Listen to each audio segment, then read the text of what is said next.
Hello, hello, beautiful people of the internet. Hello, Master Maticus, Choppy Cat, Broad Metal Luck 2, UV Catastrophe, Not Delusional, Curse Word, Antiwian, Tech Fiend, Ash Gaming Tales, and that's it. Hello, hello, welcome, welcome one and all. Is the queue still not working? Interesting. It's funny because it will let me, as you see, make it show up, or like pause and then restart. I don't know. I'll have to move to a different system in the future. I think this one's just not sufficiently reliable, especially considering the other like commands work. I don't know. Sometimes it works when I ask it, but not others.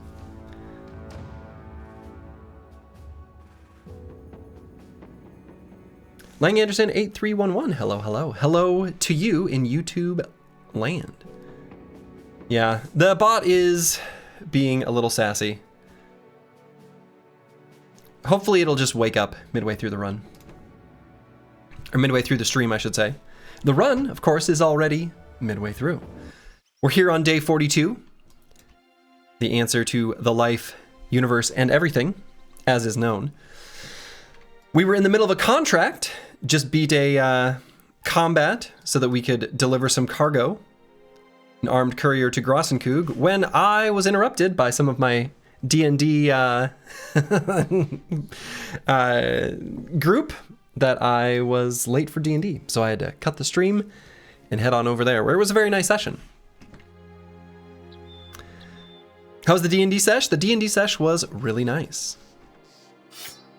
It was a very role-playing heavy one. We're in the middle of like a, I don't know, sort of a role-playing-ish arc that has been occupying the squad for a little while. But we're on a boat. We're on a boat, so there's not any boat combat. This isn't like Sin Spawn jumping on the boat from Final Fantasy X. Did I make it in time for D&D last night? I mean, yeah. You said the run is midway through. Is there a deadline to the run? Hello, Cycling. There's not a specific deadline, no. I don't want to faff about too much.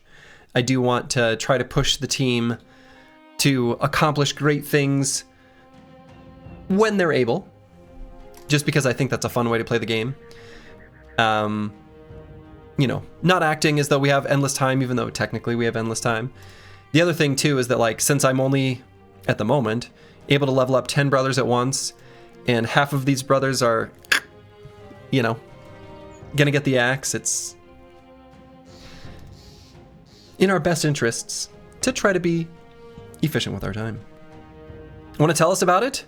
The D&D sesh? I don't know that there's anything terribly, interesting really to relay if you're not already invested in the story, like obviously my co-players are.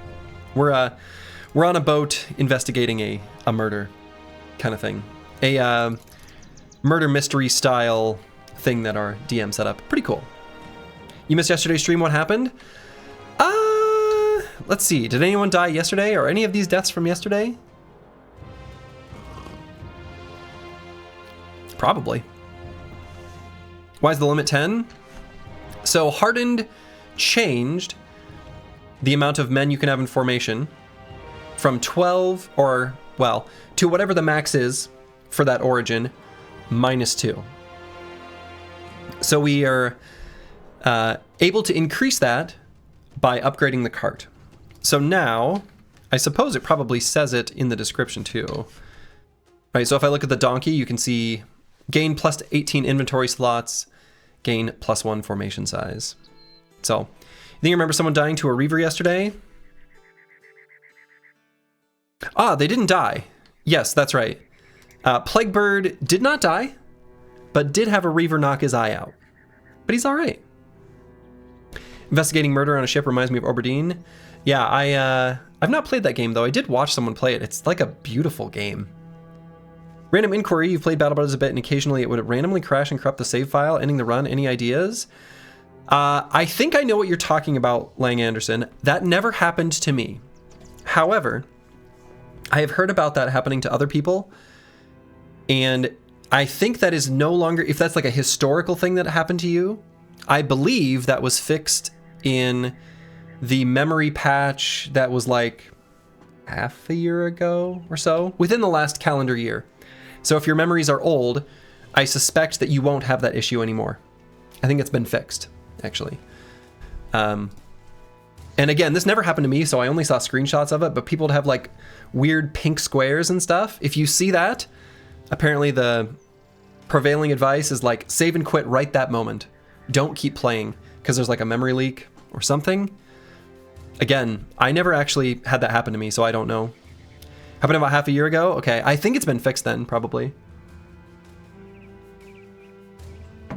And you choose the Sergeant Retinue over the Donkey? Yeah, I still think I prefer the Sergeant over the Donkey. I think gaining more net experience is more important than being able to bring in one more brother. Probably? I'm not sure. Brewski, hello, hello. The longer you played in a single session, the worse it got? Oh, okay. Well, there you go. Kid Fox, thank you for the Prime sub. Very much appreciated. Yeah, Donkey's hell expensive right now. Exactly. So Donkey's 5,000. And even though the Drill Sergeant was somewhat expensive at 3,500, that's 1,500 less than the Donkey. And what we're looking to do next is take the ambition to get a banner. So once we get up to 2,000 crowns, we'll be able to get a banner, which is going to make this run a lot smoother. One, because it's a much better weapon than a pitchfork, and two, because the team needs resolve like bad, like badly. We need resolve something fierce. So looking forward to getting that rocking and rolling. And so without further ado, we've got a contract to turn in. Yeah, the 15 resolve, bro, will right, exactly. And here it is. This is the ambition we were looking to complete. And so we're going to click on this. When we complete this contract, we'll have enough money. Do we replace the pitchfork with the other fork? The war fork? Unfortunately, the war fork is not a polearm, and that brother has 2 of the polearm mastery perks that I think will make the pitchfork actually win out over the Warfork just for the increased accuracy giving to allies. But we're going to be done with that in just a moment. Ceremonial season.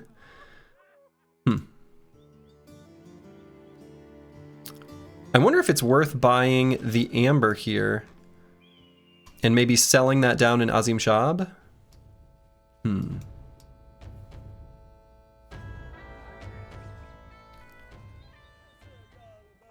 Hey, good luck with the run. Lang Anderson 8311. Ooh. Found ourselves a beggar. And by a beggar, I mean King Tet. Well, well, well. Looky what we have here. So have you seen that the makers of Kingdom Come are working on a Lord of the Rings game? I did not see that. I did not. But I did play some of the Dawnless Days, the Lord of the Rings mod for Attila Total War. And it's pretty good. It's pretty good. So unfortunately, this is another dastard. Yeah. But this is the most parry of parry brothers I've ever seen. Technically has access to anticipation as well. Right?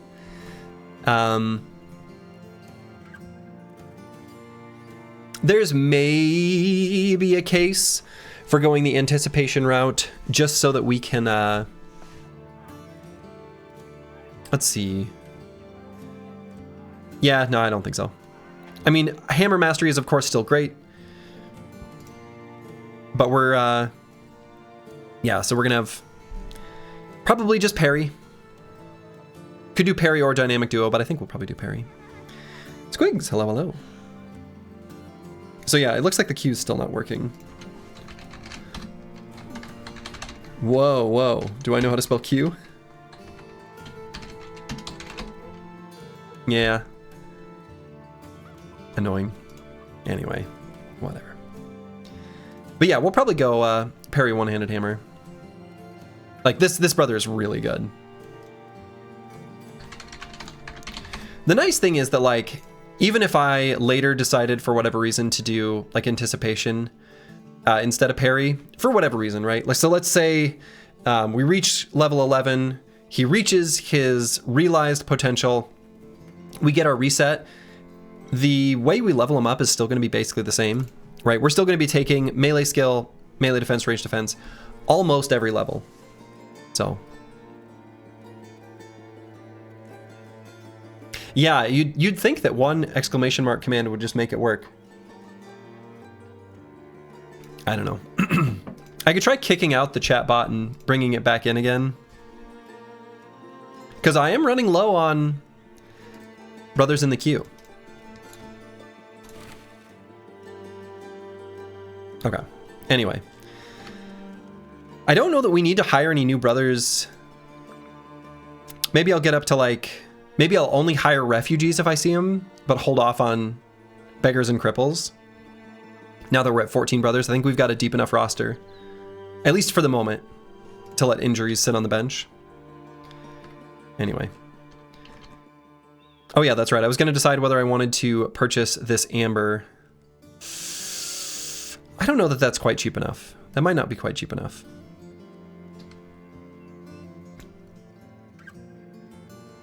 Okay. So go to Gross and Kook here. Boom. Crown's well deserved. We hit our 2,000. All right, they want us to deliver something to Helfenstein. Right up there? Sure. Could do that. Here's your PSA. You found a sweet named weapon in the store and saved and quit so you could think about buying it. But when you reloaded, apparently the game checks conditions for ambush trade reloads on load. So that got applied to the town and the famed weapon disappeared? So that can happen? Wow, I wouldn't think that that could happen. Really? Well, that sucks. I don't feel like I've ever had that happen to me. You have it on video? I mean, I believe you. I can't recall that ever happened to me. Yeah, that's crazy. I know that the game will assign those like when you first like create the game, as in that's like not part of the seeded data, because you can see it in the log where it's generating them. I know that from my extensive peasant militia testing way back in the day, thinking about what contracts are available and how I wanted to hire and fire bros way long ago. Huh. Yeah, it's probably similar to the game checking event stuff on load. That's probably true. All right. Anyway, so I think we're going to do this contract because we're going to head up that way. And I'm going to buy 2 nets, just enough so it doesn't go below 2,000. Just in case the event doesn't trigger. Or the ambition, whatever. Okay, it triggered.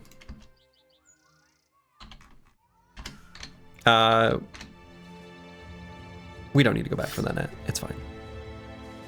All right, so this battle standard is a huge weapon upgrade over the pitchfork. Not only that, but it's just gonna make the brother a lot stronger. Make the team a lot stronger. Okay, so let's put him more towards the center. So what I might do... Yeah, this will be fine.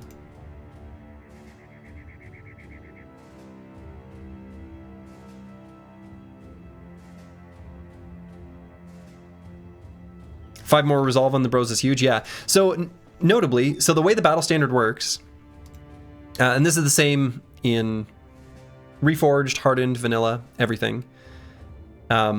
It just broadcasts 10% rounded down of this unit's resolve. So in this case, it's just 5. Now you'd say 5 resolve? Whatever. Well, when you're looking at bros who have resolves of like 16, an extra 5 goes a long way. So, yeah, and we're not going to be able to get the Sergeant Sash until we get Rally the Troops available on someone, which I don't know if that can ever happen. I'm not sure.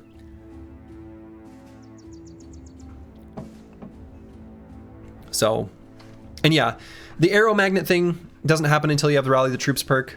At least that's how it works in vanilla. I think it works that way in Hardened as well, though I think the whole ranged target selection thing shtick is just wildly different from vanilla. So, Bro with 16 is like having the Cowardly Lion on our front line. That's true.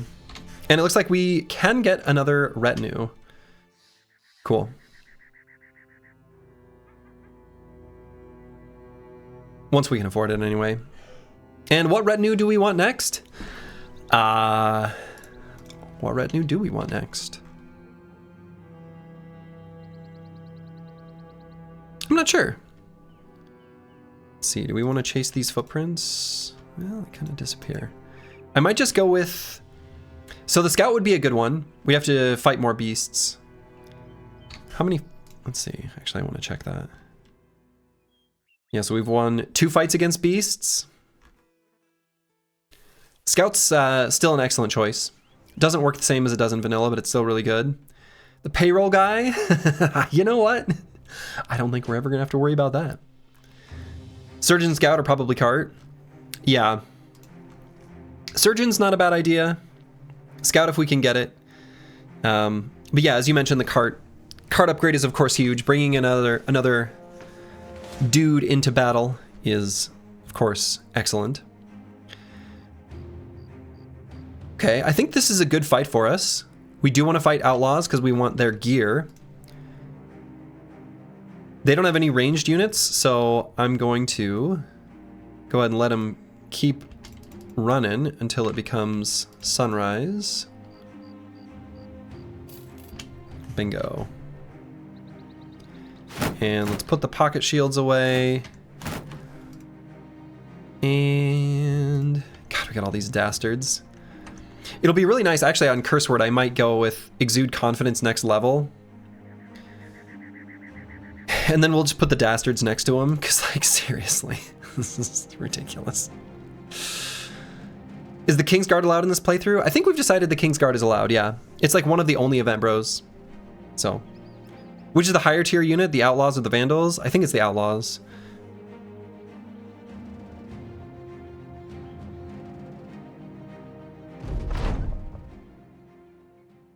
Yeah, so these are the Outlaws. The Vandals are like the high HP two-handed units, whereas the Outlaws are, you know, sword and board kind of thing.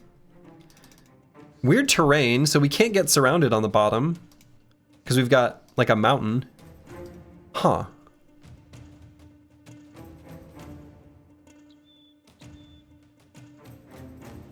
Okay.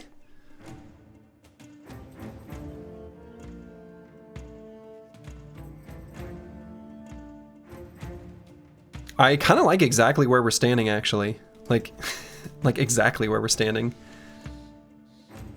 We're not gonna move. We're not gonna move an inch. We've got like a nice high ground hex here. We can spear wall to shield these 2 hexes. We can limit the amount of contact Plaguebird, Seize, and all these bros as well. Yeah, this is great. Cool. And we've got our banner next to our Dagger Brother, so it gives him an additional surround for additional damage from between the ribs. So we're just gonna wait and let them come to us. Is he really gonna go all around? Okay, that's fine. It's gonna take him forever.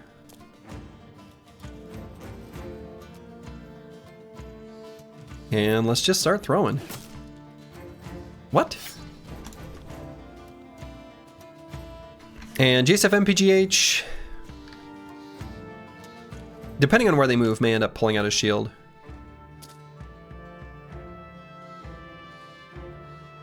Dr. Vishnevsky, we'll go ahead and blast this guy next time.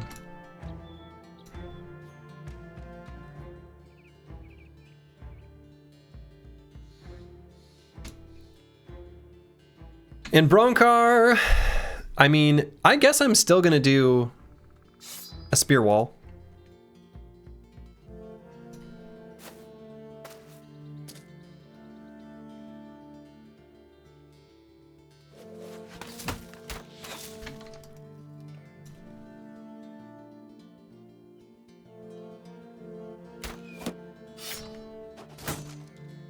All right, not a single one of our ranged attacks connected.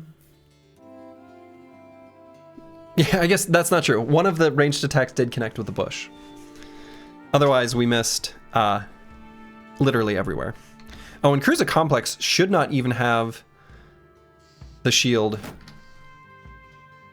available. Just gonna drop it on the ground. Yeah, I like the animations that they added in Hardened, or maybe it was base Reforged, when like obstacles get hit. I actually think it's a nice touch. Okay, rude.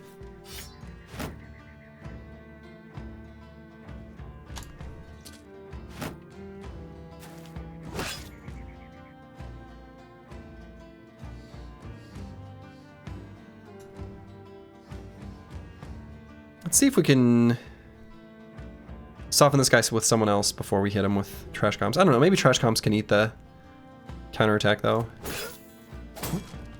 And did.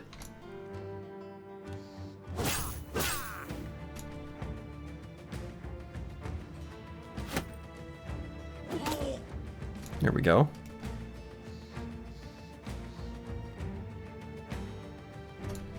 So I threw it on the ground. My dad's not a phone.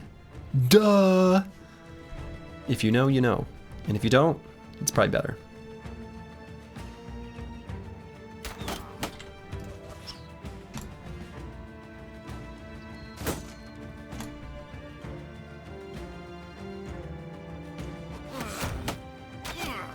Here we go, that was good hits. Oh, come on. Okay.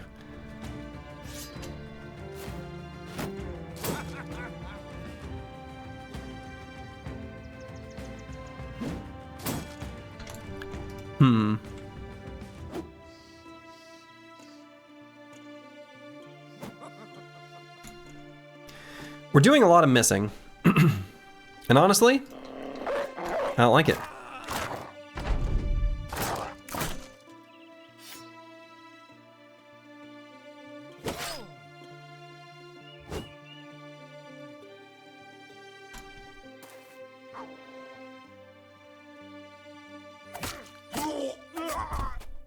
There we go. That's better.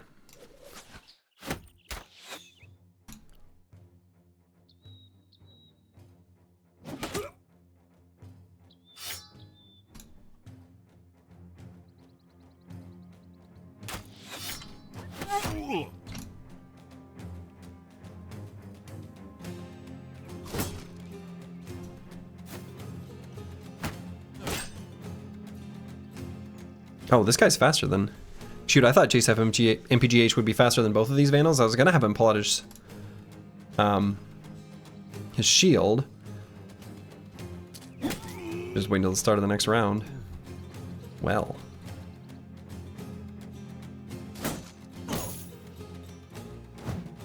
Okay. He's got pretty lucky there. Truly. You know what? I'm actually just gonna shield wall.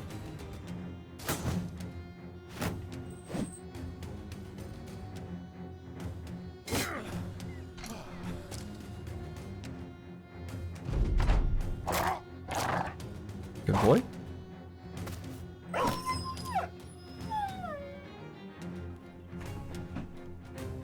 He just one-shot my dog.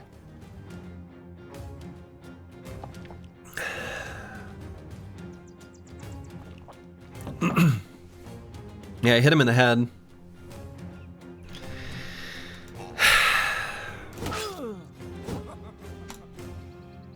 Keeping the dogs alive has been a challenge.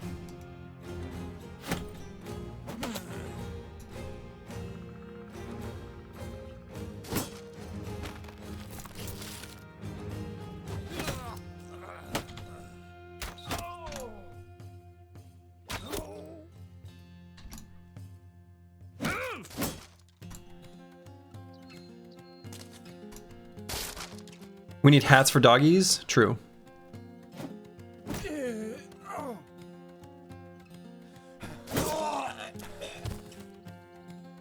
Okay, scoundrel's running away.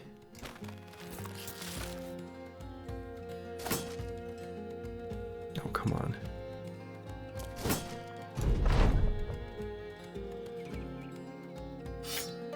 Let's play some music.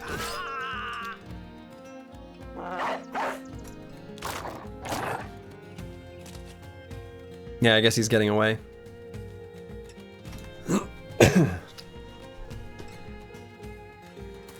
Good boy, he said LOL.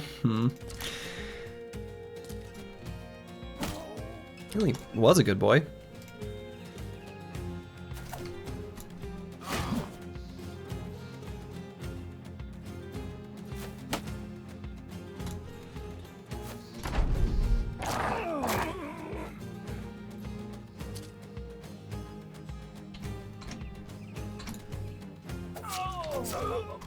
Alright, and I guess that last guy is just getting away.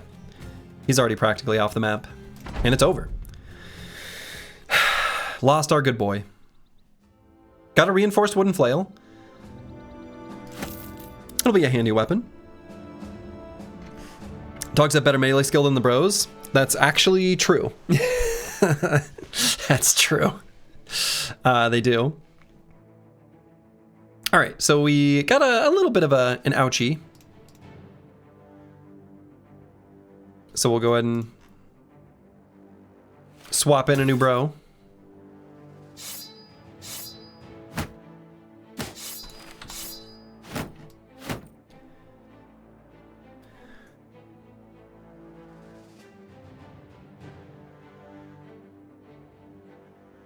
Where's the bro that's a brute? We had one. He must have died.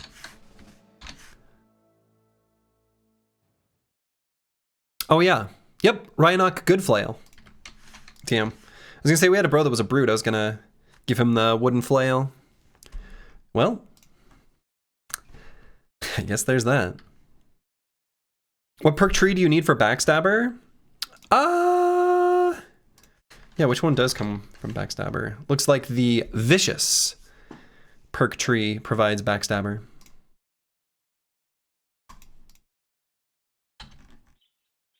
Pablo is still alive, new injury. Oh yeah, we're an injury collection machine. This squad turns briggies into injuries. Trying to keep the injuries temporary though, not permanent. None of them permanent injuries. Those suck. Try to avoid those.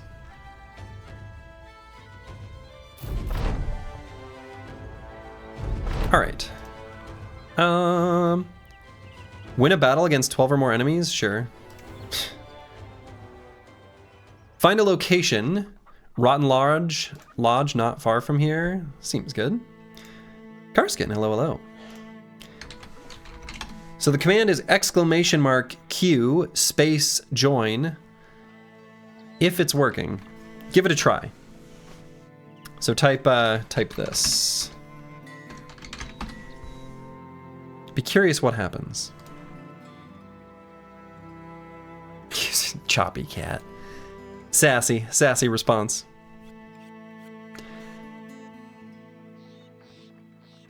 Well,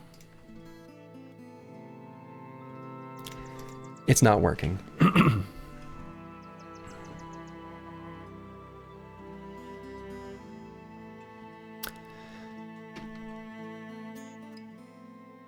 Very annoying that it's not working. Let's try pausing it and starting it up again. Just gonna humor myself. Maybe I need to let it pause, then have it join or open.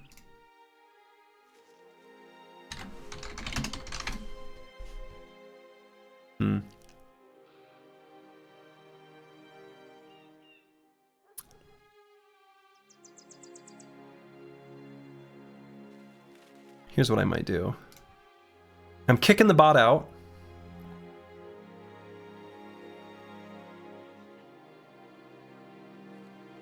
And I put the bot back in.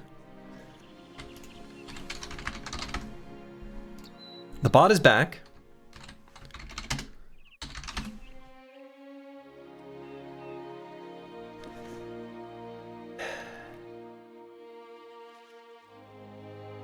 Sometimes it just wakes up, and I don't have any idea why. Whatever. I'm going to come up with a different system for future runs. So. Alright, let's find this Rotten Lodge, and then maybe just destroy it. Like, if it's just a Rotten Lodge, it's kind of whatever. It sounds like a bustable camp. And sure is. In fact, the armored zombies can sometimes be okay targets to dagger down for new armors. They're really good experience. I could circle back to complete the contract super quick and then do it. Just so it gives me the full benefit, because I think we care about that a little bit more. Because that helps our buy and sell price. Ah, I was going to say, so we could buy some high quality copper. And then they got ambush trade routes. Forgotten Hut, about a day west of here.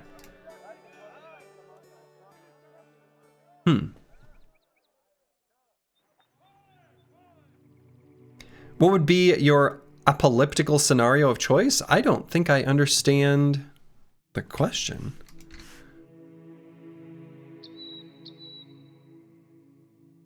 At least not fully.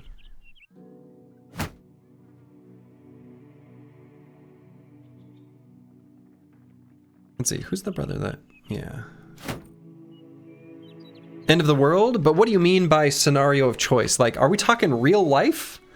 Like, how do I want the real world to end? I don't. I don't know how to answer the question. He's asking if you believe in the gnome invasion. Now that makes a little more sense to me. Even fictional? I sure hope it would be fictional. Nothing? If it's apocalyptic, I think it's kind of like bad by definition. I guess I don't have a preference of one over the other. Pandemic, aliens, nuclear, zombies? None of the above? I don't have a doomsday of choice. This is not a question I've pondered. Is this a question other people are thinking about? Is this on your mind? Am I the weird one?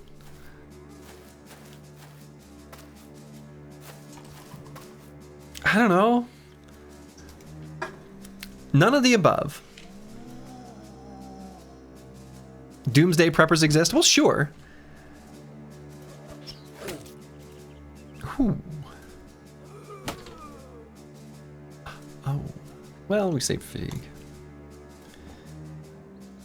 Yeah, I don't know. Yeah, exactly. If I can't play video games, like, what are we doing? They all sound bad. I'm not interested in any of those happening. And considering it a good thing.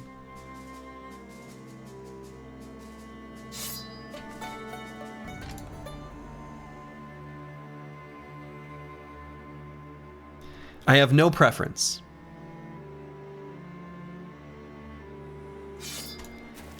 AI takeover sounds bad. Yeah, but that doesn't really seem... I mean, that doesn't seem like the defining feature of an apocalyptic future, even if it is somehow the cause in the distant future, the year 2000.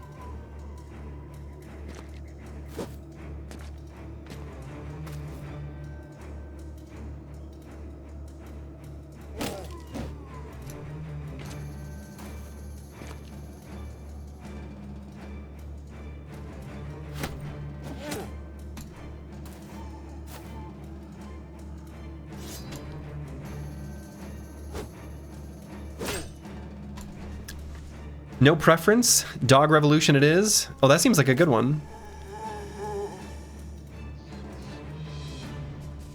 I've been so good to so many dogs, they'll be like, that's one of the good humans. We'll let them stick around. Maybe.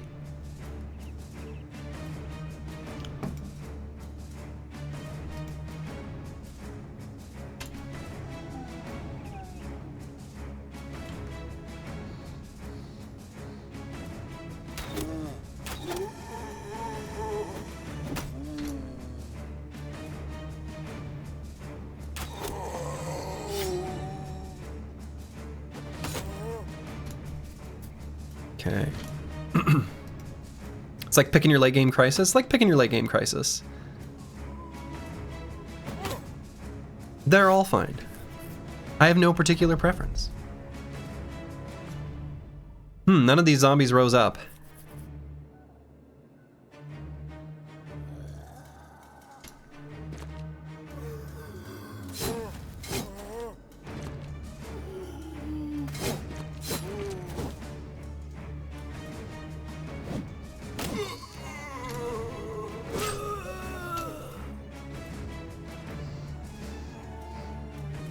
Okay, we'll just wait here.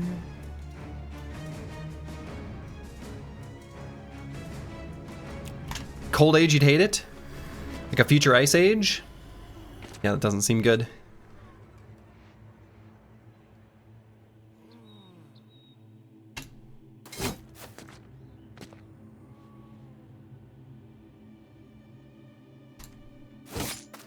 Oh, I was hoping he wouldn't do that. I want that armor. How was he able... Where was his starting hex? Was it here? Oh, okay. I guess he does have enough. Alright, well, whatever.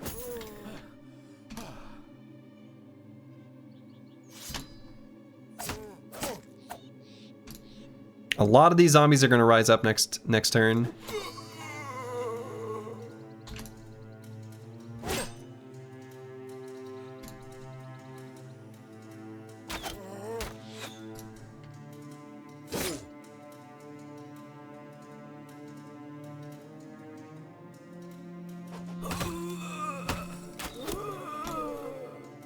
And we are not going to move Plaguebird forward.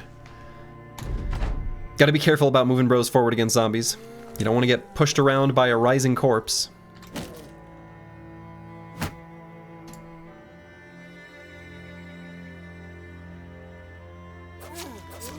And it's true. I did already complete an Ice Age a couple months ago. In fact, it's still pretty cold outside. Up here in the frozen northlands of Minnesota. Alright, looks like that corpse did go over top of King Tet. Something we'll have to be mindful of. And Broken Exile got hit by that pitchfork, so we're going to try to move him out. When we are able, anyway.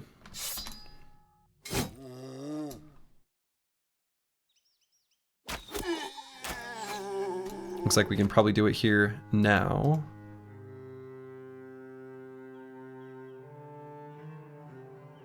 You mean nobody wants the meteor from space? Why? Yeah, I suppose, like, my realistic answer, if I am to address the question as it was asked, is that I would want death to be swift. And so I guess I'm going to go with some sort of meteor from space. Seems like the way to go, right? I don't want to suffer. I don't want to know my death is coming before my death because that's unpleasant. I would rather be laying in bed when the giant meteor crashes directly onto my house and I die instantaneously, painlessly, unknowing. I think that's the way to go. And yeah, RIP 230 hat. It's true. The hat got wrecked.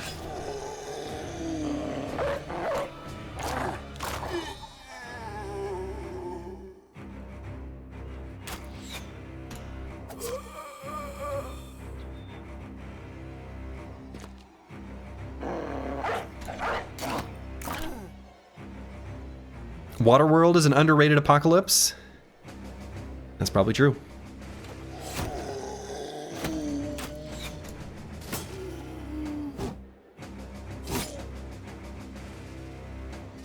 It's not really an apocalypse though, because it's like pretty good for the fish.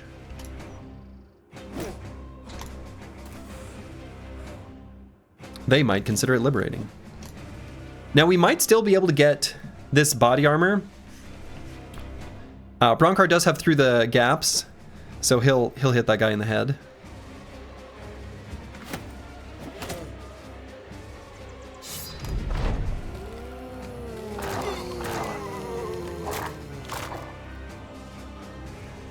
Stab, stab, Stab. Okay.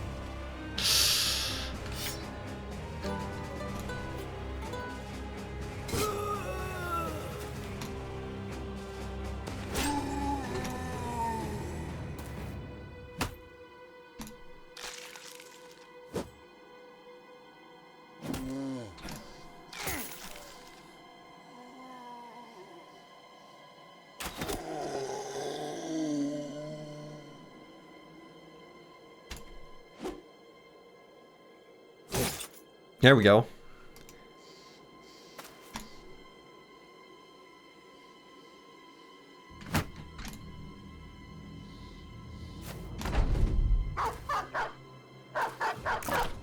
Oh, I didn't want him to go to that hex. I wanted trash comps to be able to go there.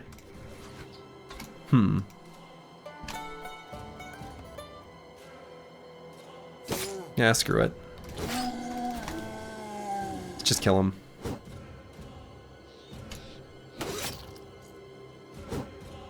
And that would be why. Boy, how many fast adaptation stacks does Broncar have now? Oh, actually he hit last turn.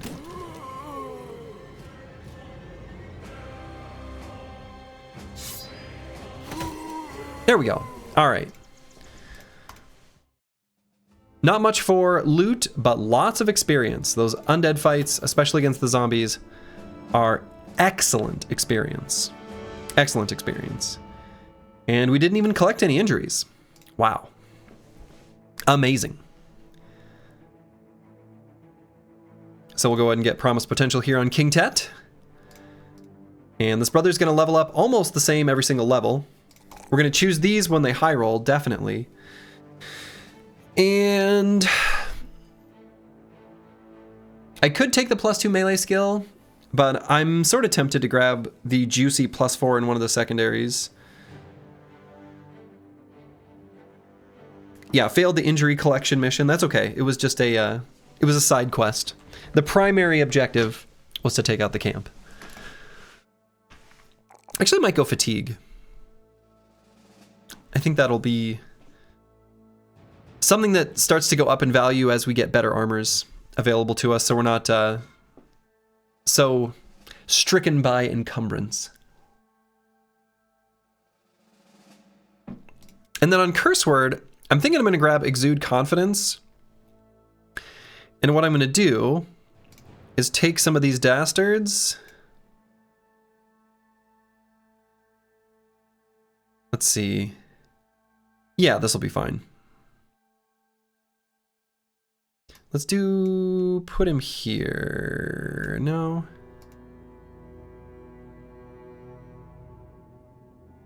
Yeah, we'll go there. That's fine.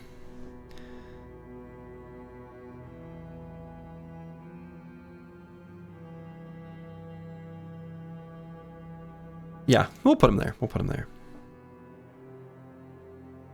And then I'm gonna grab Exude Confidence.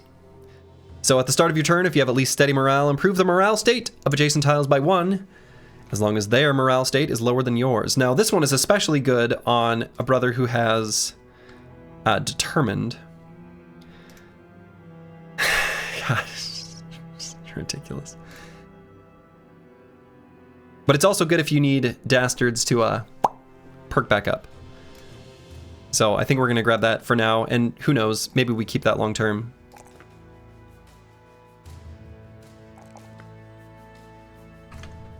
Okay.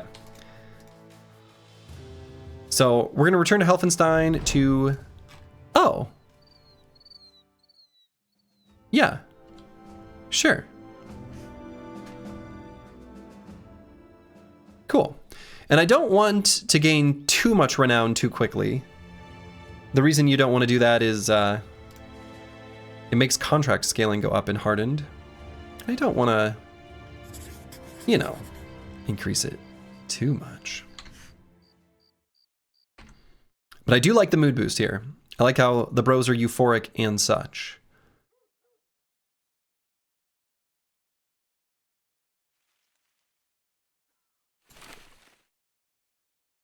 All right, let's go drive off brigands at the Forgotten Hut.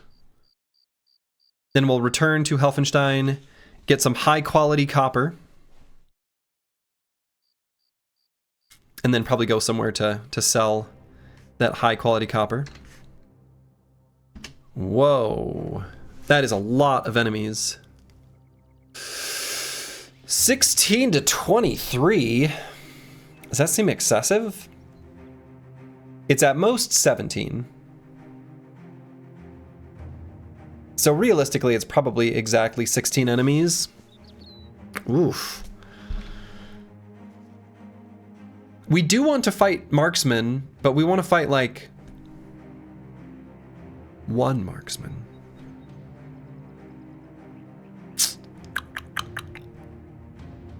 Wait, what hut? Exactly.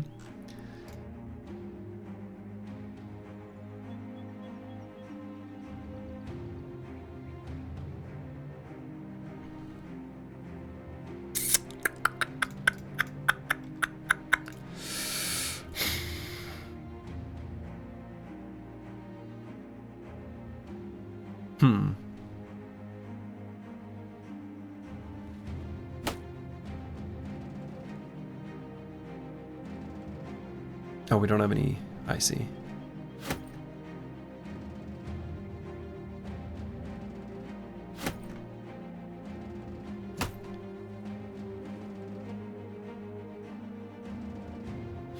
I need another quiver.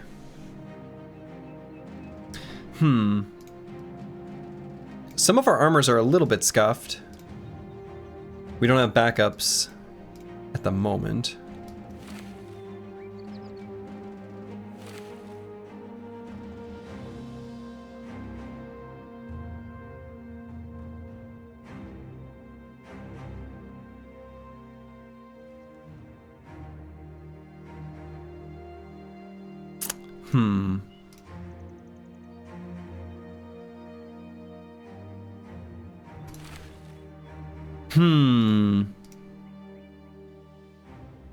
This feels like a sketchy fight, doesn't it?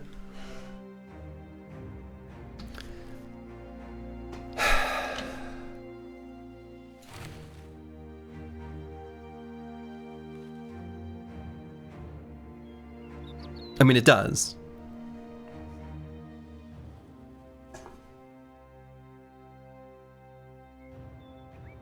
It's mostly those marksmen. I do want to fight them, though. I mean, this sort of type of settlement doesn't have walls, so they're less likely to play defensive. High risk, low reward? I don't know. I would say it's high reward.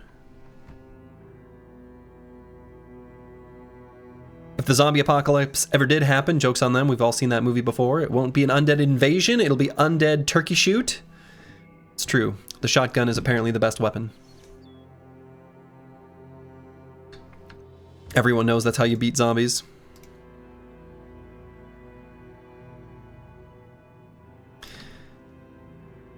Yeah, what's the worst that happens?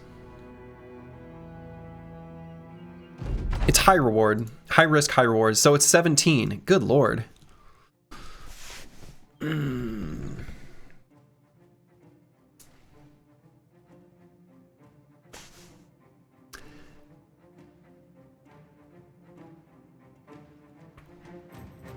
Any guys ever play They Are Billions? It's a pretty fun game. You know, maybe we run. I really want...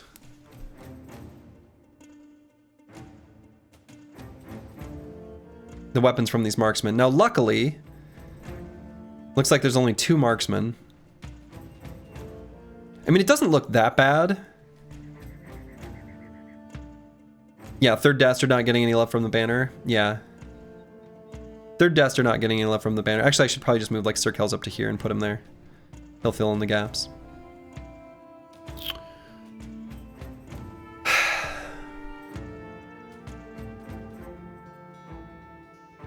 So we actually only see 15 of them. There's 2 more that we haven't even seen yet.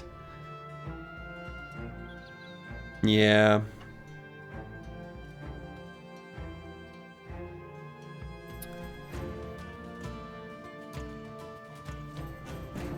I'd really love a regular short bow, or even the light crossbow. Yeah, it could be a third yeah, exactly. Could be a third marksman.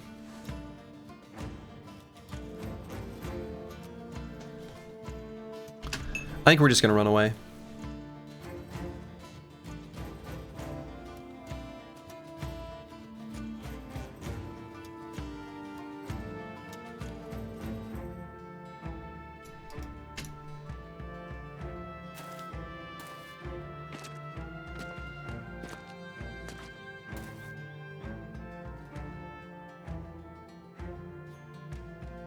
How many dogs we got left? Not that many.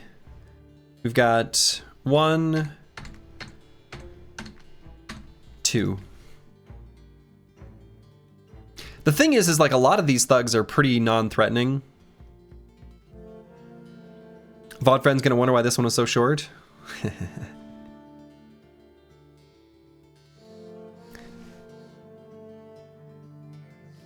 Like, a lot of these thugs will die pretty quickly.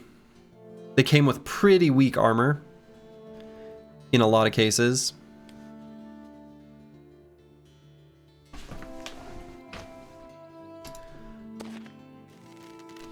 We can morale them pretty fast. Well, keep in mind... Oh, they don't have the...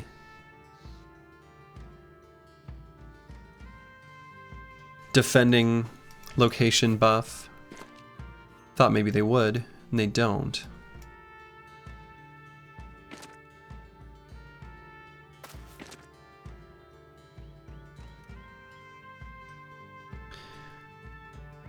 Let's see, do we see all of them now? Do we see people pop out of the woodworks? That's 5, 5, 5, 17. Okay, this is all of them. And it is 3 marksmen.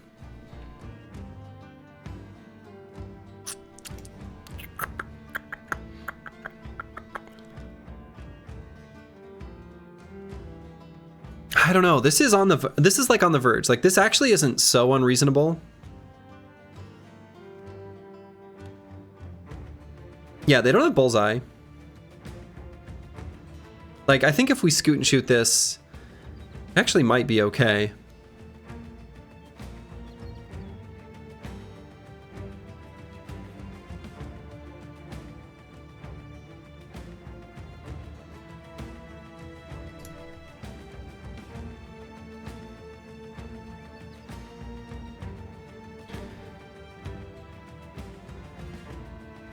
Like, they don't have much staying power, right? Like, these 2 outlaws are actually pretty vulnerable.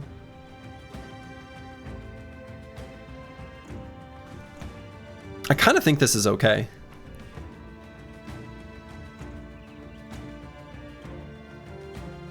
I'm going to take this fight.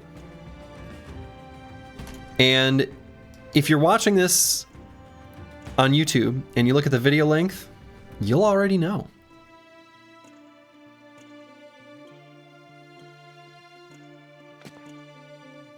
We're going to pull out the shield there.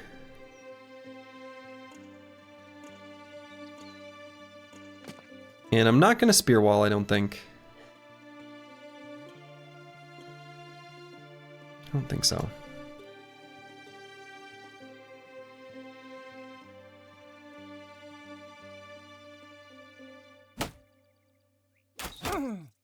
Got him.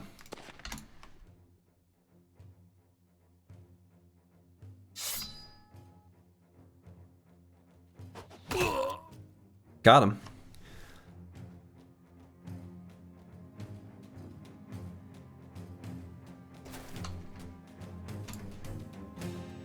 Yeah, exactly. I'm planning on moving the banner to here. Good call, apples and fruits. Already in the plans based on where I move those guys.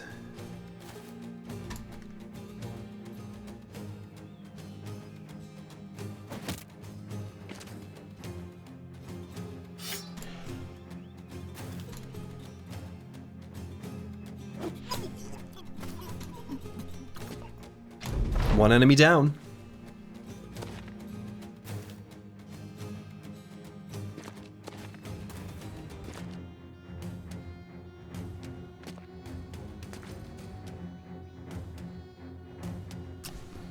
Some of their AI movement there was kind of puzzling. They had a mix of like bros who sort of ran back to protect their marksmen, and then some others that charged forward.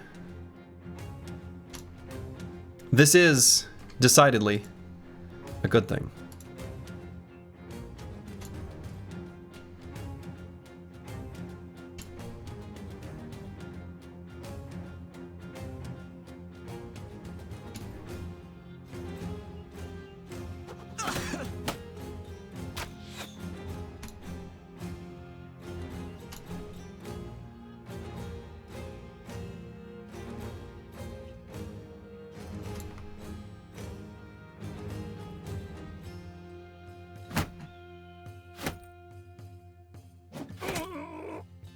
Got him.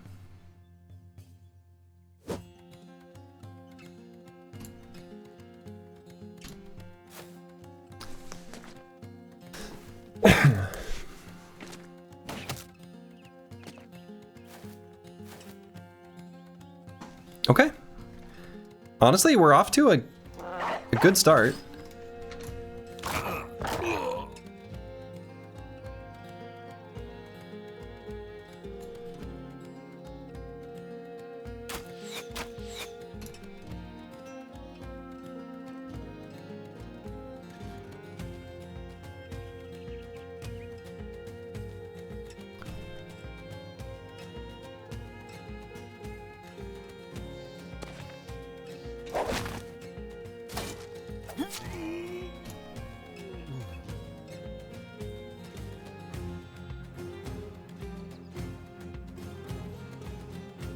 And on Plaguebird, I'm deciding if I want to shield wall or not. I probably do.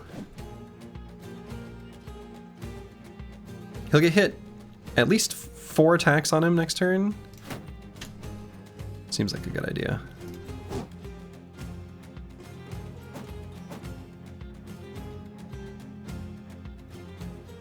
Okay. I was a little worried. Really wanted that guy to die.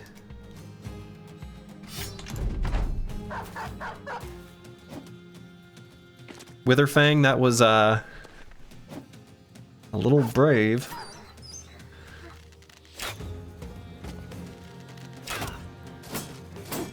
Ow.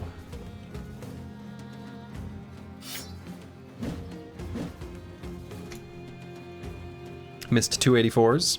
Love that for me.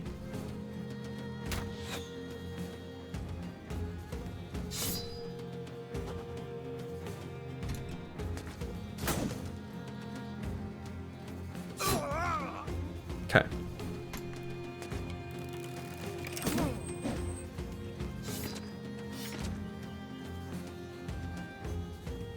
Unclear where they're going. Okay.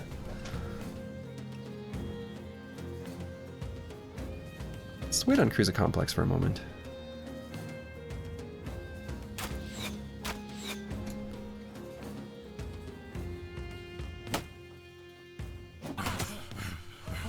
Good. We're gonna wait for a moment on trash comps. We'll probably put a dog down though. Maybe I do that now.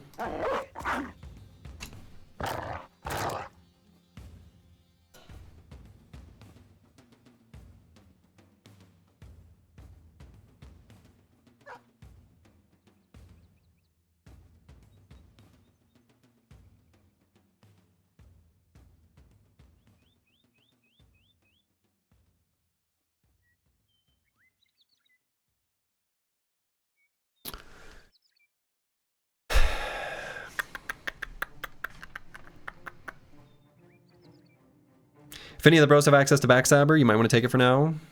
Maybe, yeah.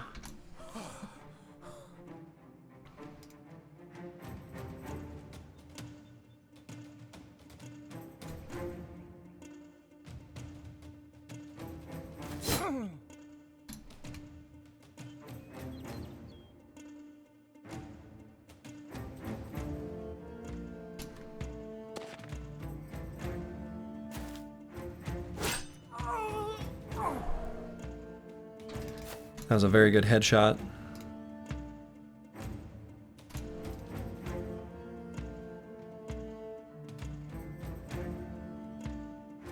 Let's run trash comps to here.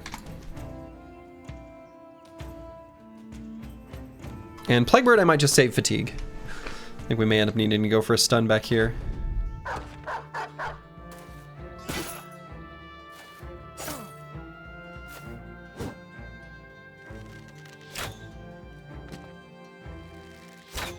Okay, good. I was worried about those ranged attacks.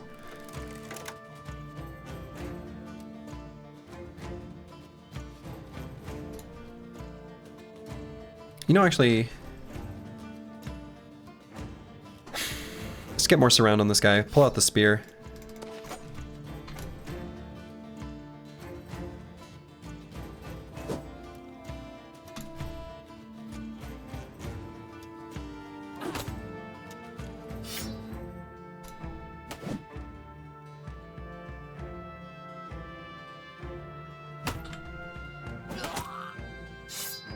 Very good.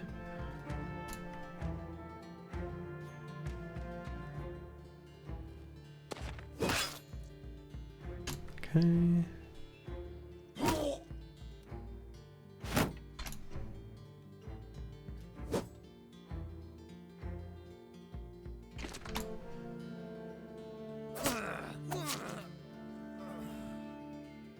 Now I don't want them to be able to run away. Like when the enemy gets below a certain, you know, threshold, total number of units. Oh, come on. Stun. This brother actually even has shockwave.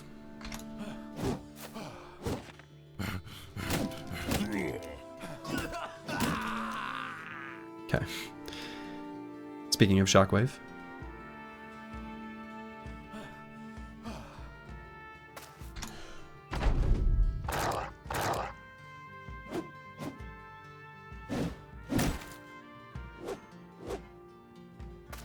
Okay, you know, for the whiffs that we did, they whiffed right back.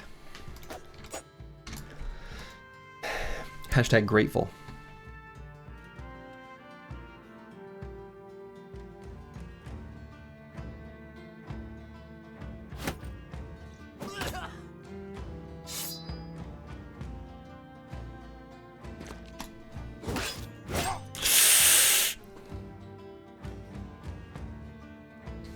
He has 1 HP.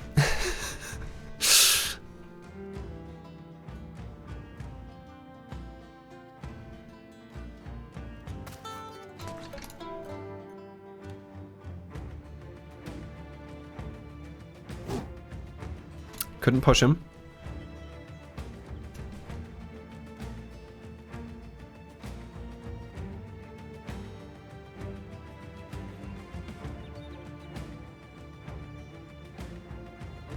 Play some healing music. Ba, ba, ba, ba, ba, ba, ba, ba, ba, ba, ba. Song of Healing? Anyone? Anyone? Bueller? I think that's from... What game is that from? Majora's Mask? Alright, I'm gonna do something crazy. I'm gonna drop these on the ground. Punch this guy, maybe? I really... Man, what do I do with Igladub here?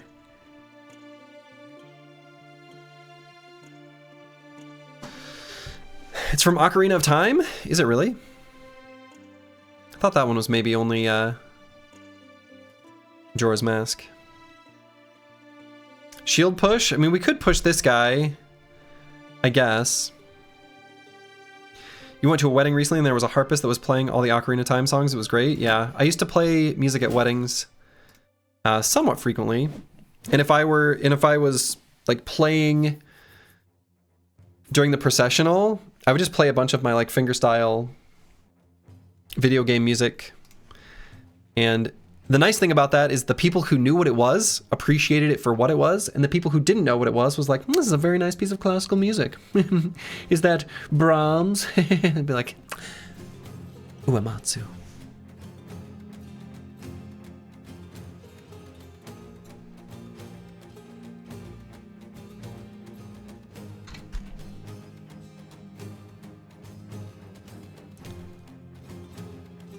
The problem is I don't have anyone who's gonna be fast enough. I guess Broken Exile will be faster, so can try to move and shield push.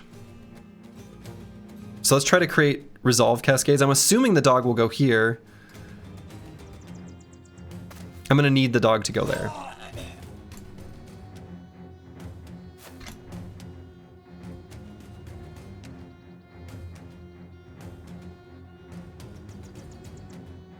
His Plaguebird may as well just attack. Right? There's no benefit to recovering, I don't think, right? I mean, good boy.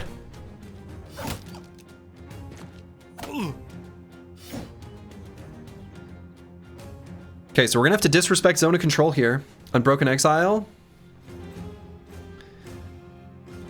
so that we can push This outlaw. He doesn't have the ability to push. He has an Adarga. Shit. He's got an Adarga. This shield can't push.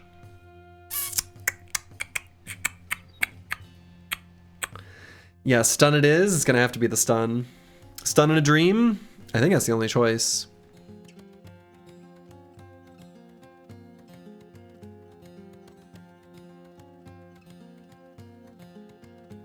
Yeah, it's gonna have to be stun in a dream.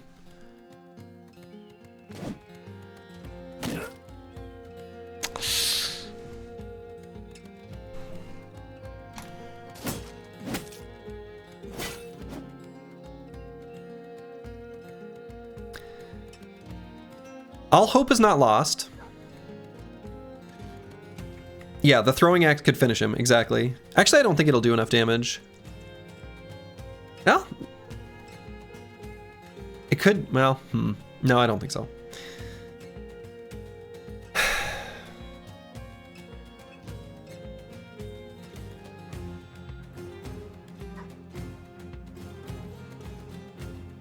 Yeah, and I think we have to occupy this guy.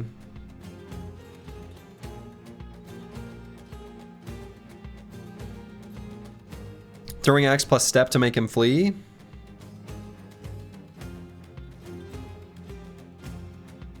What, go into zone of control? I don't think that's gonna work either. And we've got to get Circles here. We can't let this guy occupy anything. So we could, I guess, actually, hold on. Curse word's faster? Wait, the hell? So we can go for another push attempt? Yeah, the push is most likely. Easy, get wrecked. So now he can just run. I think he's just good. Yeah, so let's go.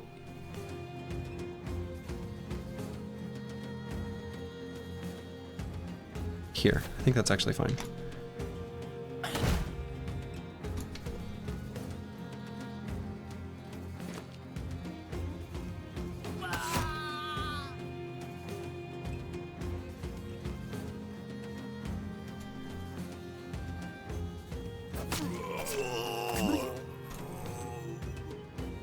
Die, fool. Die, fool.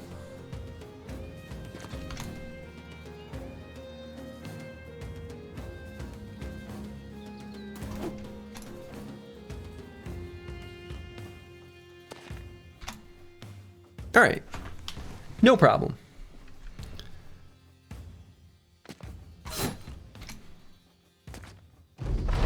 Seeing he's running away. Knows when he's been beat.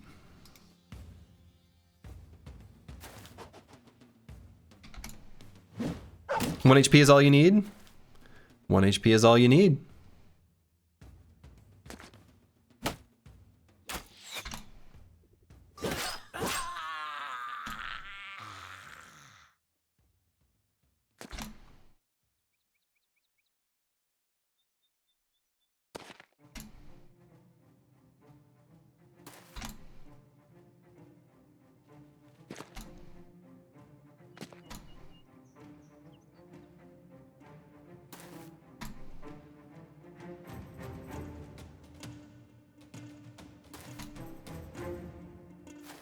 Okay, I don't want these marksmen to get away, though. I guess maybe that guy just will. And I hate it. Or will he? Yeah, he will.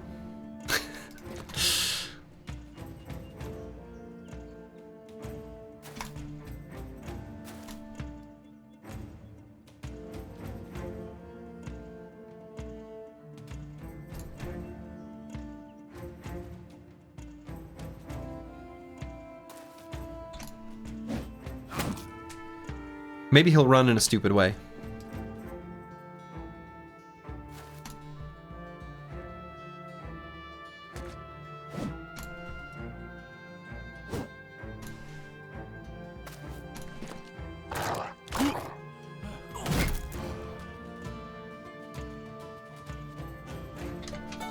Play some music. Punch, punch.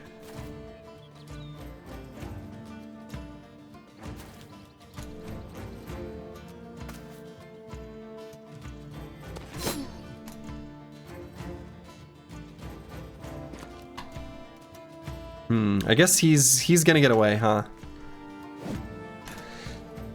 He's gonna get away.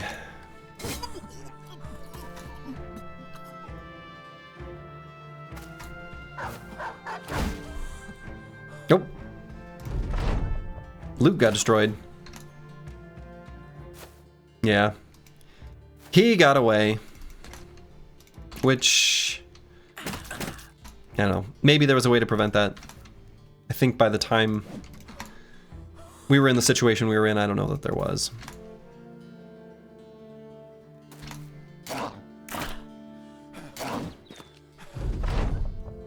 He evaded 4 attacks!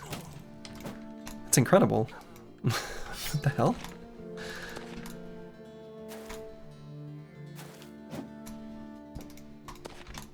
He evaded 4 attacks to be able to move that 1 hex. That's ridiculous. Hire that soon to be cripple, right? Okay, we still got a light crossbow and a short bow. We got the quiver of bolts and arrows. We got a padded leather and a padded surcoat. This was huge reward. Huge reward. Next, purchase more dogs. Probably, yeah. Probably. Huge mungus. Definitely.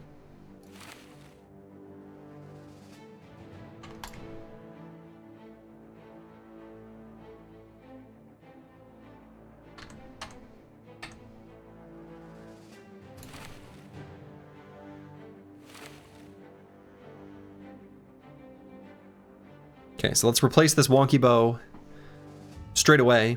Short bow is much better.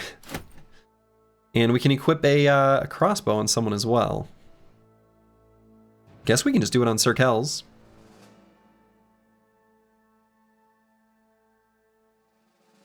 He needs entrenched.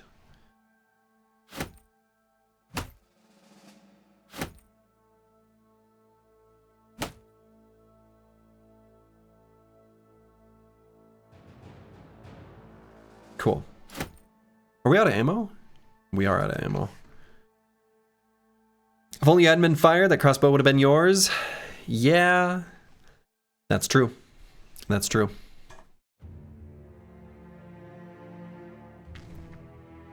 All right. Finally, we've progressed past the wonky bows. This is very much a good thing.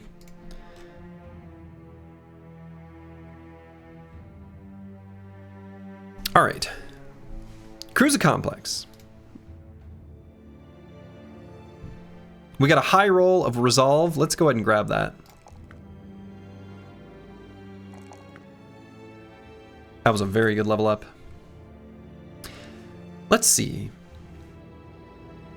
What should this brother grab now?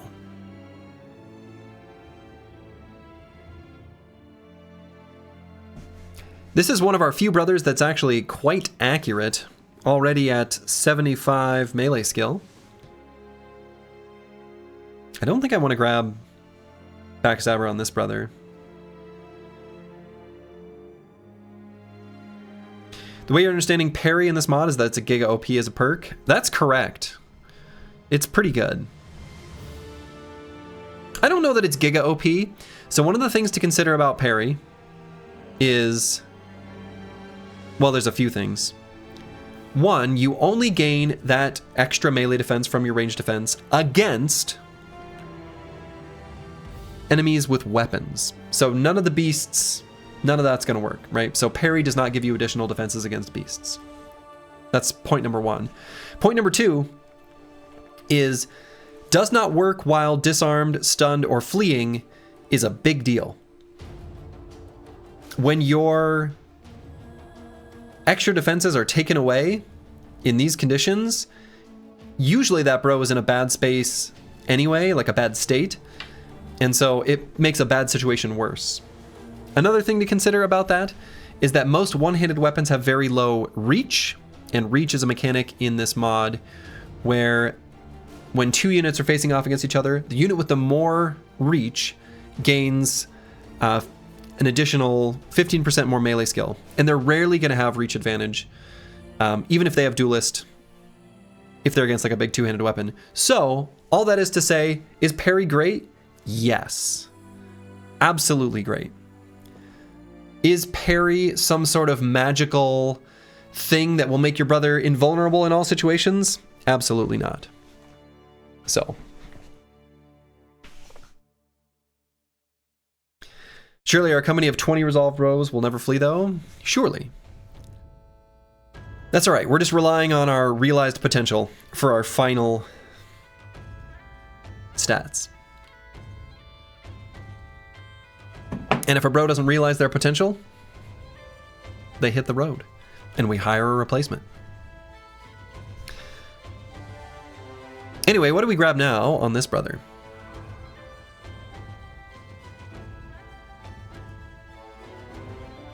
Any bros close to 11? No. No. There are no brothers that are close to 11.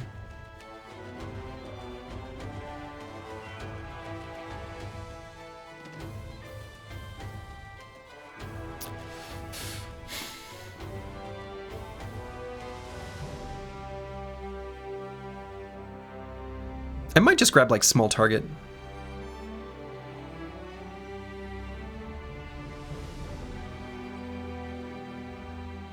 Having a full squad really slows down leveling. Yeah, and it's been difficult to find like fights we can take. Fast adaptation. I mean, I don't know. He's already at 75. I feel like fast adaptation and backstabber are reasonable perks to take on some other bros as they're leveling up. For example, like King Tet here. But I kind of feel like the actual realized benefit from these on this brother specifically is minimal.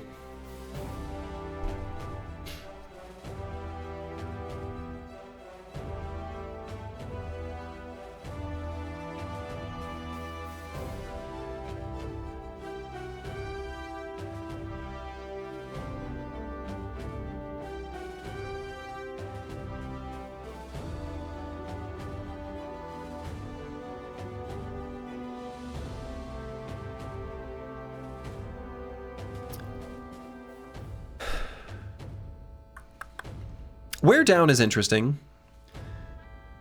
Oh yeah, Rufin, what did you figure out for wear them down in the three-headed flail? Did that work in a positive way?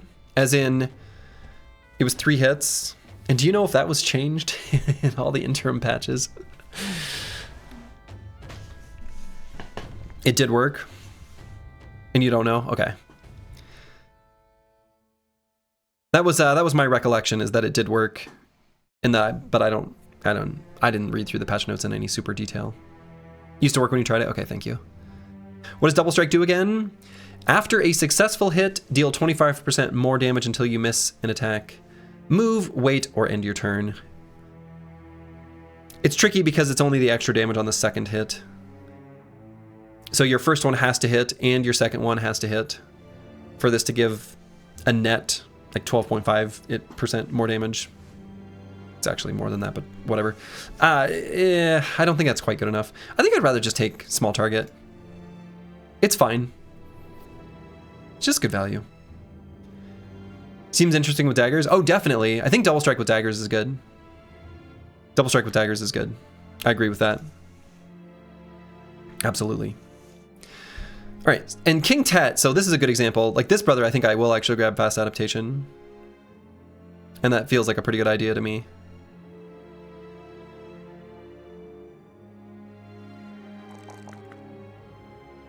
Damn, what a level up. Other than being a dastard, that bro was insane. And then Plaguebird here.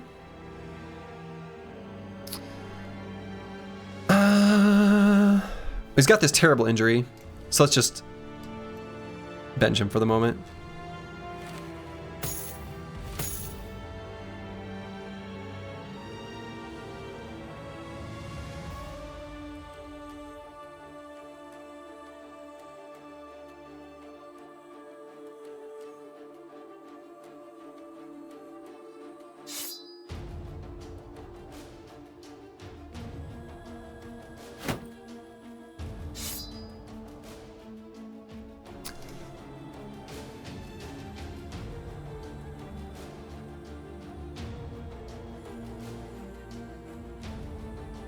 Maybe I don't go parry on this brother.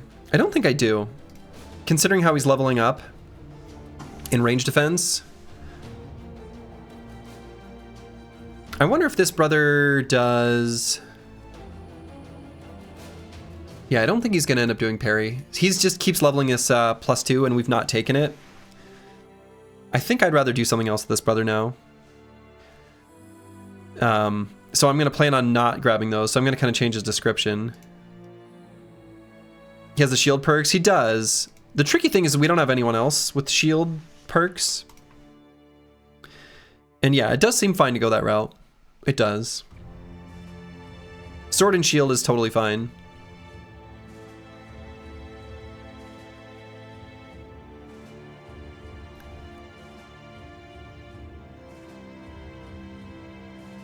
Shield ally is nice utility. It is. Yeah, the cover ally is really nice. It's good utility. Yeah, it doesn't have to be phalanx, right? He could just be a shield bro on the side with like a heater.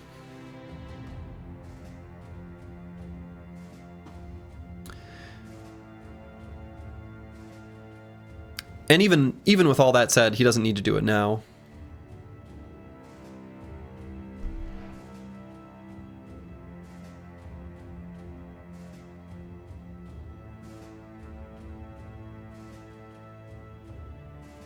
Let's give this brother... I wonder if the skirmish axe is actually... Let's give him the axe hammer.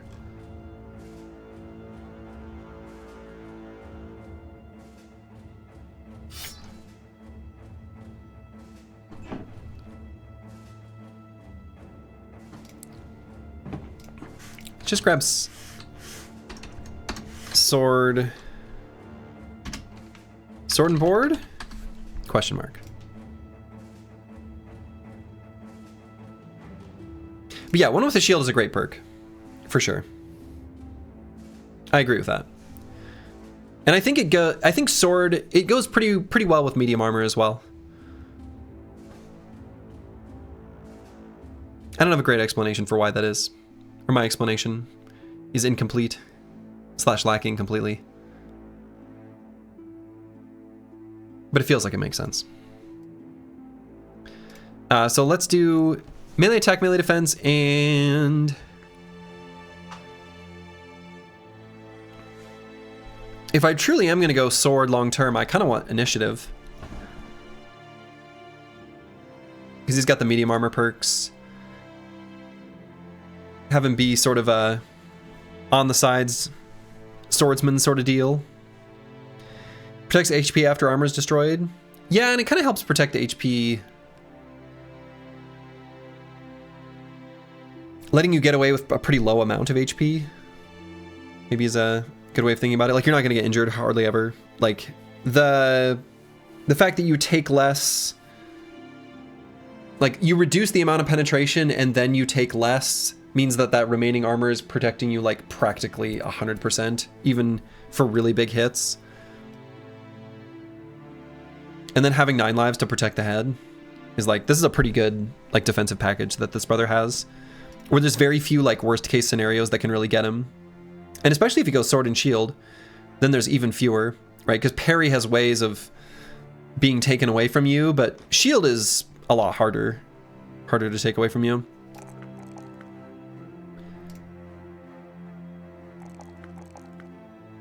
Can this bro take bags and belts? He cannot, but why would we want to? Are you saying like for multiple shields? Is that what you're thinking? Just one extra shield is usually okay against most of the enemies in this game. Yeah, I don't think we're going to send him off like as a lone wolf tank kind of thing. If we did, then yeah, bags and belts would be good. And right, that's the question, is do we want the initiative over the HP here? That's kind of what I'm thinking about. It's not as good on this level, but I think it'll be a good plan for him, like, long term. Stats we need to consider long term. Perks we consider short term. It's a really interesting way of having to build the squad. Alright, so we've got some other bros who are injured, who I think we want to have sit out. Broncar, I guess, can live with the fractured elbow. King Tet can live with the pierced ear. But I think Eagledub's going to need to sit out with the pierced arm muscles. So we'll just replace with the Chaucer. Who has... Yeah, okay.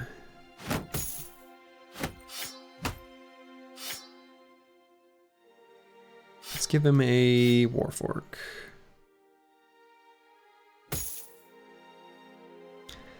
Yeah, Flexible's coming soon too. Exactly. We're gonna have Flexible and Nimble pretty soon on our brothers.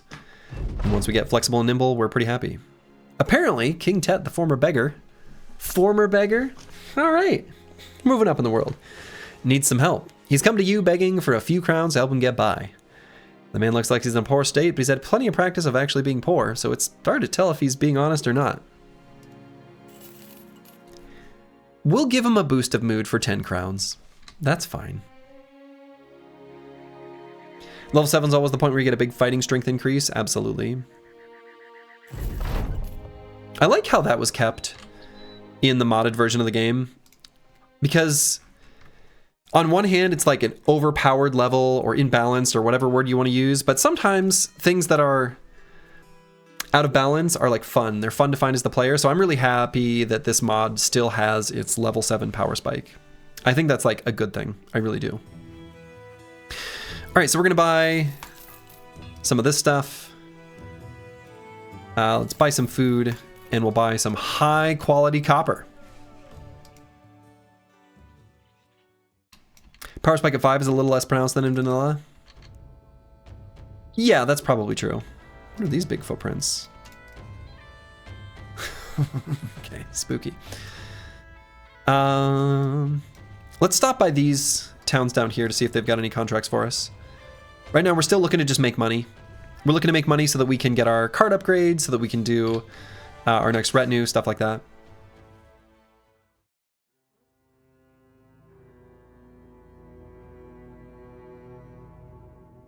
Yeah, the bug where you see footprints, but there's no unit making them. It's like, and it's also like, they're like actively being produced. It's not like, you know, residue. It's like actively moving. It's a very, very confusing bug for the player to see. All right, hunt down what terrorizes for 590. We do want more beast fights. We're gonna have to swap a couple weapons out before we fight beasts.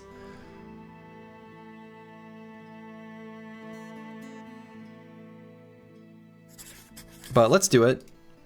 We could use some trophies, might be able to craft something. Nachos. Hey, it breaks down the type of nacho it is. That's kind of nice. All right, so let's do a spear here and a spear here. I think we want spears out for Harambe.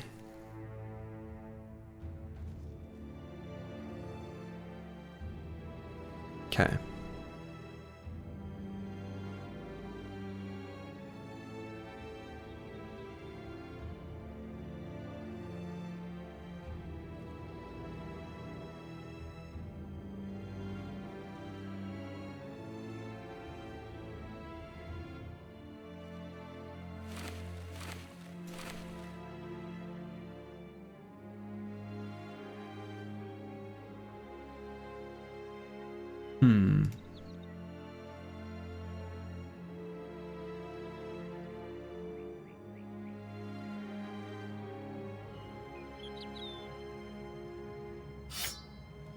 Thought I had another boar spear. There it is.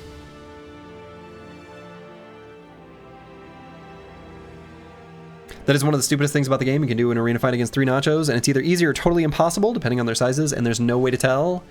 It's true. And it's true in the world map screen. I like that it's being broken down with more information in the mod.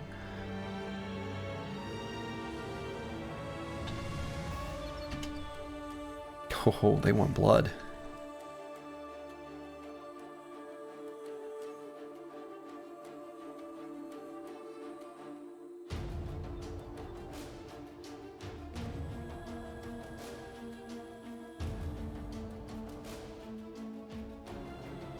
Okay, let's do this.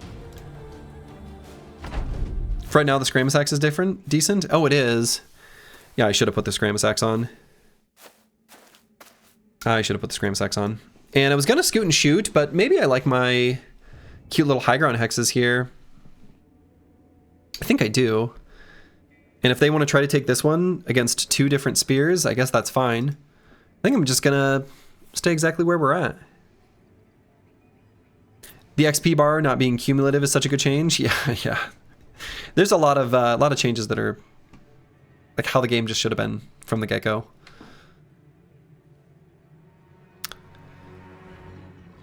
So the downside to not scooting and shooting is these 4 will be able to get an attack against us next turn. I guess it's not even true.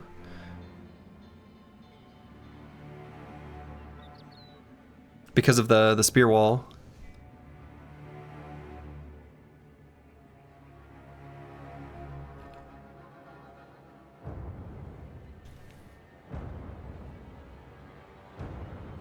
Got some random campaign wipes in the early game that random roaming nachos randomly had a T3. Yeah.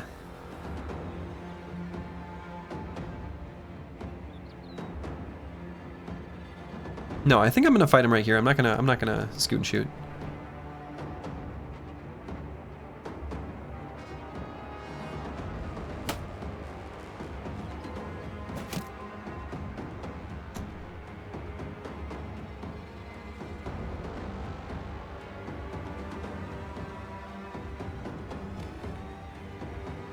Not even going to claim that high ground. This one, no, we're going to leave it kind of as bait because we're going to do 2 spear walls here.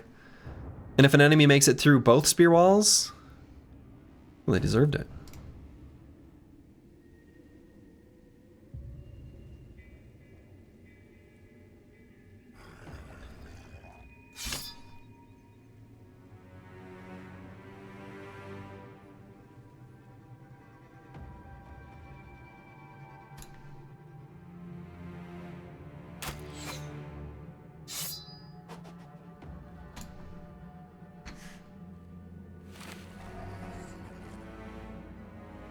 Put our net on the ground. I don't think we're going to net anyone. Yeah, let's put the shield up here. Okay.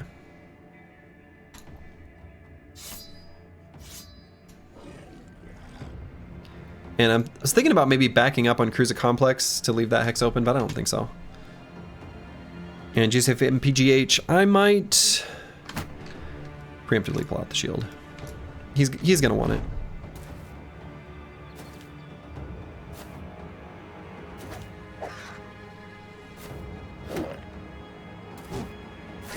Okay, well, they got there.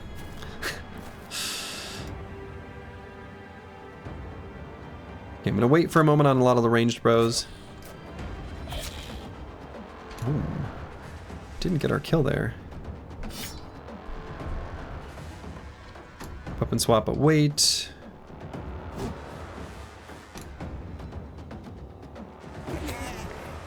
Okay.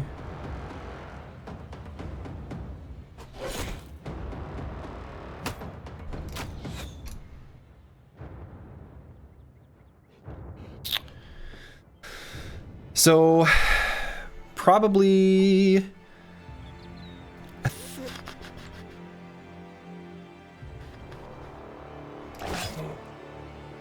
one attack and probably shield wall.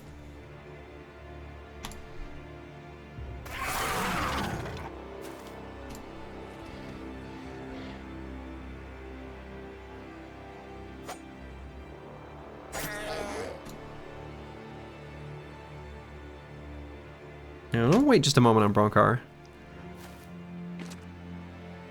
Okay.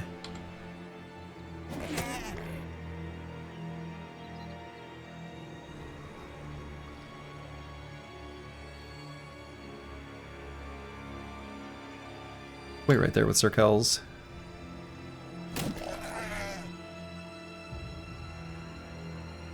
And I don't actually want Broken Exile to get a kill. Might shield wall with him as well. Get the adjacency bonus there, rockin' and rollin'.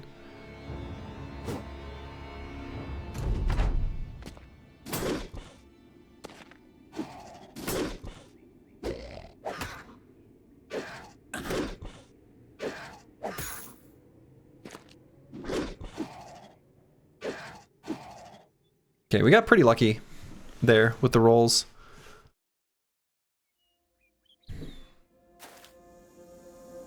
We can get a dog on this side. I think that's fine.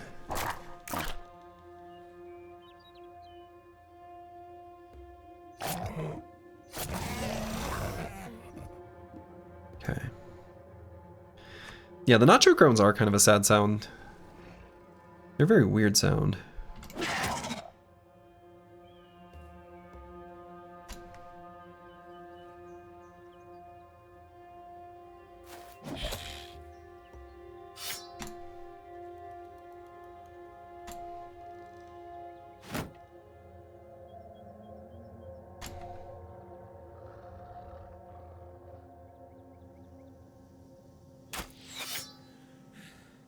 Oops.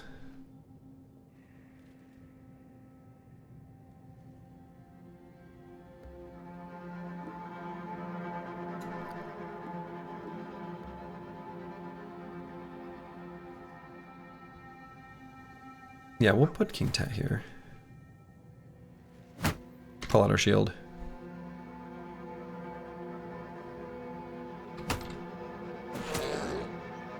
That was a good hit. And I think I might still just shield wall for the adjacency bonus here on JSF MPGH.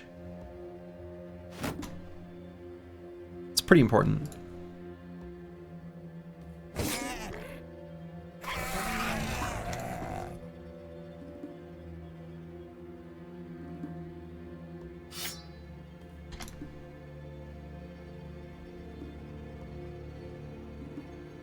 And we'll go here and attack. Yeah, just for the bolster.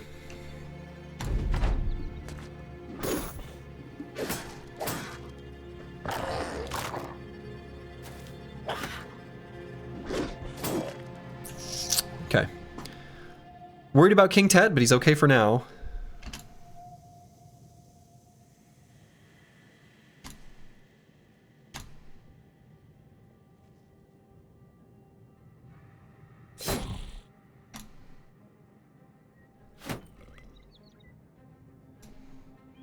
So let's get up here and maybe try to bolster him. It's like bolstering.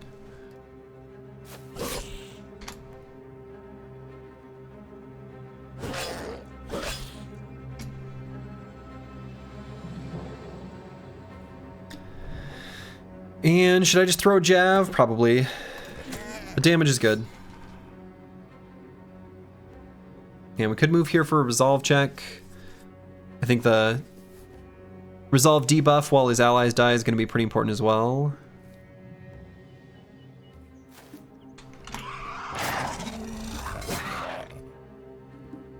Excellent.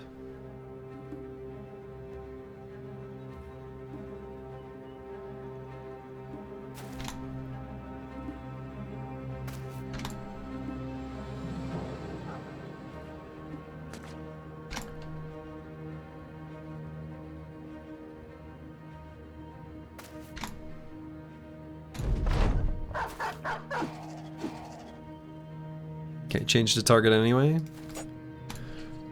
What a fool.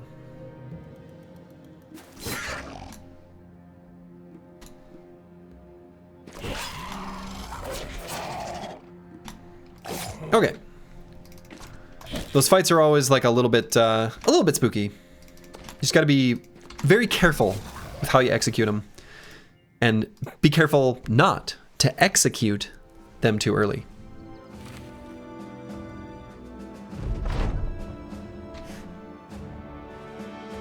See what I did there? Execute. Execute. Can probably make a necklace now. Yes, we can, in fact. And I think the town we're returning to has a taxidermist? No. There's a taxidermist here somewhere nearby.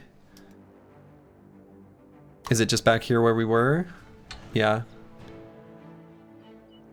Clever streamer, clever girl.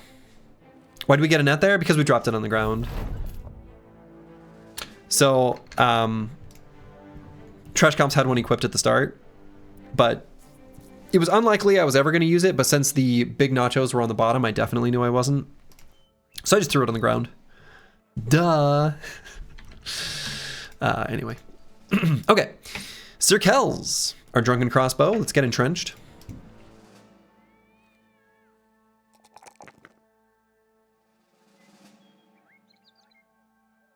And we want initiative, but we don't need to pump it like too high. We don't need to go too crazy.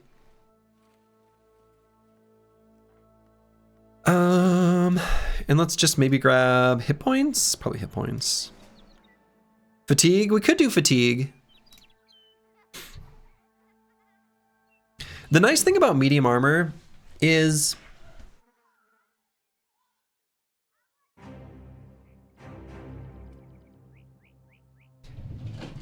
you can go with like low armor configurations and high armor configurations. So your level ups for hit points and fatigue are a little more flexible. Because by wearing lighter armor, you reduce the amount of, damage that gets through. By wearing heavier armor, you make it so that more gets through. So there's like a balance you need to find between the two. But it's flexible. Like, I don't know. It kind of depends on like what you're getting attacked by.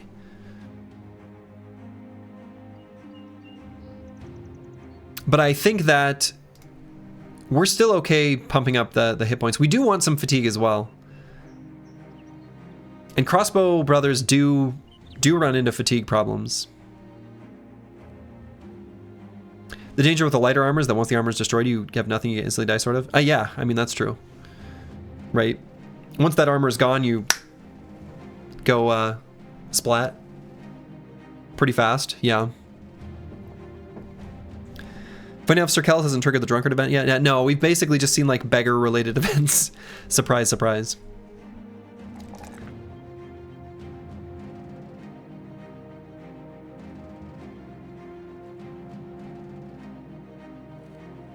I'll take the high roll and the hit points. I think we'll have more opportunities for fatigue and initiative later. And that got us up to a high enough breakpoint of melee skill in his base stats where once, not if, but once we get realized potential, this will bump it up to exactly 70. And when it's at exactly 70, then hybridization will give us an extra 10 melee defense, which may come in handy. All right, Dr. Wisniewski here. Let's go ahead and grab hybridization. And then we can equip like a bow. Even if the bow sort of sucks. And this brother does have anticipation available. So I'm pretty keen to grab range defense here. Okay.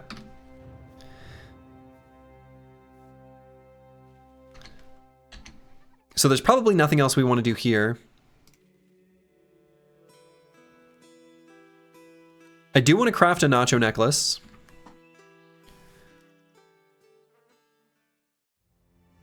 So do I head back to Helfenstein now? Or do I check out these places, these locations first? Let's head to Helfenstein now, and then we'll go to Schmelsheim.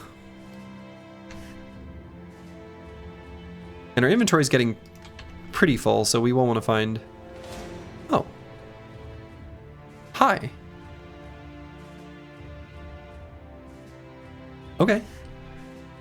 Yeah, we'll fight this. I don't know what they're doing here, but we'll fight him.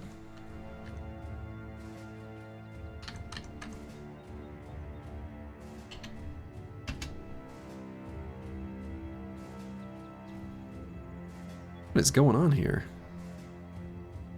What are they running from?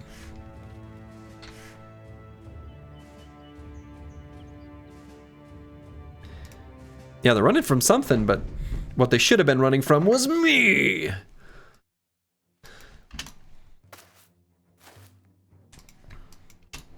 we're probably just gonna scoot and shoot here.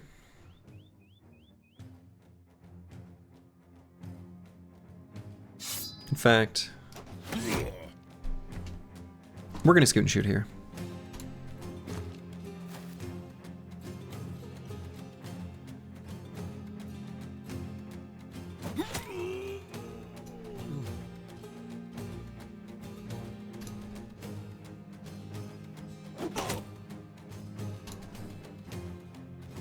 We need to swap the weapons on King Tet and Cruiser Complex.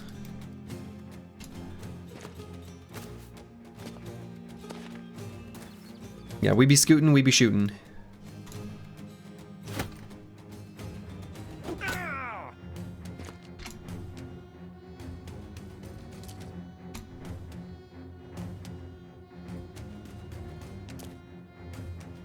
And I don't think we're going to use this net again. So we'll just put it on the ground. Oh, the Chaucer can't step up there. That's okay. We'll get the banner up on that hex and it'll be fine.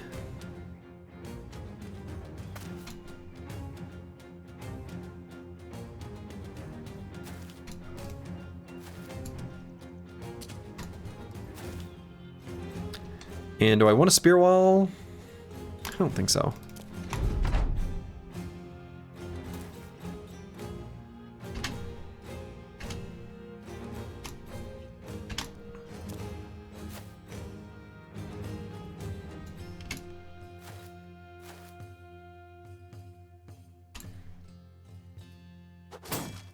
What? Better.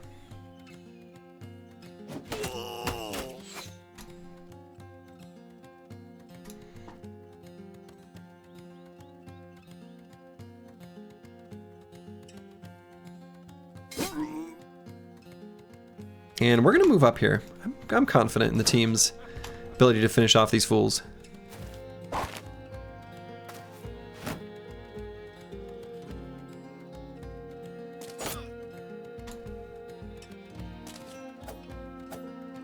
What?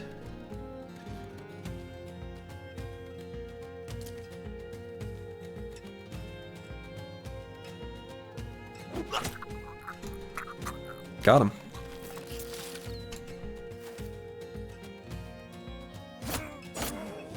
There we go. Well, that guy still had an attack.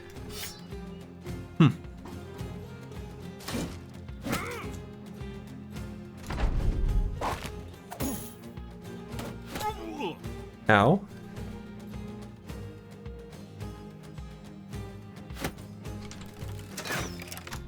I missed. I hit. I hit. Let's get a dog down.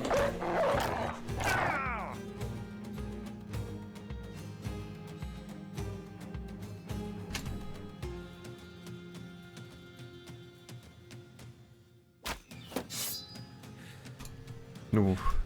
Low on fatigue.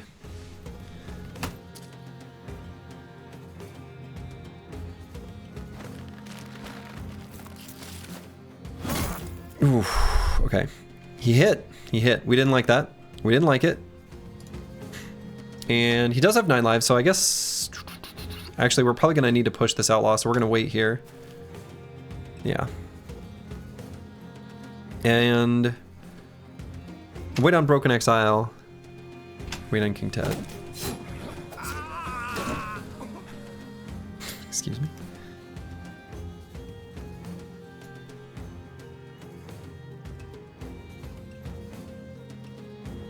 So we're going to push with both Curse Word and with JSF MPGH.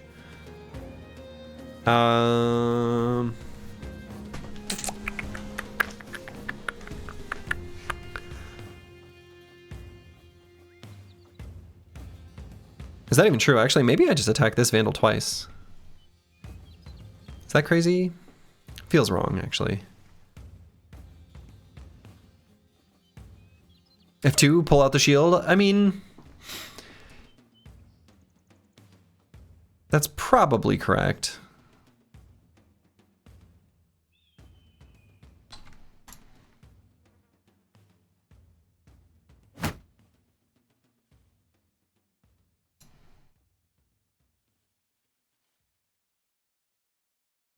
We kind of want him to be hit by Curse Word, though, to lower the initiative. So we're going to bros kill this Vandal and otherwise try to push here. I guess we'll just shield wall.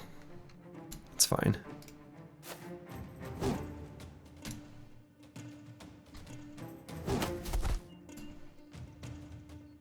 Okay.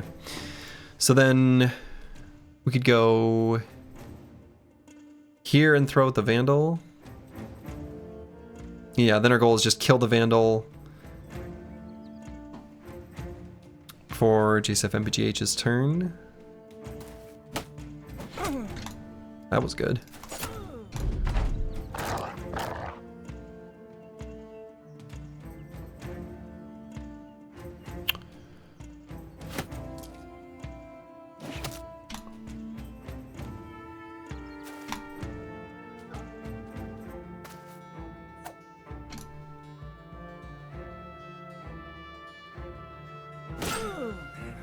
Cool.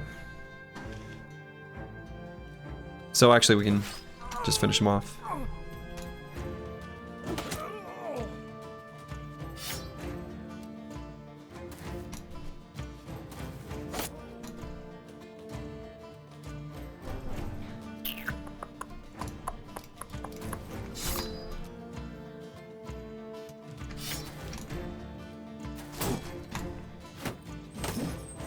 Rude. Good. Run him down.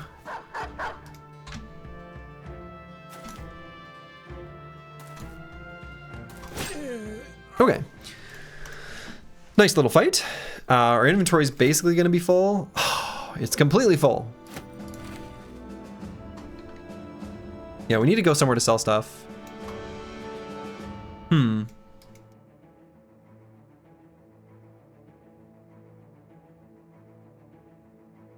I guess Holzmark has a taxidermist, and Holzmark is where we want to go long term.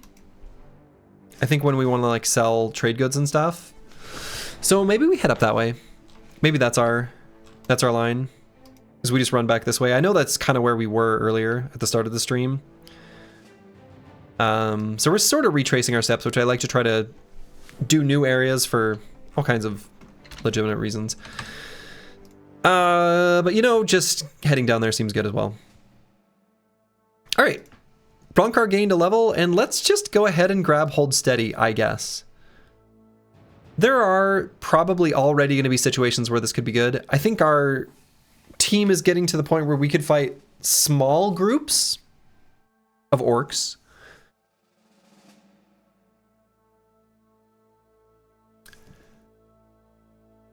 And so this would let us fight those pretty happily.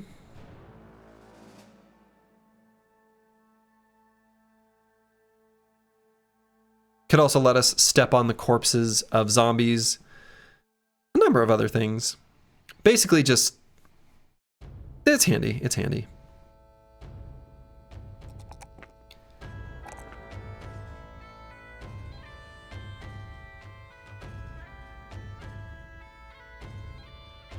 And let's grab our +4 hit points. 43 is looking pretty low.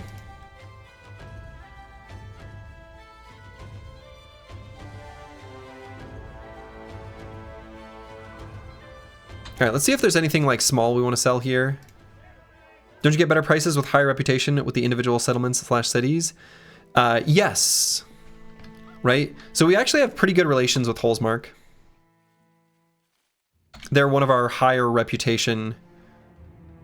Helfenstein is the highest, but you also still need to sell at a larger city. I think this will be our best price. We're also going to be looking to take contracts from them to keep boosting that that relationship. But yes, we do get better prices in those cases.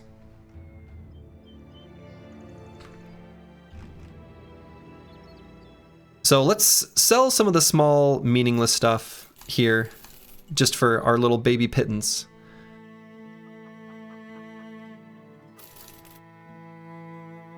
And they have a taxidermist up there too, so that'll be a way that we can get our money.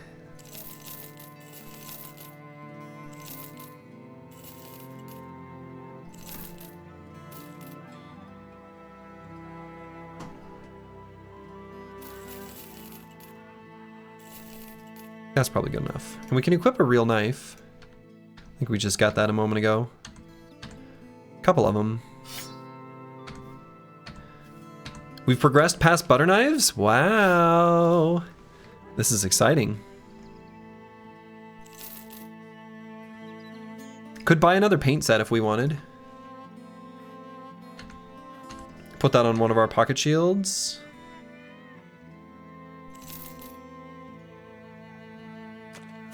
Sure.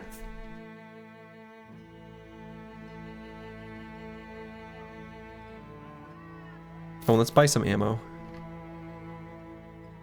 What was the starting background? It was a custom background that started with 1 cripple, 1 beggar, and 1 refugee. All right, we're not quite profitable. Professional. And we're a little ways away.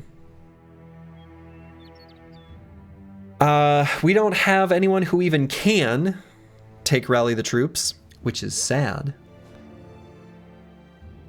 But I'm okay with not pushing our reputation too high too quickly now. So let's just go ahead and click on this one. We are professional. Wow. 1 whiskey, 1 scotch, 1 beer. Uh-huh. Is hardened gear progression normally this slow or just due to starting conditions? It is definitely slower and more granularly meaningful. I mean, we're still like level 6. The day count is obviously high enough that in a normal campaign you'd like to have more than this. But we started with a not only set of terrible brothers, but have, you know, certainly struggled to find good, safe fights that we can take that actually increase the company's power. It turns out when you only have beggars, cripples, refugees, it's kind of hard to get going. But Hardened is slower than vanilla, for sure. I think it's got a very nice, like, mid-game progression trajectory.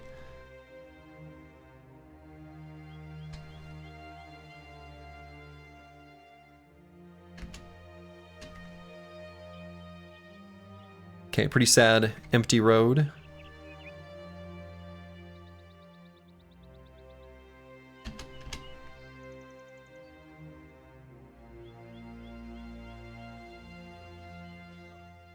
All right. And they want us to destroy an orc camp. This is one of the professional contracts. Wow. I don't think we're going to be doing those yet. So. Let's go ahead and buy some amber. And we'll buy a couple fresh nets. The amber we're going to sell when we arrive at our destination. So we're going to go to Holneshoven. Well, they've got abducted children.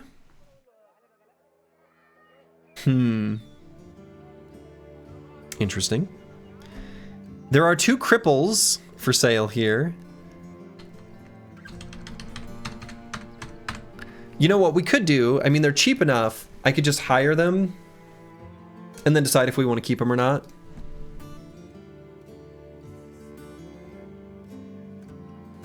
And we can just only keep them if they've high rolled. Or if they just otherwise offer a pretty interesting package. Seems alright. One thing you've never done and you're curious about, does your reputation with the noble houses affect prices as well? I believe so.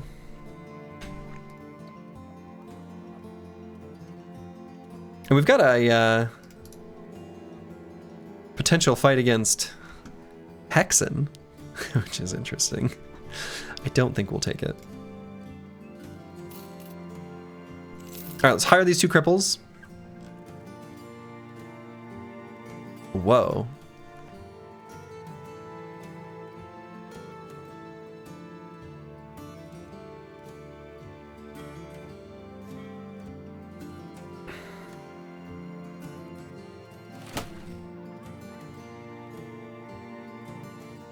Whoa. Dastard removal event is back on the menu. I think you need 2 brothers with either fearless or brave.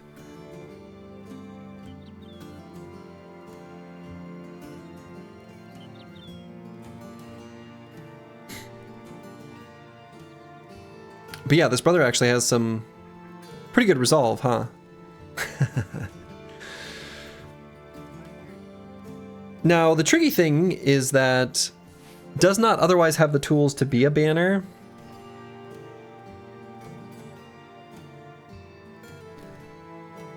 Has small target where Brute could be good for sure. The default weapon masteries here aren't very good. Like, we'd have to buy flail mastery. And I think I'm gonna let him go. Oh, whoa. Whoa. He could tank like a beast? Could he? Now this brother... This is an interesting brother.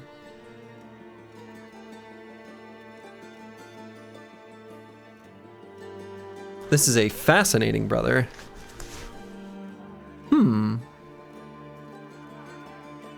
Triple star melee attack? Yeah.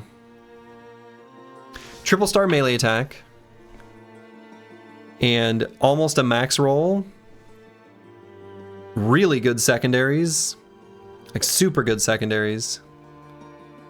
He's got iron lungs. I like this brother quite a lot. So this brother looks to me like a beautiful, beautiful, beautiful sword lance.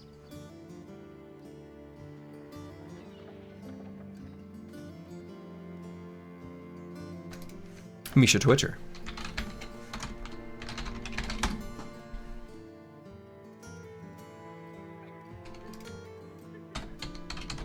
Hold on.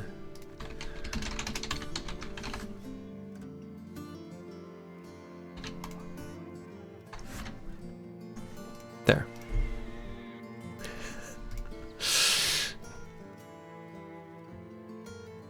Don't say that. Now Misha Twitcher's gonna end up dead like the other Sword Lance bros. Nah, not this one. I'm gonna say Sword Lance and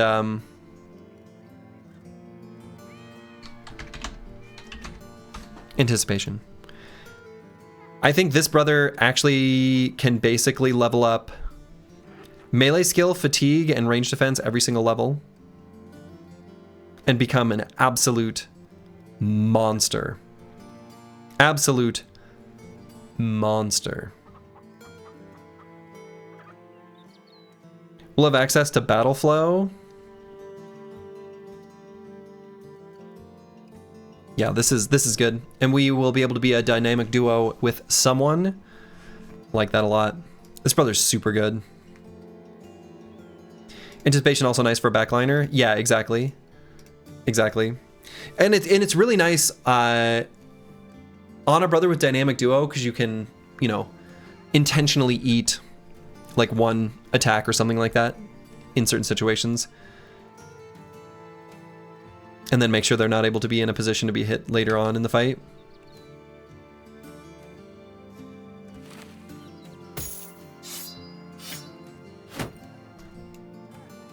Yeah, his brother is like super good.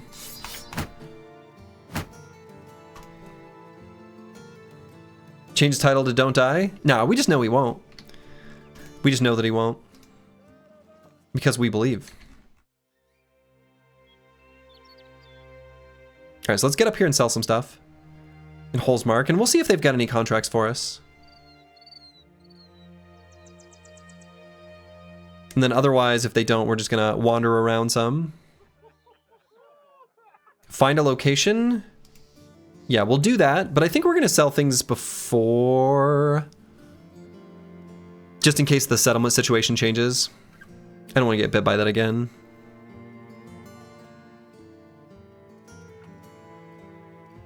It's happened to us too many times. Oh, I guess first things first. Nacho Trophy Necklace. Wonderful.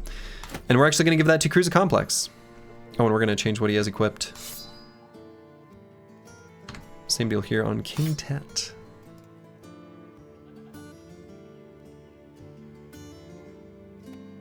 Actually...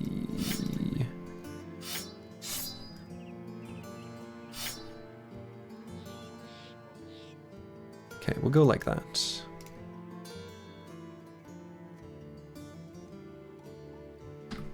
Okay, very nice. So now I'm gonna sell stuff now. I'm not messing around.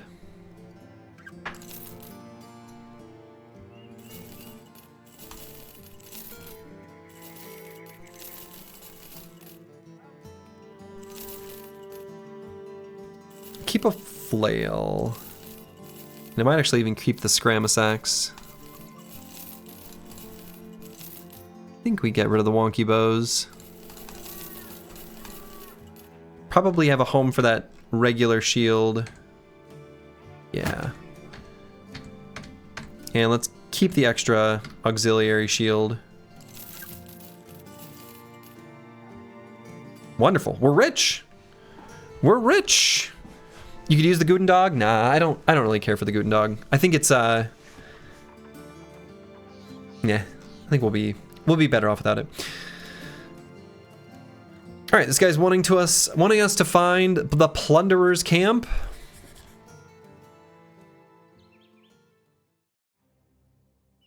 So 12 to 17 tiles, so maybe like up here somewhere, especially if it's in Dreadmore, which I guess is going to be that word.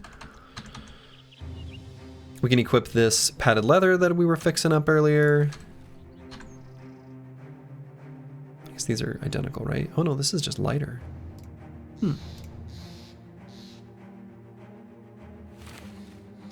What do you call a potato that makes you angry?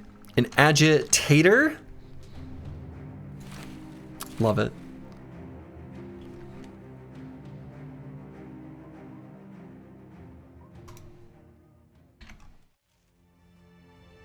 It's very good. You know what's good? Potatoes. I like potatoes.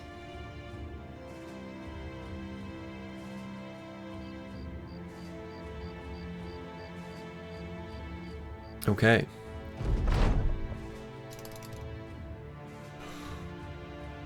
And let's see.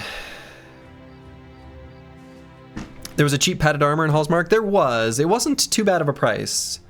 And I did look at that and I was thinking about it. Out of every way to cook a potato, what would you say is the best? Ooh. Ooh. Ooh, now that is a question. That is a question I can get behind. And that's a question that I think is worth thinking about. Choosing your favorite apocalypse? Listen, you don't have much say in the matter. Choosing your favorite potato? That is where you have agency over your future. What is it called? Hasselback? Hasselback potatoes? Hold on. Is that what I'm thinking of? Yeah. If you don't know, just Google it. You'll look at the picture and you'll probably know. Hasselback potatoes are wonderful.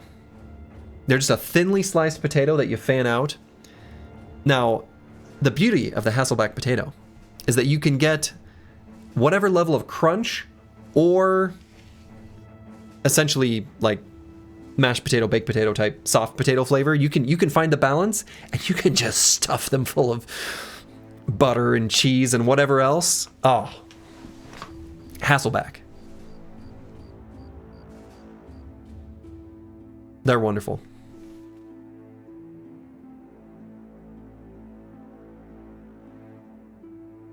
Roasties are unparalleled? Roasties? That must be... Oh, is that just a roast potato? This is a British word? I've never heard of roasted potatoes called roasties. Huh. Yeah, roasted potato is hard to go wrong. Pan fried if you're lazy and love crunch. Yeah, pan fried's nice too. Not a mere roasted potato? Is it more? There's more to it than that? I mean, surely you zhuzh it up.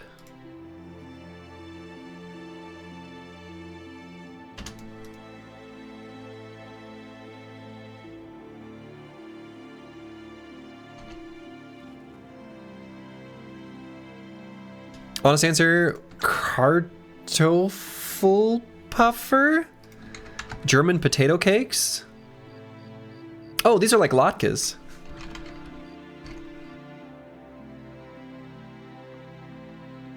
Yeah, those are good. Those are good. That's a good way to do it too. Honestly, hash browns, especially with like a nice breakfast.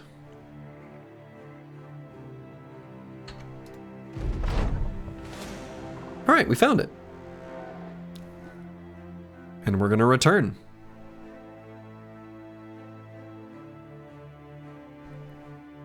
We do want to fight highwaymen, we just don't want to fight 4 to 6. You rough them before they were roasted, so they're the perfect mix of soft and fluffy inside and hard and crunchy on the outside. So that's the roasty. I like it. I like it.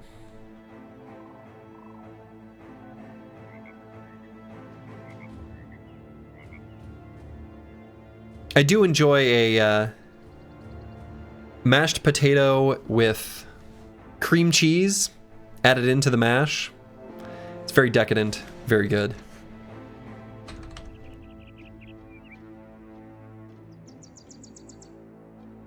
We got some nachos here.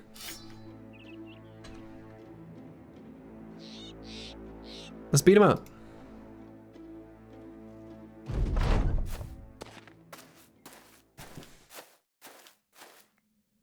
This doesn't look too bad at all. They can't attack us by moving 3 hexes based on where they started, so I don't think we need to scoot and shoot or do anything like that. We'll just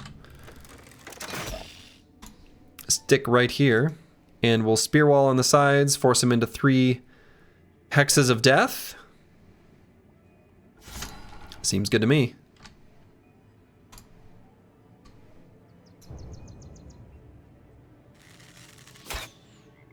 What?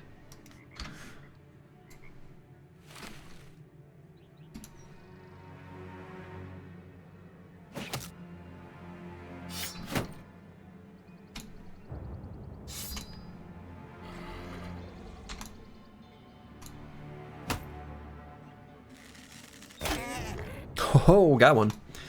Can I ask, why did you decrease your maximum field size by 2? I didn't, but the Hardened mod does.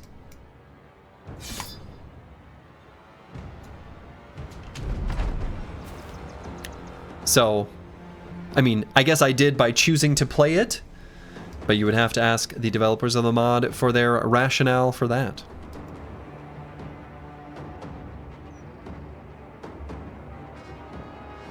It didn't used to be like that. That is a new change as of the last month-ish.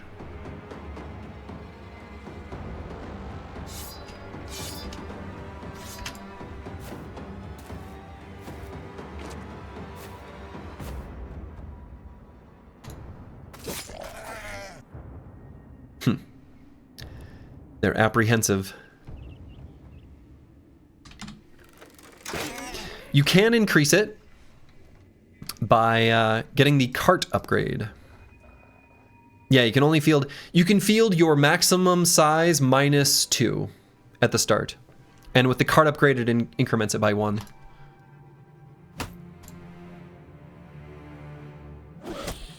It makes the cart upgrade even more desirable.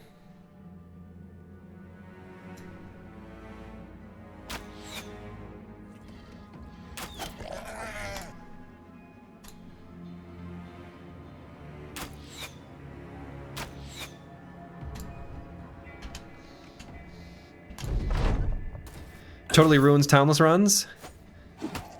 Makes them a lot harder, that's for sure. I mean, I don't know. You can get the amount of money necessary. Maybe? I don't know.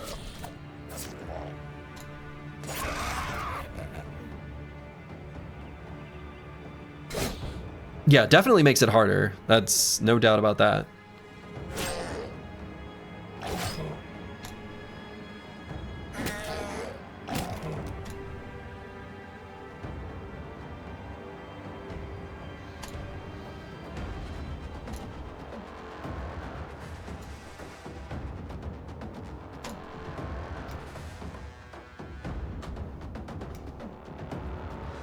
But yeah, for Peasant Militia, of course, yeah, you can still run 14. You're not at the limit right away. That's very true.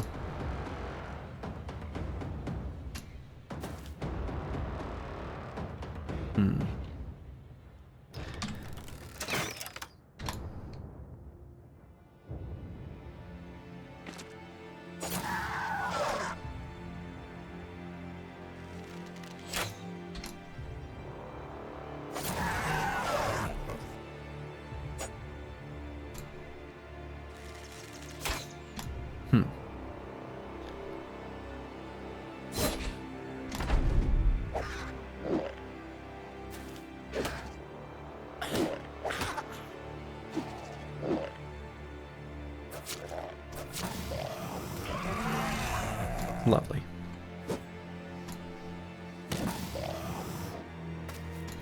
Not gonna lie, I wish we had some fire bombs. Just imagine a bunch of cripples and hobos lugging grenades at you.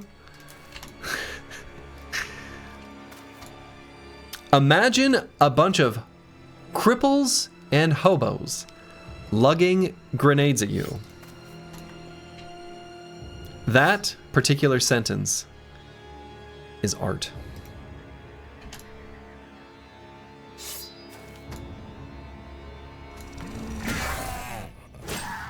That's beautiful.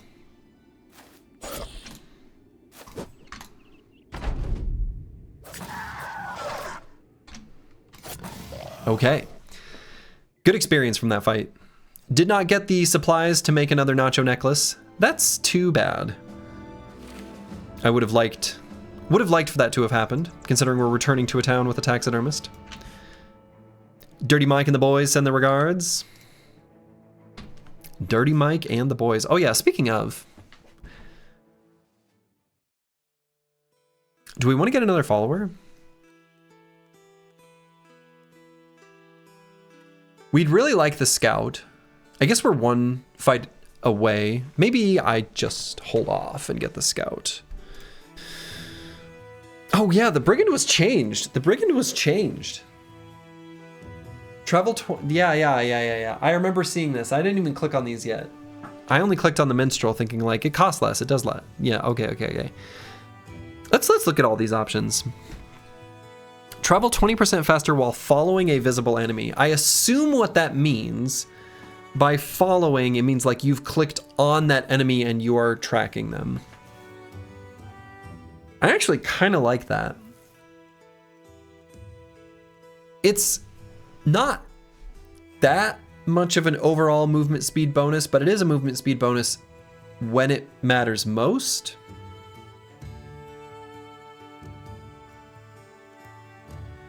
It's a movie quote from The Other Guys, a spoof cop buddy comedy. Oh man, the old cop buddy comedies. They don't make those at all anymore, do they? I feel like Brigand is very situational since most of the time you're faster than the enemy. I mean, fair enough, though. The thing to keep in mind, the difference between vanilla and this is that we won't have access, like the scout is different and the lookout is different as well. We are not necessarily meaningfully faster than the enemy. They're pretty close to the same speed as us in a lot of cases. Obviously there's a variety of factors there, but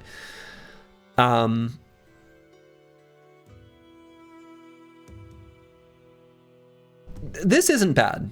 I don't know that it's worth the crowns, but it's not bad. It might be something we fill out the squad with. Negotiator's kind of interesting.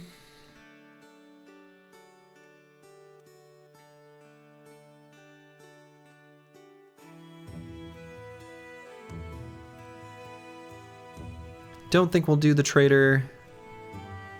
Recruiter, I think we're not going to need. Scavenger is still, of course, good, and we might want.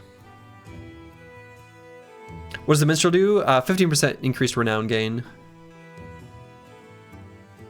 And the surgeon is, you know, pretty nice.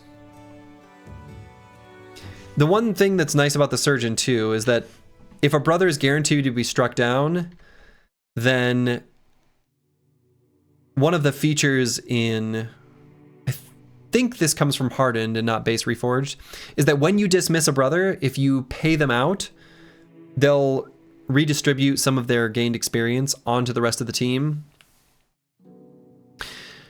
So even if you get a permanent injury where the brother is like unkeepable, it's a nice consolation prize. Like you sort of retain some of that experience, so it's not totally lost.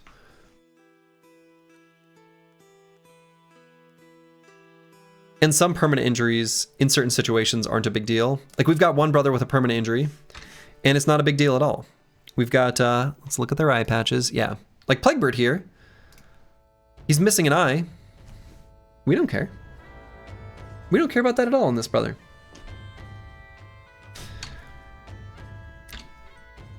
So it's a way of sometimes keeping a bro around. I'm just gonna do it. I like it.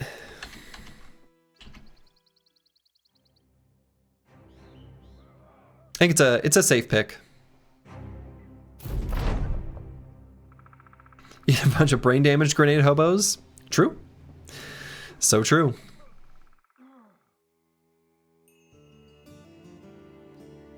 Okay. So sale price here is still pretty good. Let's go ahead and sell stuff. And by stuff, I mean things. Sell a few of these crafting supplies.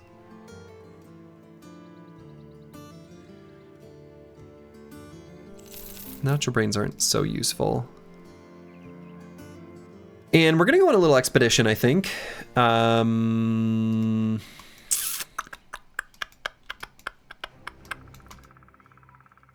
We could maybe like sort of walk between in this area. So let's buy supplies to be able to do that. I'd like to get some tools. They're kind of expensive here. We're just gonna hold off for now. We're gonna get ammo because it's inexpensive here, relatively. And let's get...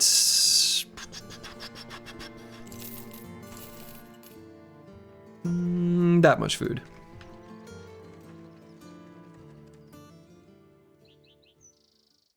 The Slurgeon has joined us? Yes. The streamer has entered the squad. The Slurgeon shall look after you.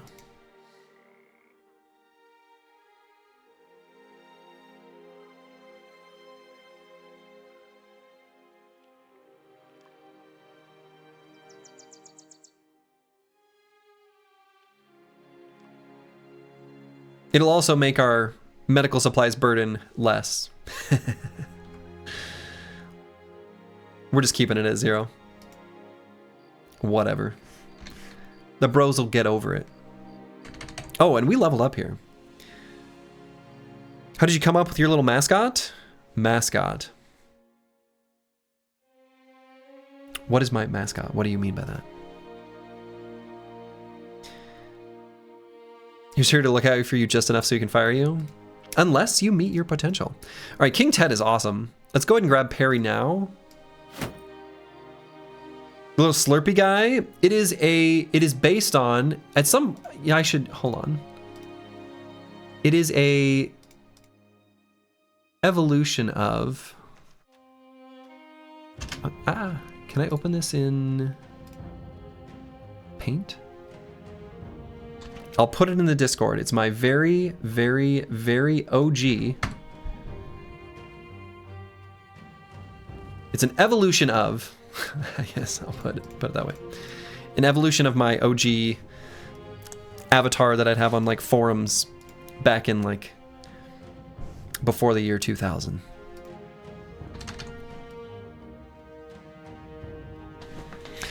Okay, we're gonna go and grab Perry.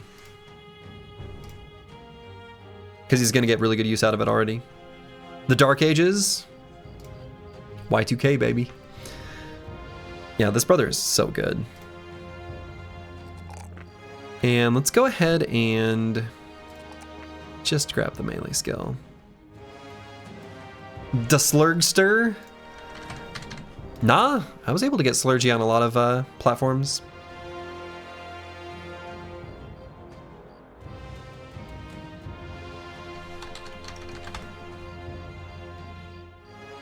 So let's see. What do we want to do on the Chaucer? What do we take on this level? This brother's like legitimately like true hybrid. He's actually really good offensively with melee weapons. You thought Slurgy was shorthand for the Slurgster? Nope.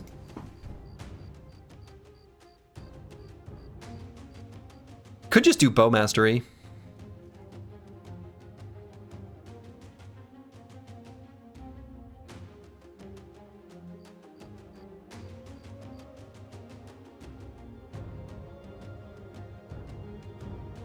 Or even throwing mastery.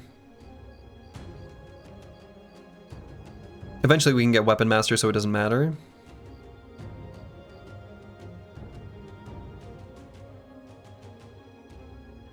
I think I like the damage from Throwing Mastery. You missed out on the Slurgster 42069. Yeah, but it needs some like XXXs around it. Sephiroth, SSJ, etc., etc.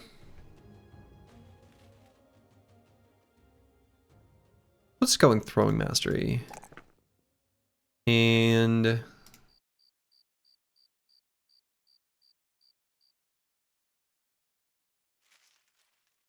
we'll grab hit points and I guess still just melee skill. There it is, Ubercore. That's it. That's the name. That's the name I should have gone with. Took a little workshopping, but there it is. That's the final perfect form. Soji obviously stands for Slurgistan, the fatherland.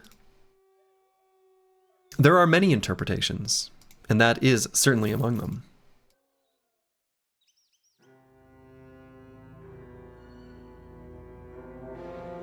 Hexen?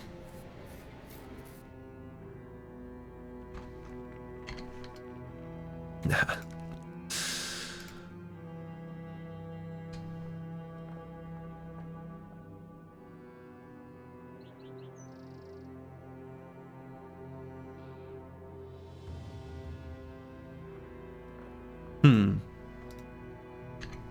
Nothing. What do we see when we just... Oh. Eagledub no longer suffers from pierced arm muscles. Great. Shrats? No. That sucks. We don't want to fight Shrats. Oh, and do we want to change these weapons? Yeah, probably.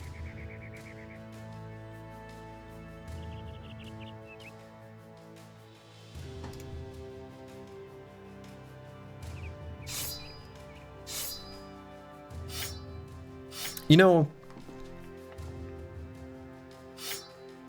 let's leave this as a spear. And we don't want to fight the Shrats. I don't know that they'll want to fight me. They actually might not.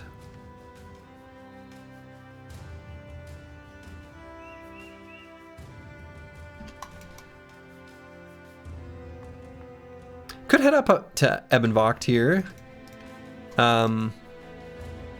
There is a kennel. We don't have that much money. We'd like to buy more dogs.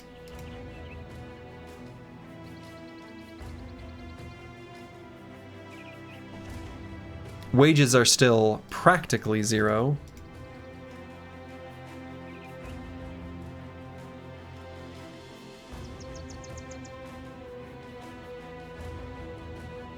I really thought we'd find something out here. Instead, we found a whole lot of nothing.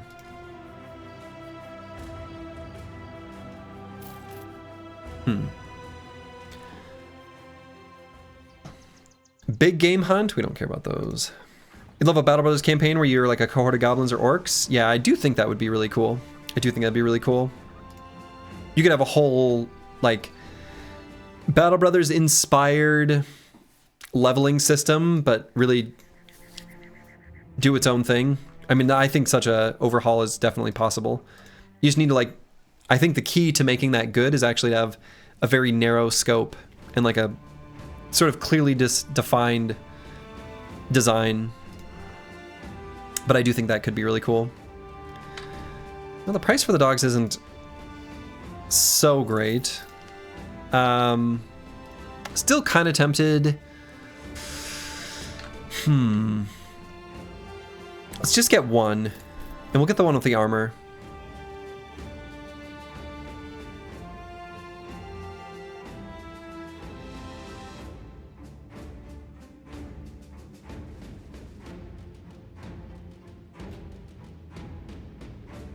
And we'll put it on Broken Exile.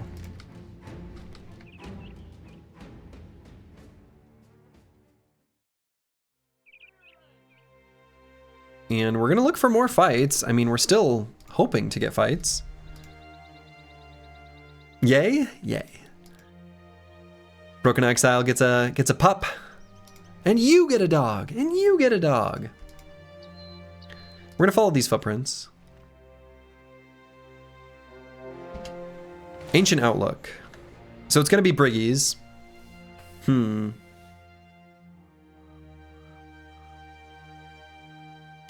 Legends has an ancient undead origin. You start hostile to everyone, and your job is to defend the Black Monolith. Yeah, some of those things can be cool. Some of those things can be cool.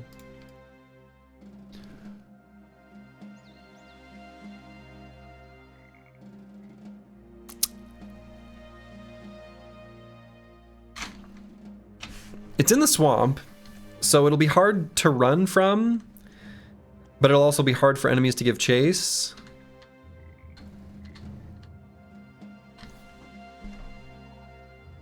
This is like a maybe. We've got a pierced hand here. Dr. Vishnevsky needs to be swapped out.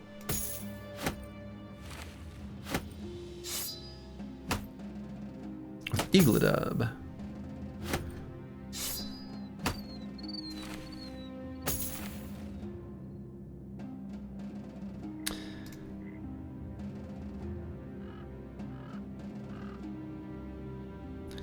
Slurgy, you're like 80% of current Battle Bros viewership. How does it feel to be a celebrity?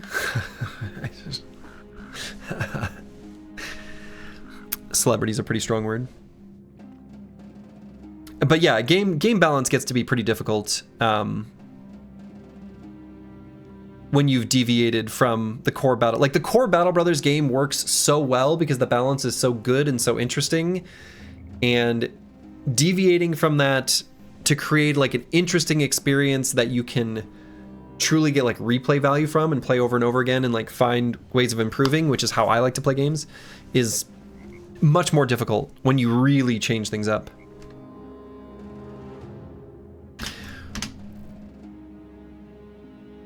We're gonna at least see what's here.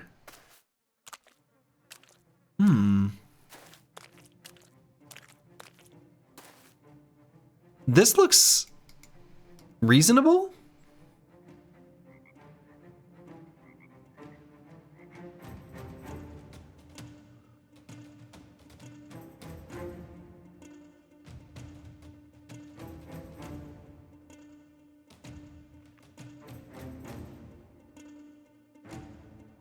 Okay, so this tile is murky water. Yeah, this looks reasonable, doesn't it?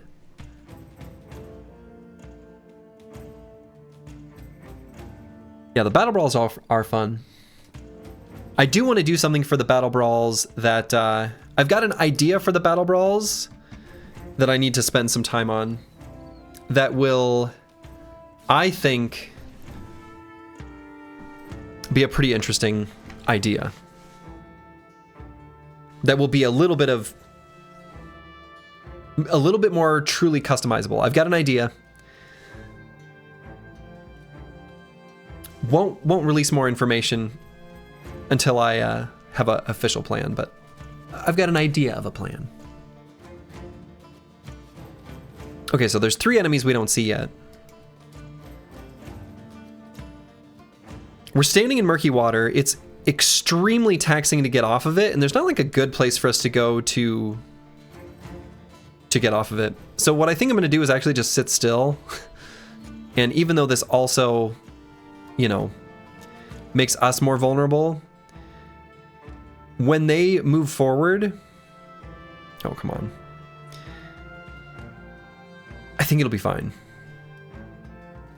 So far we know that what you have is an idea, and what you have is one of them. Uh-huh.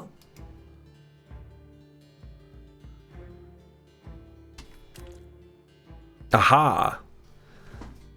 A highwayman.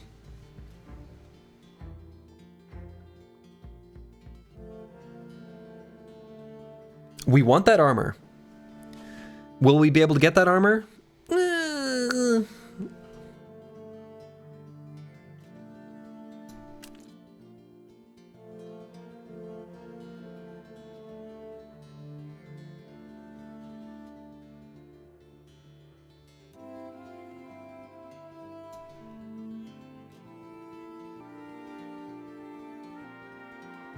Okay, this is spooky down here. We really want their gear. Even if we have to destroy their armor just to get their weapons would be super nice. Those are really good weapons. I think this is a good fight for us, but it's gonna be tough. This is gonna be tough.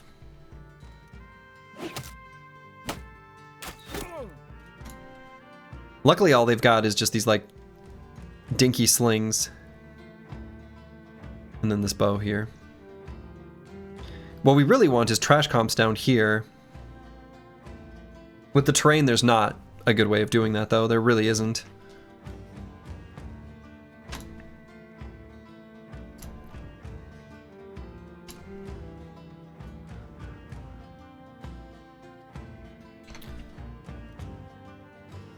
And this has...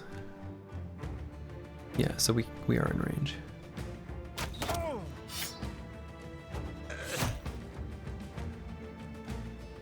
Boom! Do you see that head go flying? There once was a dream that was Rome. Isn't that like the intro words to like the opening cinematic in Rome 2 or something like that? Or maybe Rome the TV show?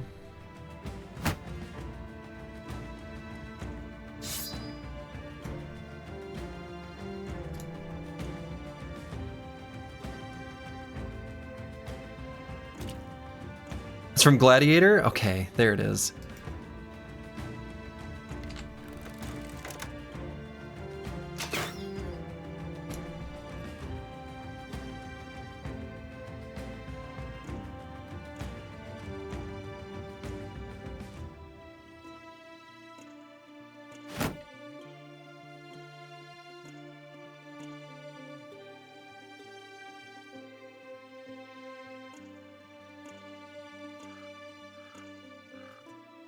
We'll just chill here for now. I'm just really nervous about these highwaymen.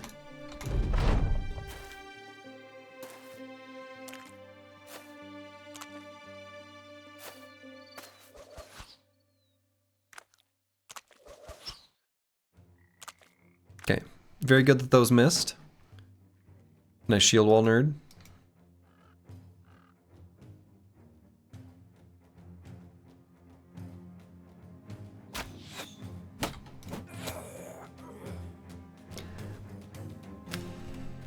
We just keep shooting.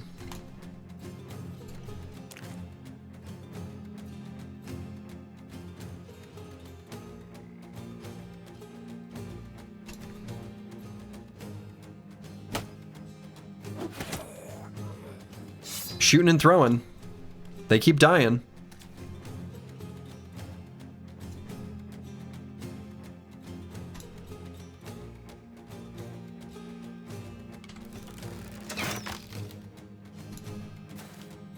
Basically an even fight now. Easy? Yeah, easy.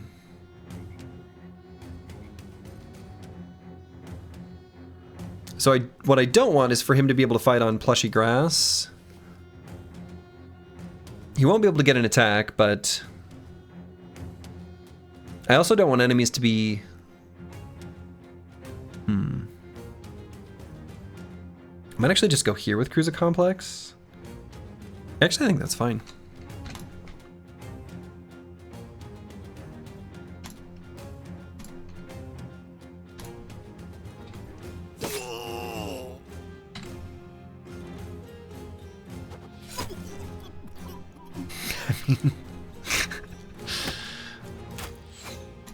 This is what you get when you set up your camp in a swamp. This is what you get when you set up your camp in a swamp. This is their fault.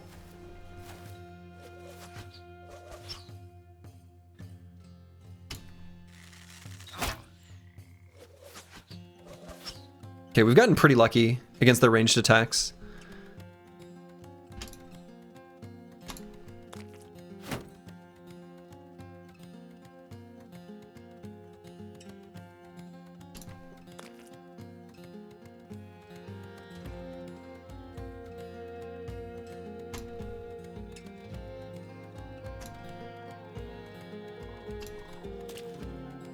Alright, so that guy's up there now.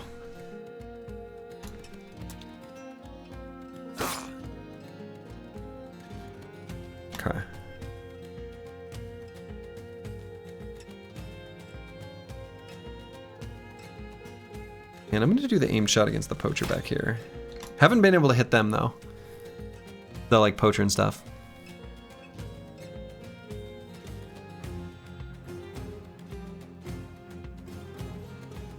And we're going to run down here, and then we're going to move trash comps to there. Well, that's brave. And mostly dumb.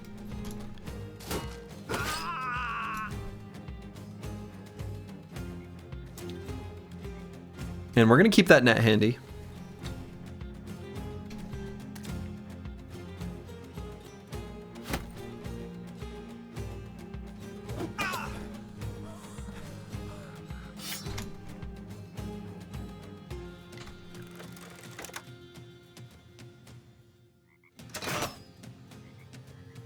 Okay, Pierced Hand is very good on the enemy.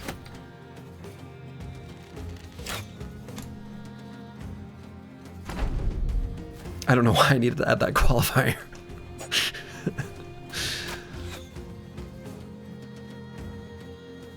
All right, so there's a dude here, right? So, you know, what if we spear walled? Make it so he can't get to us. I guess he can get to us now. We gave him a hex. That's fine. We like him to be there because he's easier to access for trash comps. Cruiser Complex, hello, hello. Things are going pretty well.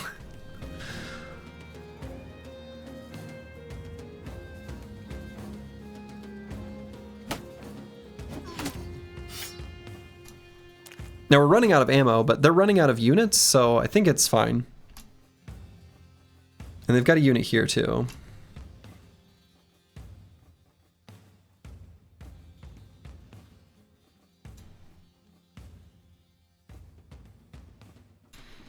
So we know this guy actually is in cover. Let's just aim shot here. This is brutal.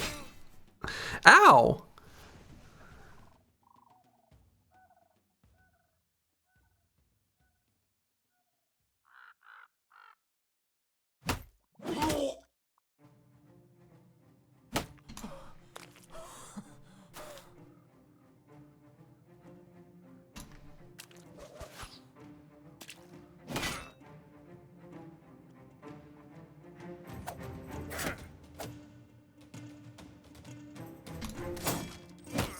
Ooh, okay.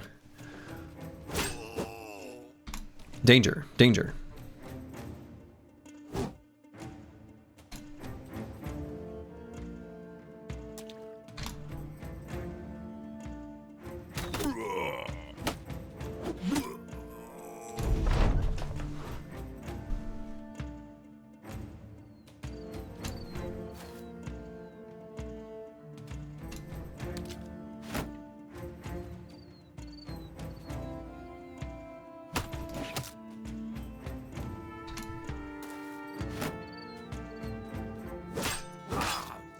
Very good.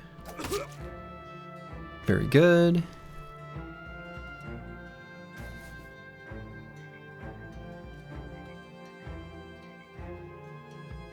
Okay, gonna hold out here for just a moment still.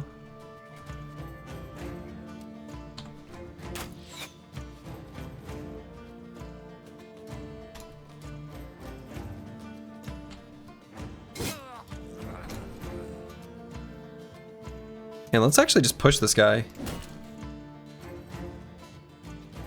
And I could take a step back. Make him run through more murky water. Let's do that.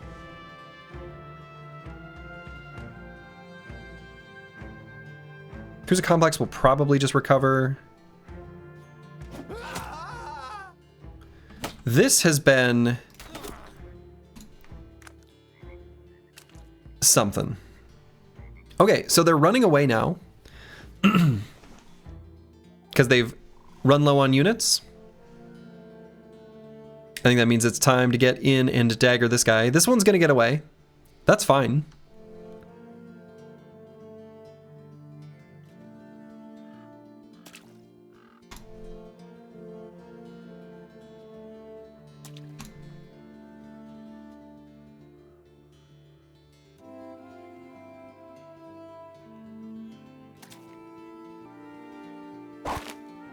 Just put him in the net now.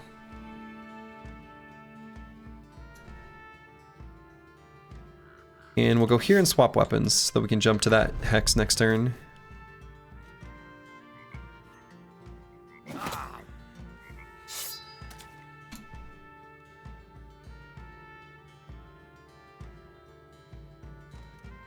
No arrow to the knee? We don't have it. Or do we? I guess. Do we? Okay, ate that anticipation stack.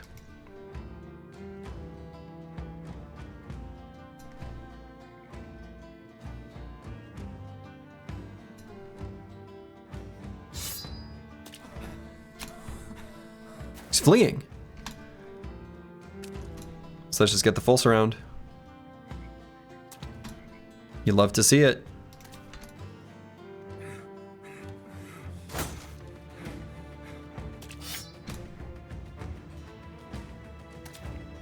You love to see it.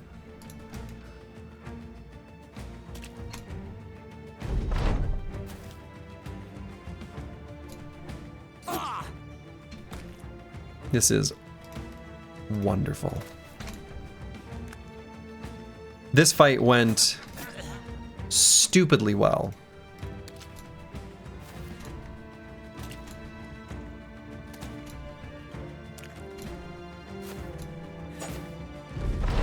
Not getting the big flail, Sag.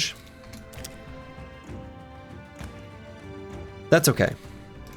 I think with the squad as they currently are, with the brothers we have and the perks that we have, I think I'm actually even more excited for the Morning Star.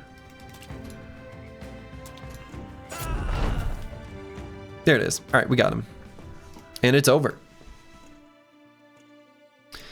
So the most important thing here, oh, we didn't get the weapon at all. Sad. The most important thing here, though, is this mail hauberk. This is huge. This is a really good, this is like a really good armor. Hell yeah. And quite a lot of experience, too. Mail hauberks are unreasonably strong. I think I agree with that. I agree with that.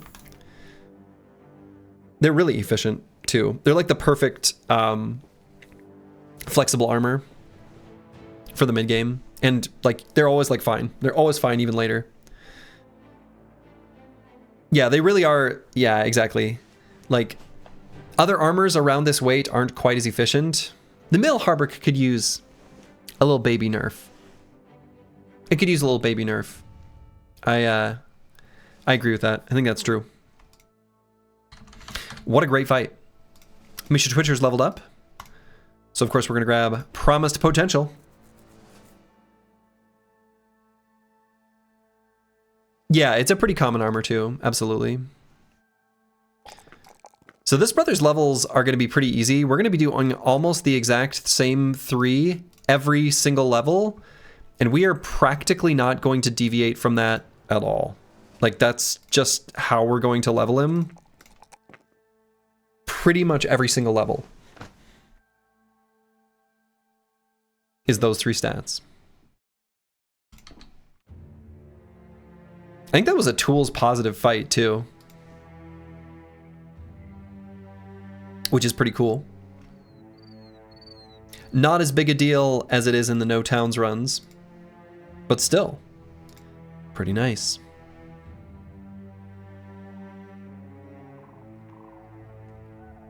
Can maybe see what's going on with this northern hideout.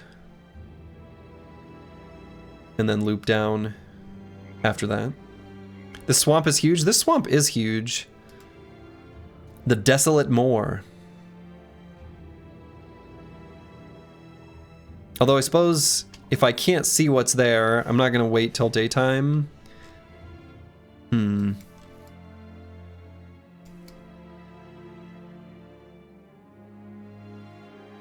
Just like sweep around this way. Maybe head over to the mountain, peek on that, and then see if we want to do this fight.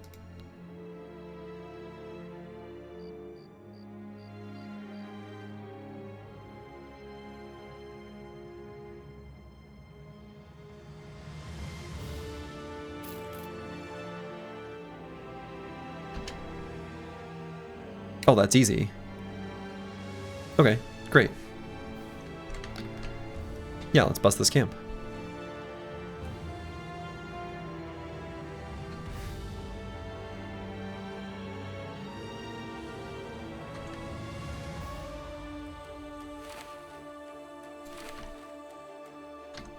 Just making sure we're using our pocket space. We're not going to need the net for this fight. And then we'll probably raid this noble house a bit on the roads. And then just sort of like snake our way back south via the roadway, fighting caravans and other such things along the way.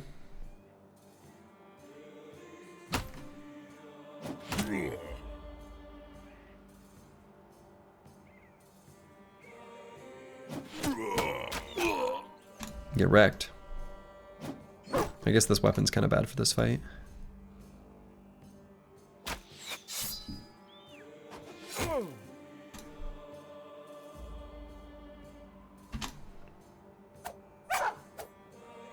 What?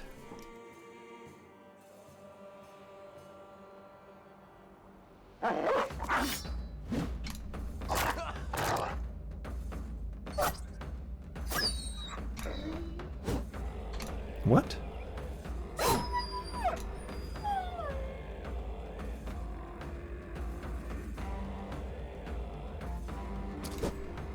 What?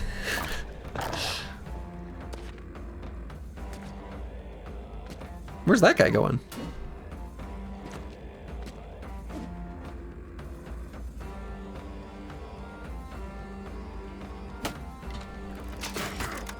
Get back here.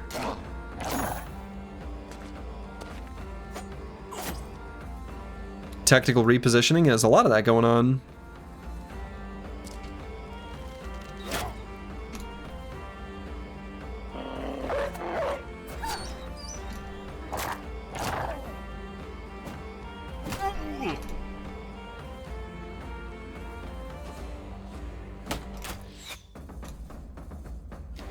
Manifest Destiny's Child. Hello, hello. Hope you're doing well.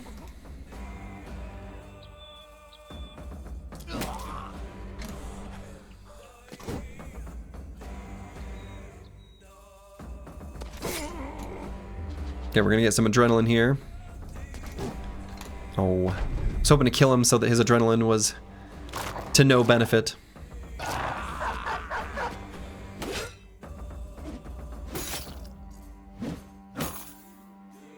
Alright, they got some baby hits on us. Guy at the bar nicknamed Chili Man gave you a spicy pepper, currently dying? That's on you. When someone calls themselves Chili Man. Do you know what type of pepper it was?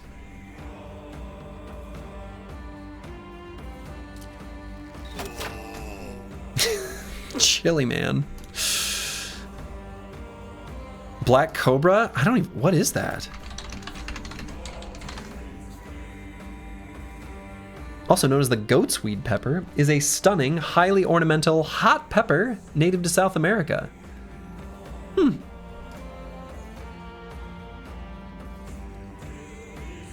It's about 5 to 15 times hotter than a standard jalapeno. Good luck to you and to your toilet. I don't know, there's... A lot of peppers have so much variance. Oops.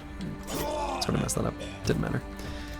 They're like, even a jalapeno, like, I like spicy food and I have a relatively high spice tolerance. But every once in a while, I will get a jalapeno that just like knocks me on my ass. Like it's like the spiciest thing I've ever put inside me. And then other times I'll have a jalapeno and it's closer to a bell pepper. I don't know, it's weird. How goes the run? It goes really well, Trash Comps. It goes really well. You're still alive. And in fact, are you our first level 7? Oh my glob. What a moment. What a moment. You have arrived right at our very first level 7 brother. And it is no other than Trash Comps. So we're going to go ahead and grab Nimble. And I think that means we're going to be swapping around this armor. We're no longer going to be wearing the mail hauberk on this brother.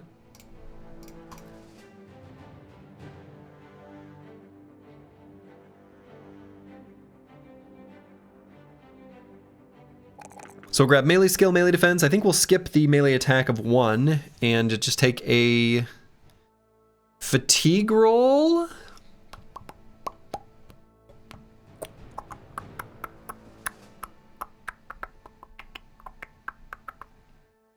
Yeah, probably.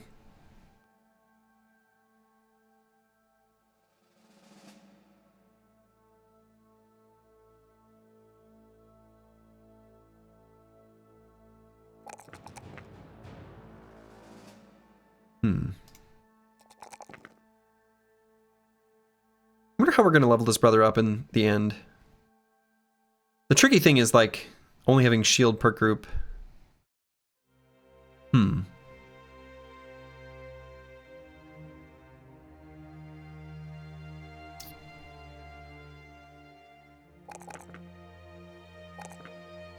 May end up just going like a sword lance type bro anyway on this brother, even if they don't have sweeping strikes or whatever that...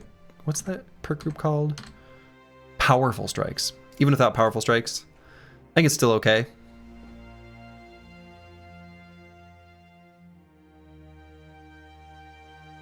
He's gonna have like an excess amount of perks though because of back to basics.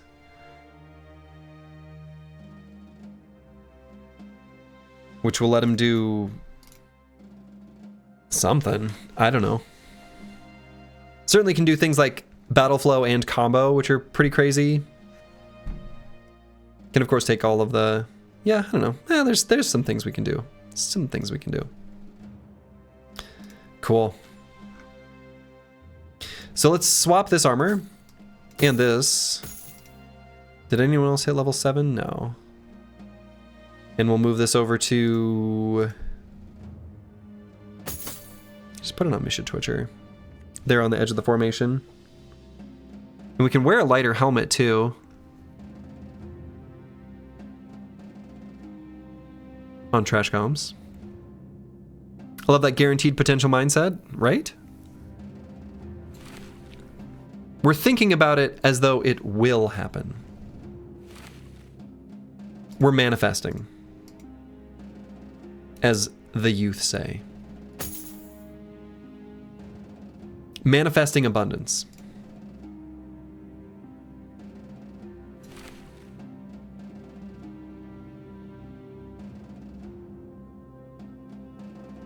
You are for sure? For sure.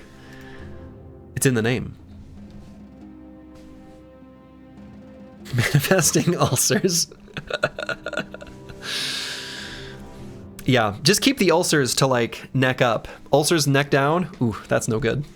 That's not where you want them.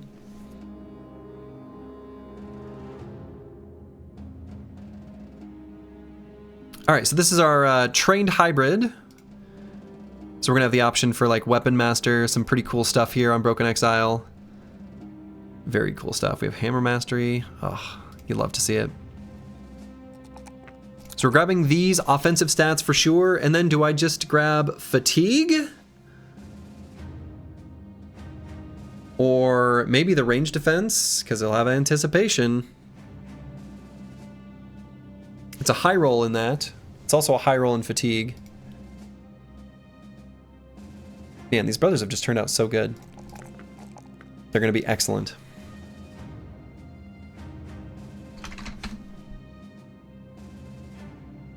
Trained hybrid anticipation. Just to remind myself that's what we're doing. And could possibly grab it now. Value of 18 is not bad.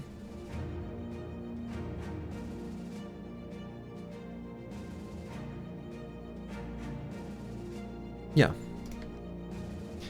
All right, Misha Twitcher. Let's grab this one, and... Ooh. Do I take a high roll and resolve?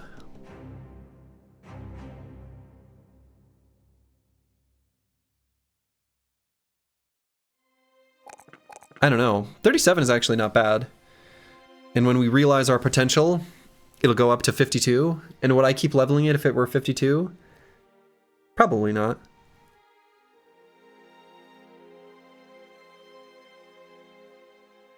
Maybe I just do...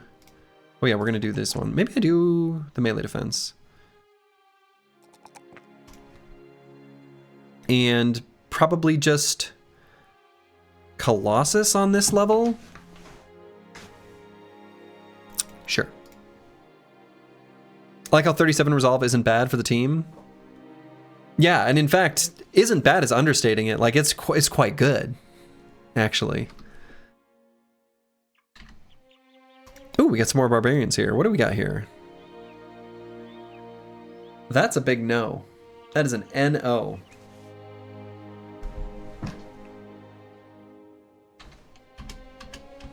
Oh, come on. Auto pause. Just let me go. Let me go.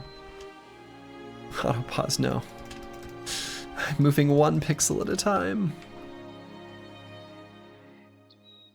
Configurable pause. Pause when seeing enemy. Uncheck. Now let's bring it back.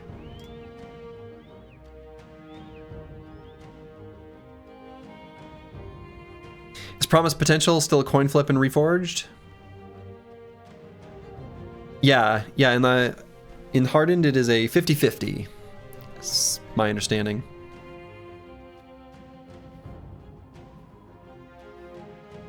Heavy Rusty Axe would look magnificent in a Beggar's hands. I mean, it really would.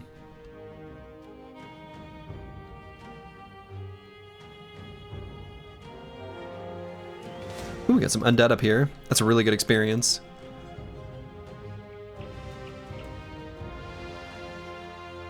Let's fight him. They're running, question mark? From me to me? So you're saying there's a chance. Oh man.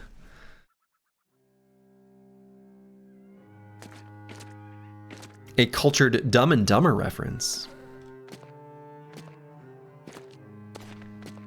Should have just proceeded 1 pixel at a time, weak. I should have. Also, I love how playing this origin, so every once in a while, some of you may notice your chat messages are withheld by the auto mod. Because it's like, this is potentially rude language. So words like cripple, hillbilly, there's been a whole bunch of them that people have said that the auto mod grabs. Some of them it's being a little zealous, right? Hillbilly, I mean, I don't know. I guess it is about a group of people, whatever. Anyway, there's been a lot of messages that I've been like, oh yeah, that's fine. Skiza, was yours? Uh-huh. Both of them?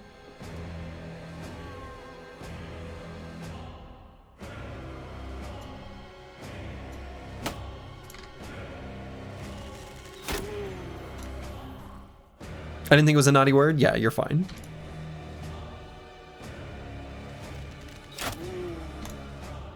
The thing is even a lot of like words like hillbilly or redneck or whatever have kind of turned into like terms of endearment, even among people who might describe themselves as such.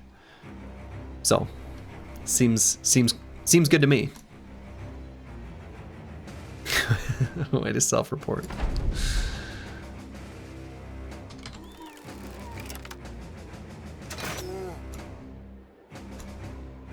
Much like Yankee Doodle? Yeah. Much like Yankee Doodle.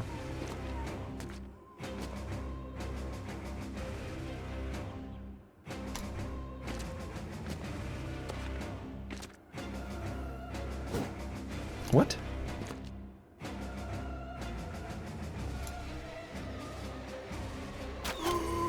Got him.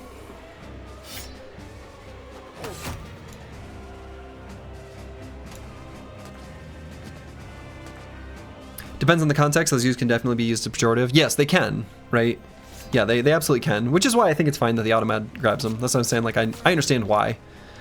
I understand what it's doing. But yeah, you absolutely can use those words in a way that's like, you know, being disrespectful at a minimum, right? Do you need the latest Reforged version for Hardened? I believe so, yeah. Those kids could read, they'd be very upset. That's also a great line. Level Slurgy still is in disbelief when one of his armed... Yeah. Disbelief when I miss? Yeah. I can't believe it. How could they possibly miss?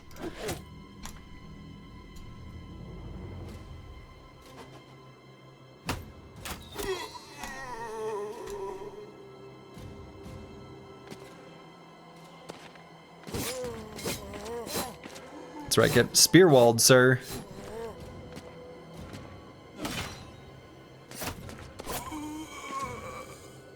Yeah, the team's starting to actually become, like,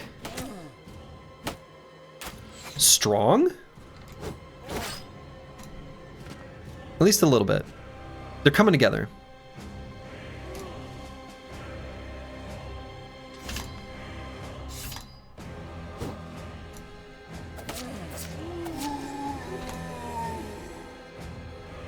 Not weak? Yeah, let's go with not weak. That's probably the safest description.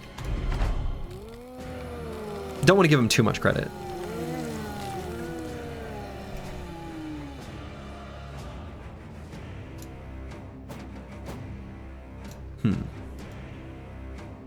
They've still got some work to do.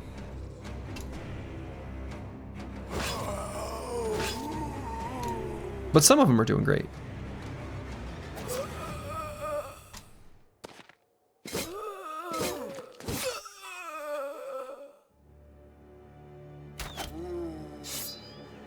No, not enough fatigue.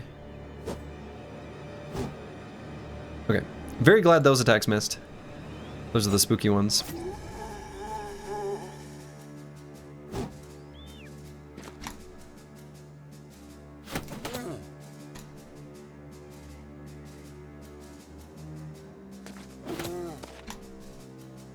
Oh, I should have attacked a different one. Whoops.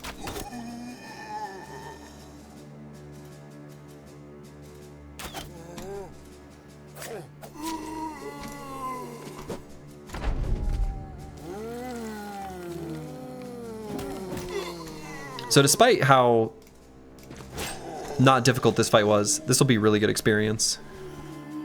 Zombies just give a lot of experience in this mod.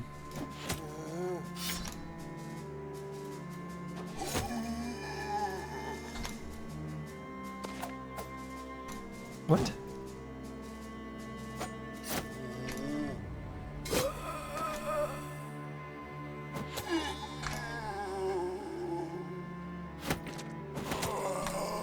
There we go. Easy. Yeah, like look at that. That was almost, this is a pretty similar amount of experience that we gained from that brigand fight. Actually even slightly more, which is kind of nuts. And did we really take any damage at all? 17 armor damage on Broken Exile. So that was like tools positive. You love to see it. Not that we need to overly concern ourselves with that, but hey, we got there.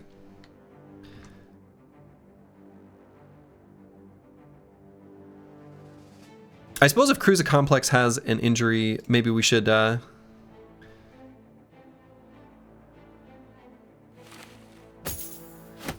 another brother step in. Let's do...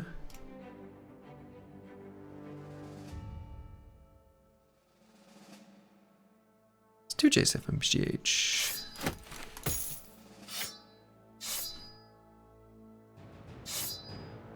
Seems good to me. But time negative? I mean, every single action we take that is not completed instantaneously is time negative. Every single one.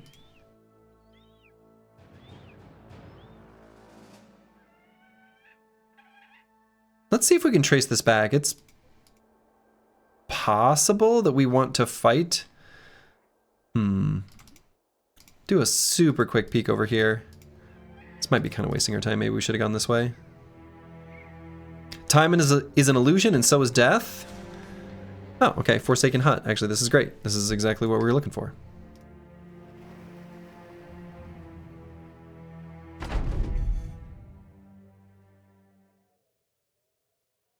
Okay. Gonna gain more experience. New Hardened update made your first day one drive off brigands mission location spawn 13 briggies. They Hardened doesn't mess around.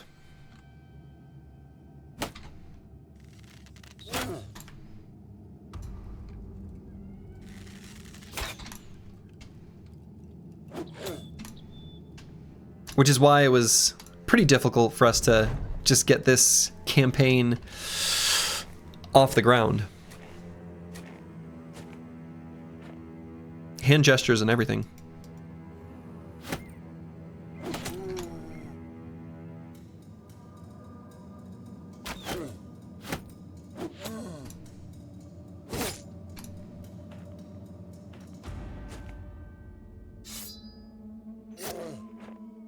That's right, bounce off my spear.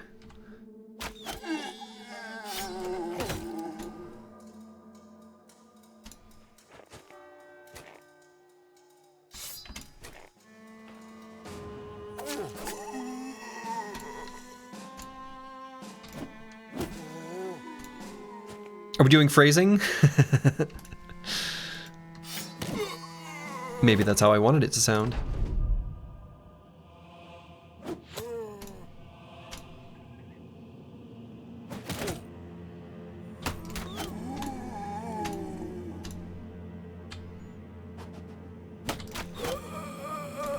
Okay.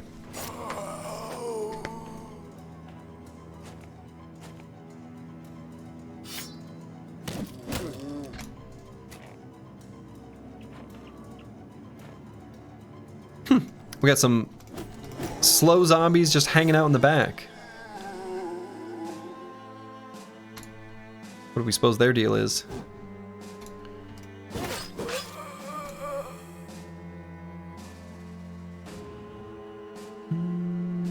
Let's not attack there. He probably just got caught on the terrain.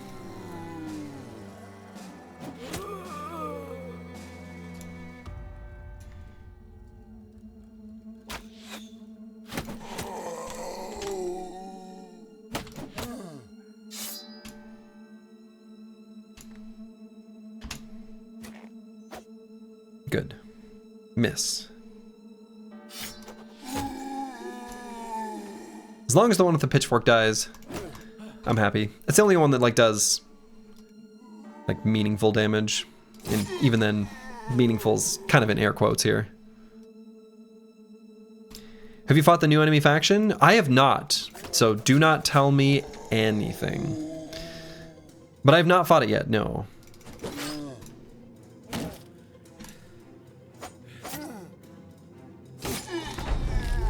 We'll see it when we see it.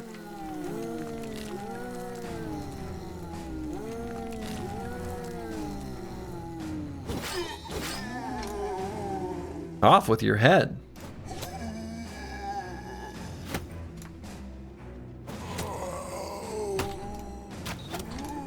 Looking forward to seeing the new enemy faction. I know it's undead related.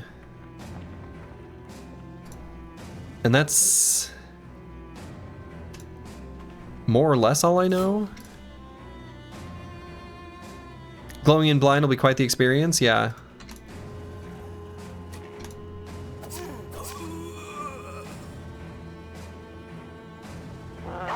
I hope so.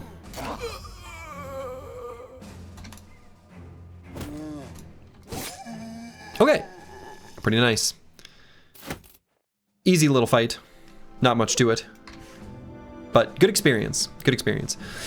So do we keep exploring up here on this little island, question mark? It's probably an island.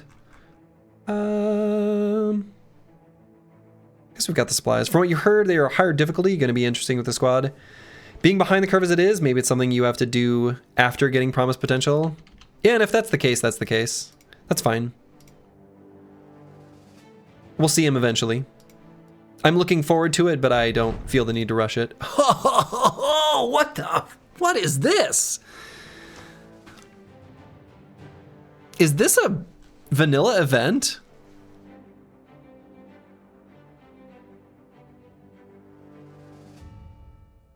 This sucks.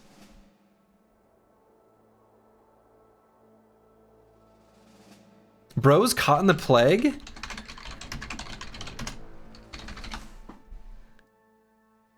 Wow.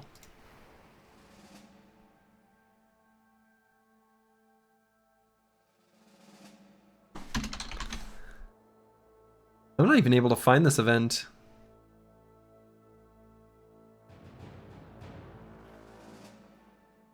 Infected, maybe? Huh. Wow. Well, that's why we keep a deep roster. That way we don't have to worry about such things. This is no problem. Certainly we're not going to go into battle sick. That seems bad. Ugh. Let's do... Oh yeah, this is the brother with Shock. Okay. I see what's going on here.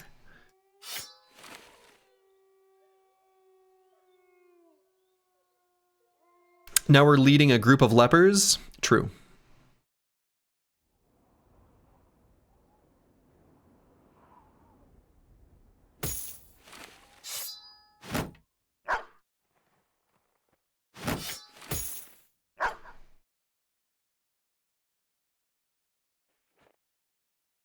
Ugh. And I guess we can level up Plague Bird here. Hadn't leveled him up because he was sitting on the bench, and I was like, may as well wait. And I'd probably just grab parry on this brother. So no need for the pocket shield here. Rather carry a pocket bandage. You got a banner? You haven't been paying attention? Yeah, oh yeah. Oh yeah. Not only have you been carrying around a banner, you've been doing some confidence exuding. Curse word somehow being the aura bot. A tale as old as time. Curse word is the aura bot. Master Maticus is the tank. And Eagledub is an archer. These things are just how the game selects this for me. This is the magic of the Stream Elements queue. It knows what it's doing. It knows what it's doing. But yeah, we're gonna just not look at the 35 hit points here and grab parry.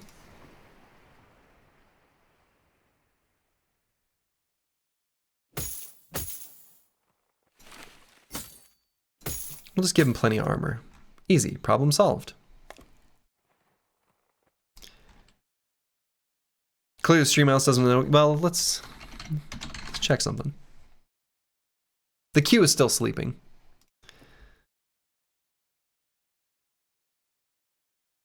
Because of course it is.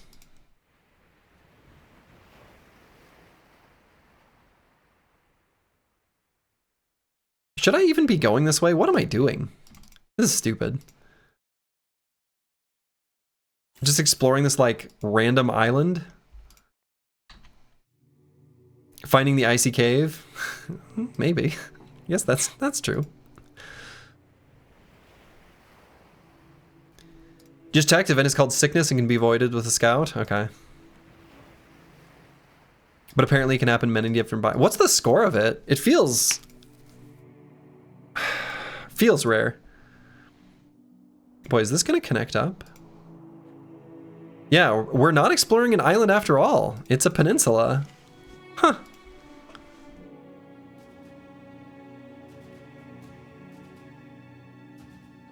Amazing.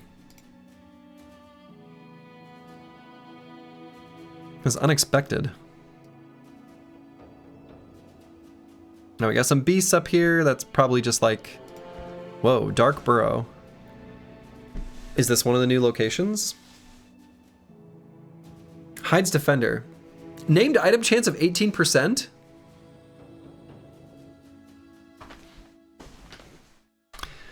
So one thing I can at least, and this is sort of a secondary mod giving me some insight that I wouldn't otherwise have of knowing the named item chance.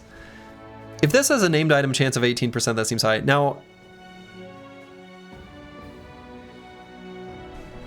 I don't think we want to go in there. Oh, unless this is a... Now, hold on. Actually, this might have nothing to do with the new faction. Did beasts come out of this? This might be one of the crockpot locations. So maybe this is like an unhold cave?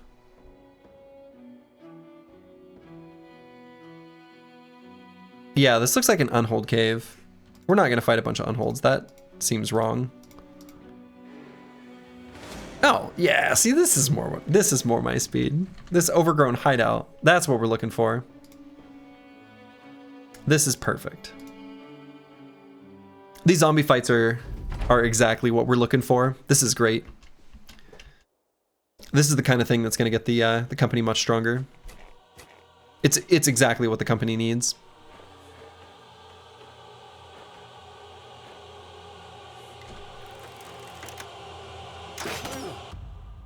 Nice miss.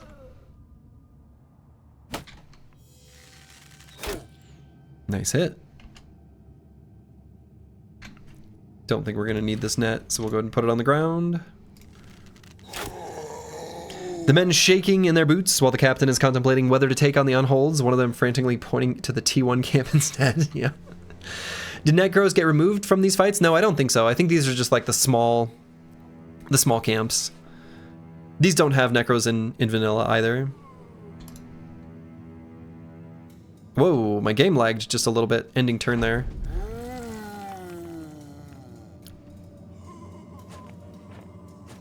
Just like a little baby lag spike. Didn't like it. What?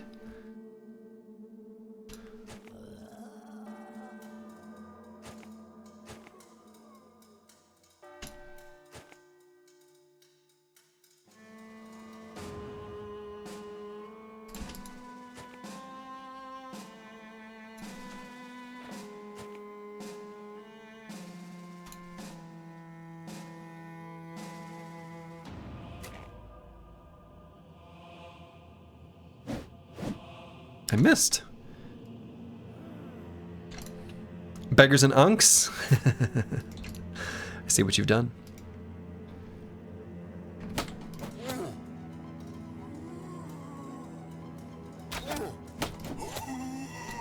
Good.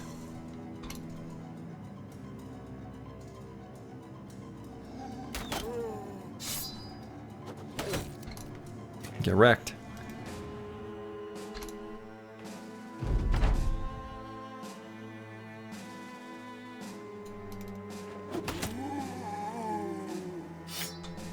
Very nice.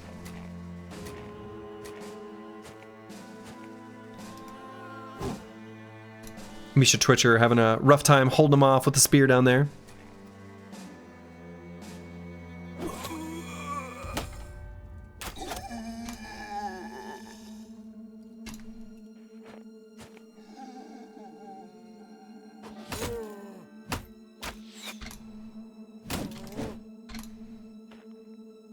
All right, so we got the zombie with the pitchfork here. Ooh. Yeah, that corpse appeared under him, which I guess we kind of don't like, huh? Do I think this dog is safe here? I kind of do.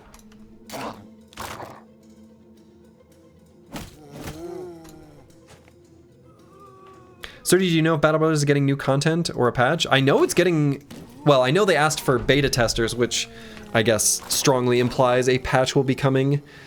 I was genuinely quite surprised when they added new content, when they added the undead, the ancient reliquary or whatever it's called. Ancient village artifact reliquary. Anyway, I certainly didn't see that coming. That was not on my bingo card, so maybe we'll get surprised again, but I don't know anything.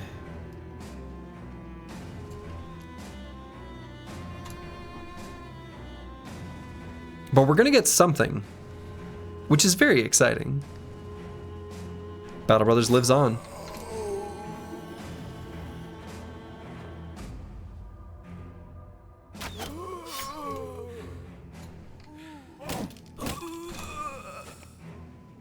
What's on your bingo card anyway, Slurgy? Oh, it's blank. That's why nothing's on my bingo card. I just leave it empty.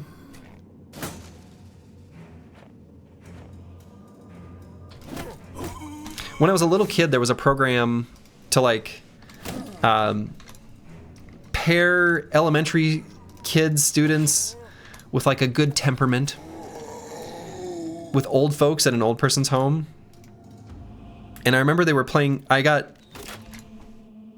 somehow I don't know. I was like a nice kid. So I was voluntold to be a part of it.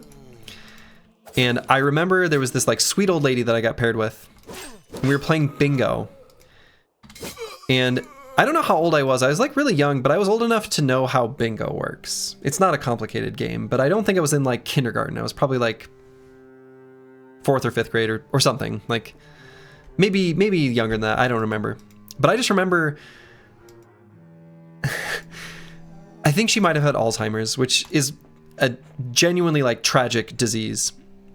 But when the bingo person would call out a number, they'd say like B4, and I would put the little marker on B4. No matter what, she would slap my hand and she'd go like I was cheating. And it was like not traumatizing, but like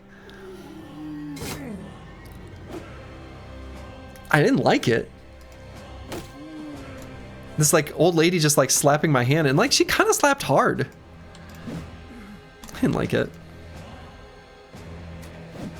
Anyway, I don't really care for bingo.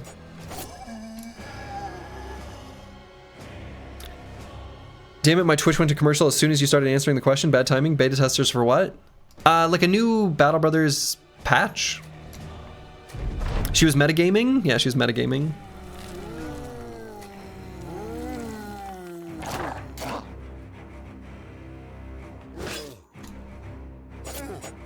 What does that even mean?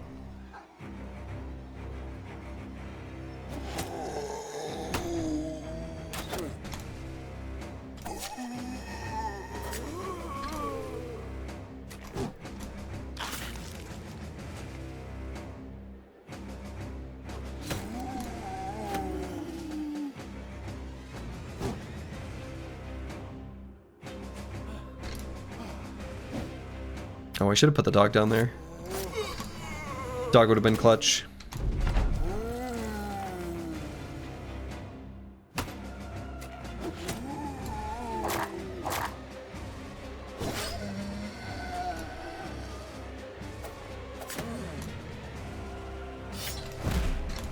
Get stunned.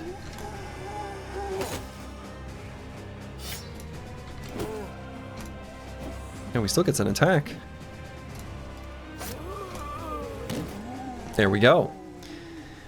Your grandparents love to play bingo. They would literally play like 12 cards at a time and had a bunch of yeah, I've seen people doing that. The old multi bingo. That's a lot. That's like that's asking too much out of your attention span. To like have no gap, you have to immediately be like, okay, did it, like check every card. It's too extreme. Too extreme.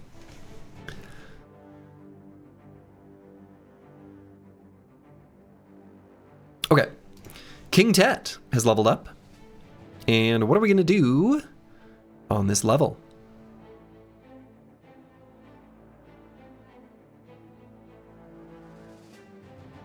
God, this is gonna be such a good brother. Why do we keep only rolling the +2? Like, I don't want to take it. Because I know, like, long term, he'll be okay. Ugh. Let's see.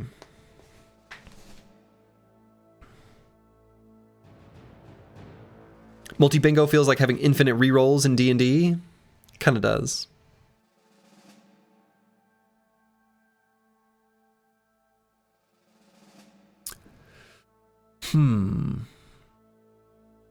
What to take on this level up?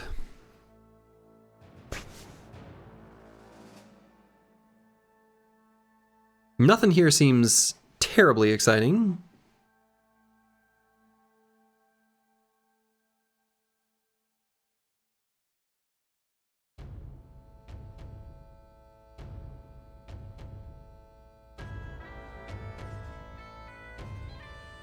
Could grab just Vigilant, maybe.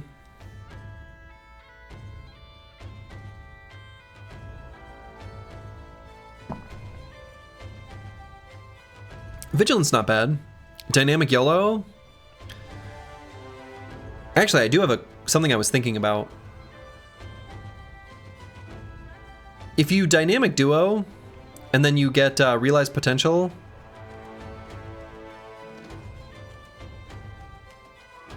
If you reallocate it, do you get to pick a fresh partner?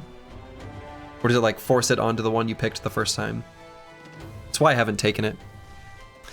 Something I've been kind of wondering and I'm nervous about, because I do plan on taking some dynamic duos, I think, but I don't know how I want to have it set up until the team kind of blossoms.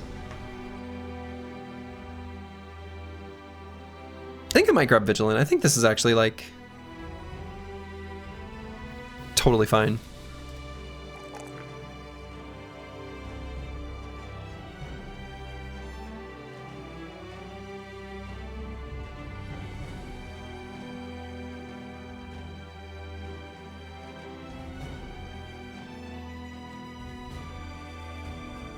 I'm deciding between the +2 melee skill and the +4 HP.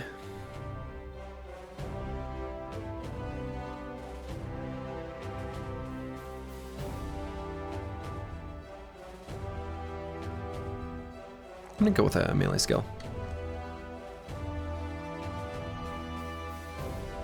I think it refunds and you can choose a new partner. Maybe, I don't know.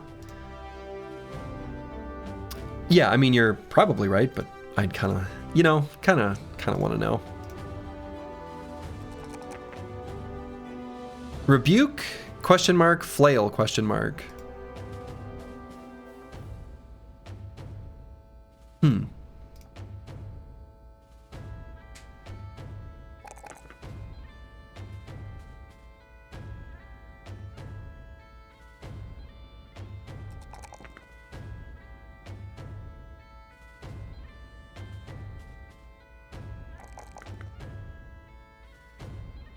He's gonna have crazy defenses.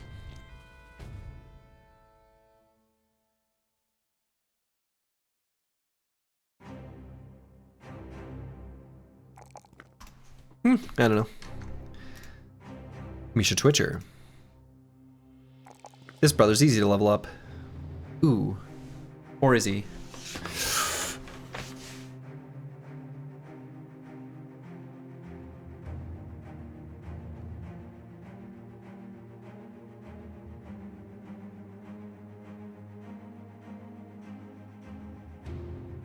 I think this will be good for now and might be still fine later.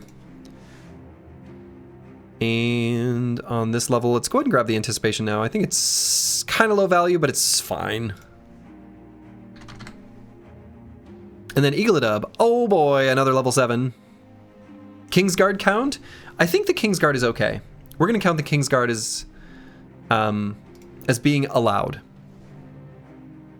It's like the one event, bro, that we can allow in.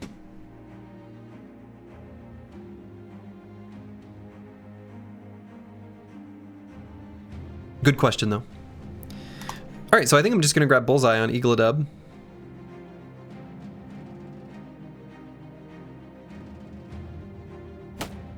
And let's swap these bows. If we're going to grab Bullseye.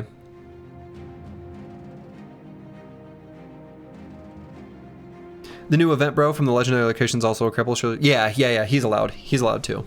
Yes. So if we see when we see the Sunken Ruins or whatever that location is called,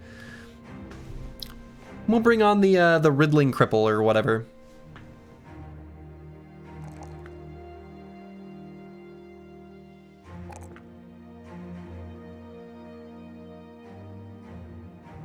Heavy armor.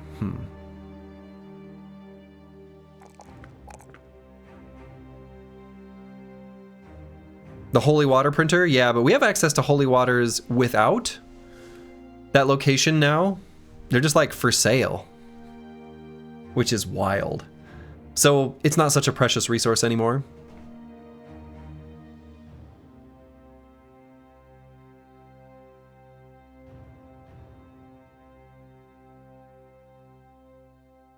Yeah, so we're gonna end up going crossbow and firearm mastery. I think this will all work out fine.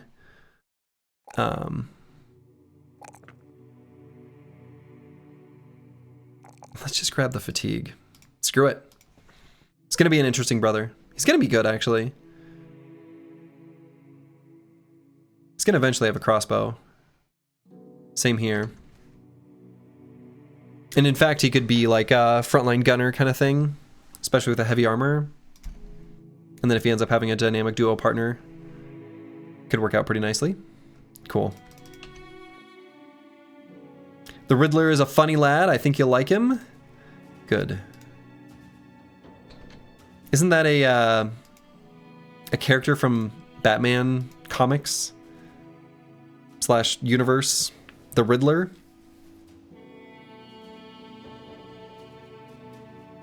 You know, I can click on this. It's a town. I can click on this. This is allowed. Yes? The green goofy man? Okay.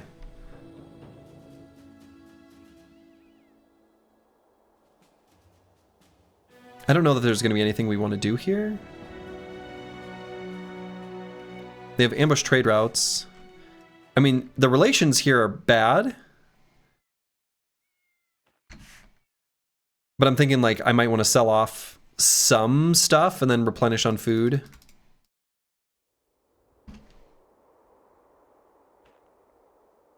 We'll do it.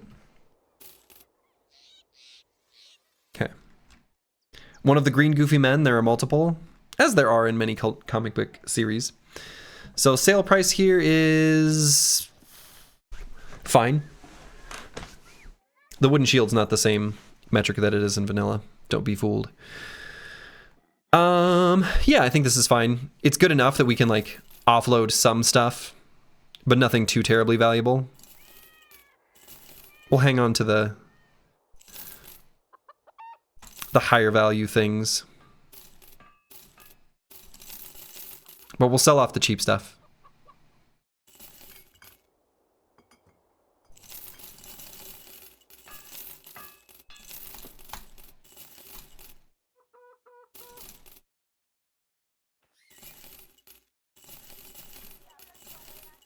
Something like that. And I might not actually bother buying food now that I think about it. I don't think I'm going to bother buying food. We're going to be fighting some caravans here soon, I'm pretty sure. Because we're in the middle of hostile territory. And we're looking to fight some caravans and such.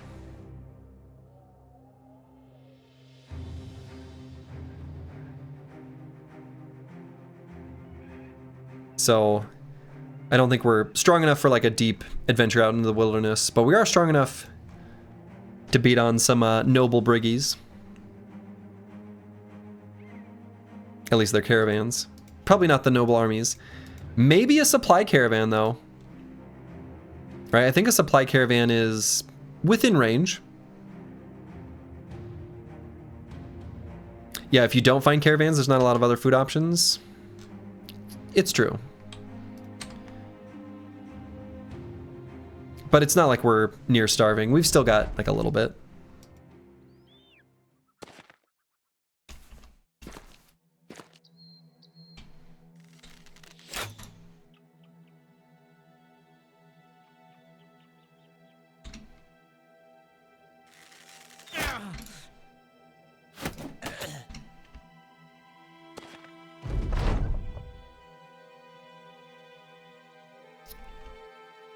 So we'll let them come to us. Wow, were they really not gonna... Whoa! That was wild. So I suppose this guy's gonna run away now? Okay. Give me your food and your pocket change, I guess. We're the good guys. Got some barbarians fighting a caravan. Fight the winner. Does Reforged Hardened aim to extend the tenuous and fun early game struggle bus phase?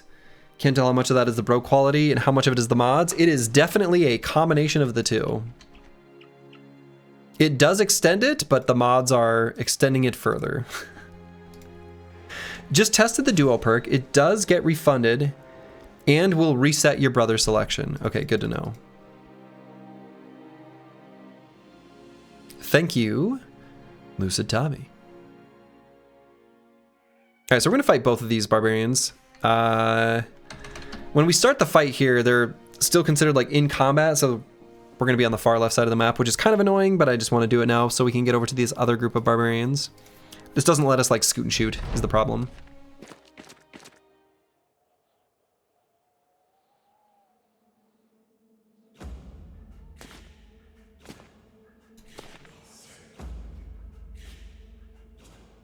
And I doubt we'll end up using this net, but we might. Well, maybe we will.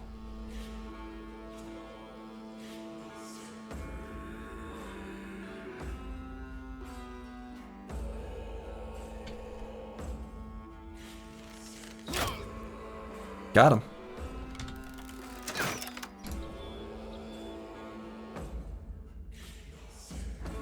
Let's claim this high ground hex. You're not sure if the struggle bus phase is significantly extended in Hardened, but what is definitely different is that you don't get into every fight is solved territory until much later, if ever. That's true. That's very true. And I like the if ever, because you're right. There are some fights where it's like, well...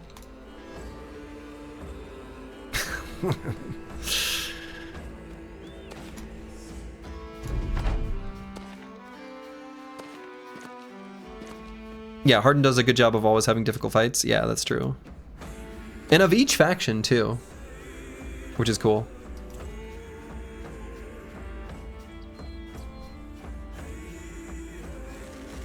%69% hit chance. Nice.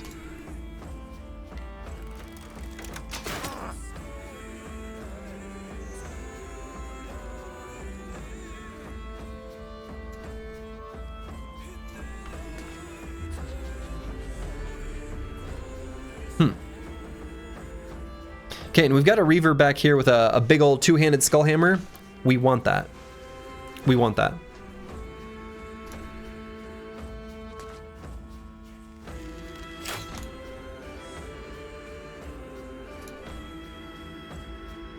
If anyone is able to clear the Hardened Chosen fights easily, I'd be really impressed. Same.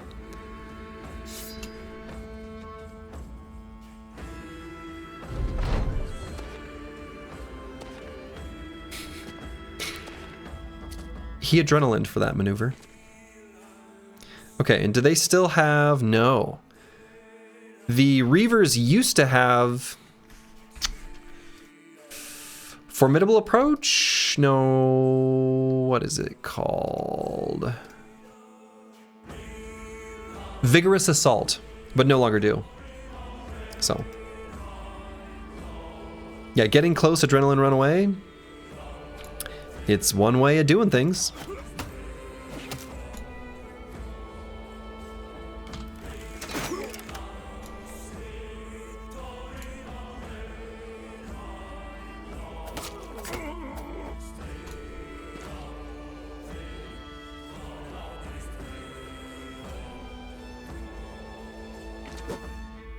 What?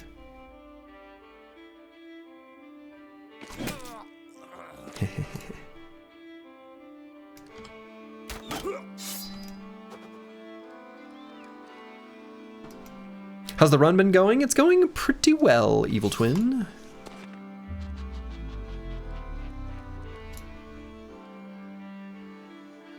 But yeah, them losing Vigorous Assault, I agree. That's a pretty hard nerf.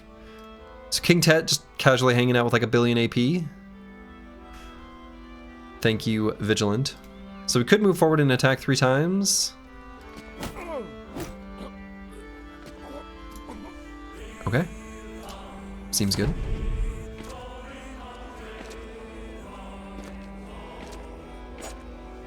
Okay, their desire to grab this high ground hex, that's too high.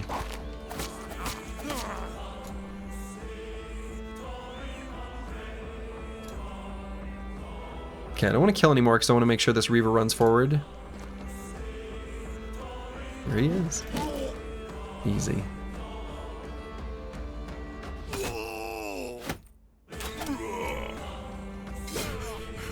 There we go.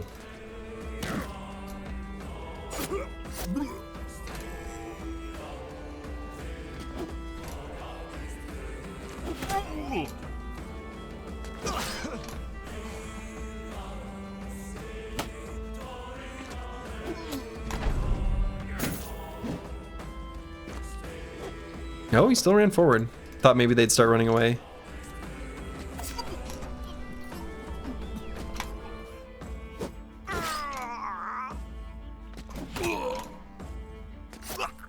Okay, nice little fight. We got the two-handed skullhammer, which is excellent.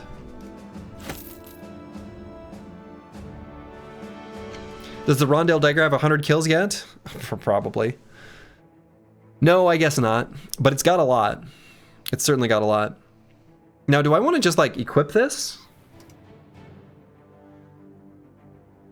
Kind of.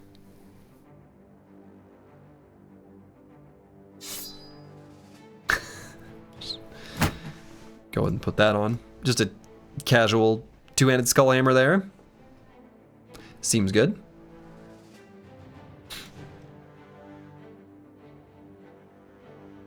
All right, Dolly and Ho.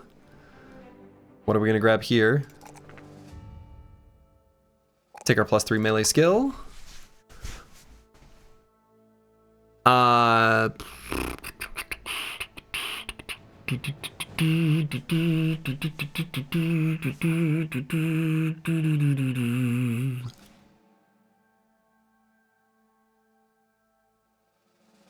Small target. Backstabber. Fast adaptation. Could just grab fast adaptation.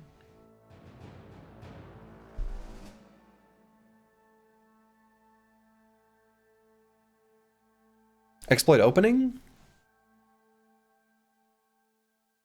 Let's do that one. That one will remain good as he levels up as well. All right, Thralls and Warhounds. You'll love to see it. Some peasants. We are eating good on this intersection. See, this is where the retinue that lets you chase enemies would come in handy. Because, like, when you catch them faster, you don't have to backtrack as far either. So it's a possibly significant total travel time savings, at least in certain situations. The white flag is so cute. It really is. Oops.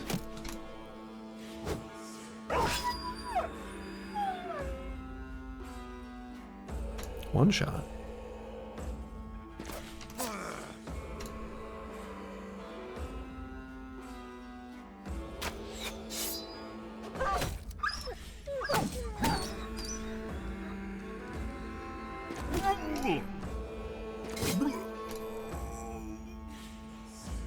YOLO.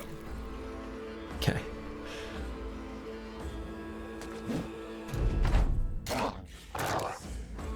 Does the dagger bow have any perks? Like related to the dagger? Yes. Okay, we gotta... Careful down there. You're really getting the dregs into good shape? Yeah, the dregs are coming together.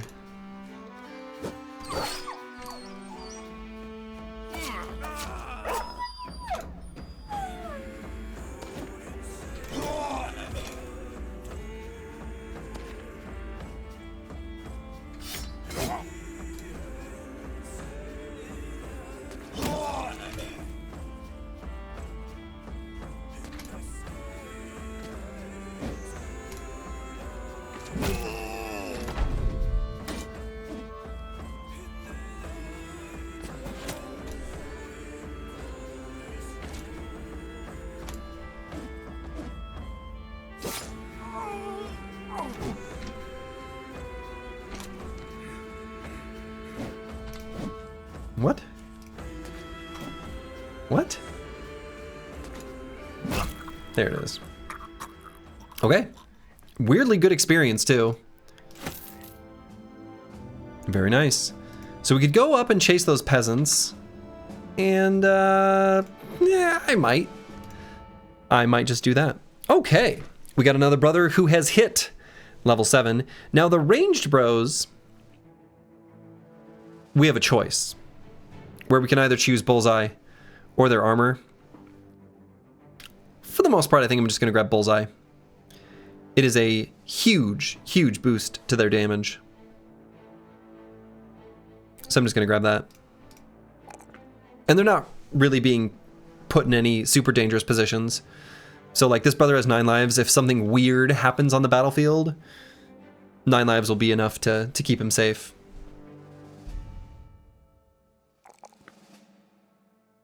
And let's go with fatigue. Cool. It's coming together. Once he hits his realized potential, he's going to be awesome. All right, curse word. Our banner boy has also hit level 7. Probably just grab flexible here. Yeah, he's at 44 hit points. Yeah, this definitely wants that. So he's gonna have good percentage on taking less armor damage from attacks with these light armors that we've got at the moment. What I might do is let him at least swap helmets with an equivalent but lighter version so less penetration gets through. Love seeing that +4 there. And kind of thinking about grabbing the 4 hit points too. 44 just feels too low. And we'll just grab the melee skill roll. Because he'll be able to hit with the banner like a couple times. And that'll be still pretty meaningful damage. Anyway, lets us bolster twice and, you know, actually like hit the enemy. So, seems good. We are going to circle back for Battle Fervor too. And probably Fortified Mind.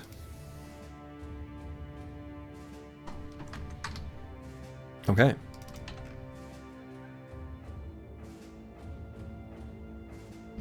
Well, hello, peasants. And goodbye.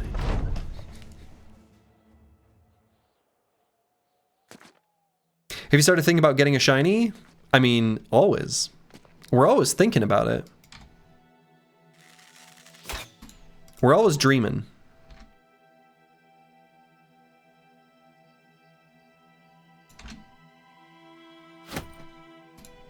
Are you planning on to train up a second batch of recruits from 1 to 11 after the first batch? We'll probably have to. So the nature of the Promised Potential perk is that some brothers are not going to live up to their potential, right? It's a 50-50 coin flip of fate. And so, yeah, I'm definitely going to level up some additional ones. Oh, okay. That's being kind of rude. The locations are probably reasonably scaled already at this point. Yeah, it's going to be pretty hard to get a shiny. Realistically. For a little while, anyway.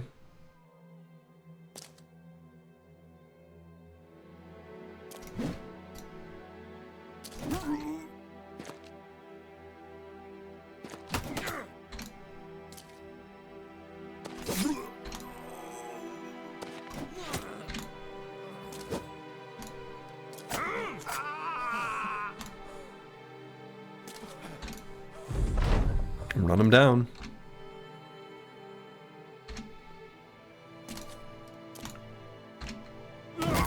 Bonk. Thanks, peasants. Let's swap this armor. Let's just do this. Oops. And that. Yeah, anticipation means he didn't lose much hit points, which is good. And don't think we want to go up. I think we'll head south from here, see if there's anything more to fight along the road. Maybe we can deviate, check out like this area or this area.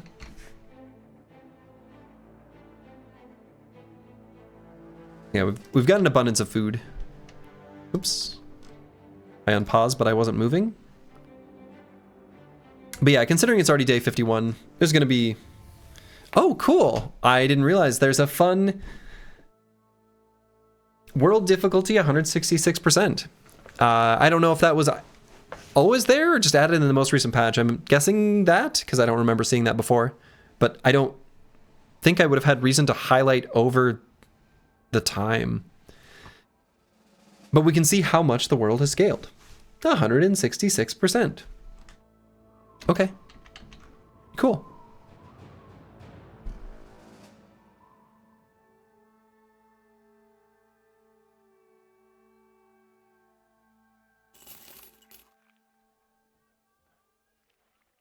So let's chase down these footprints.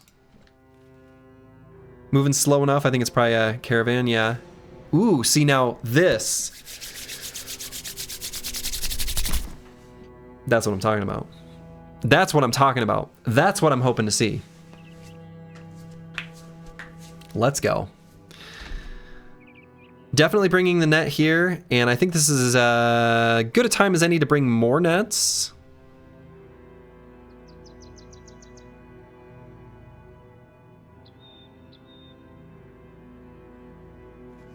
And we want to bring our best brothers. All right, so let's get Cruiser Complex in here.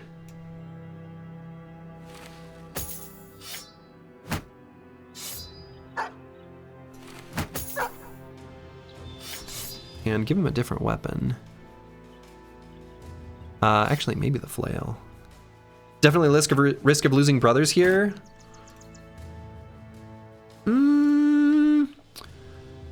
I don't know. Not too bad, though. I don't think. I think as long as I think there's a few enough of them that as long as we can burst down the billman and crossbowmen, we'll be okay. I agree, though. It's not zero risk. It's definitely not zero. I think it's worth the risk, but it is not zero risk.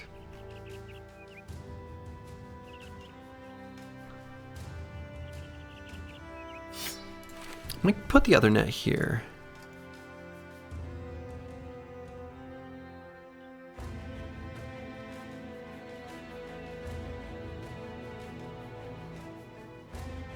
Actually, maybe I should move these throwing weapons over to someone with more fatigue. So then maybe I should move the net too.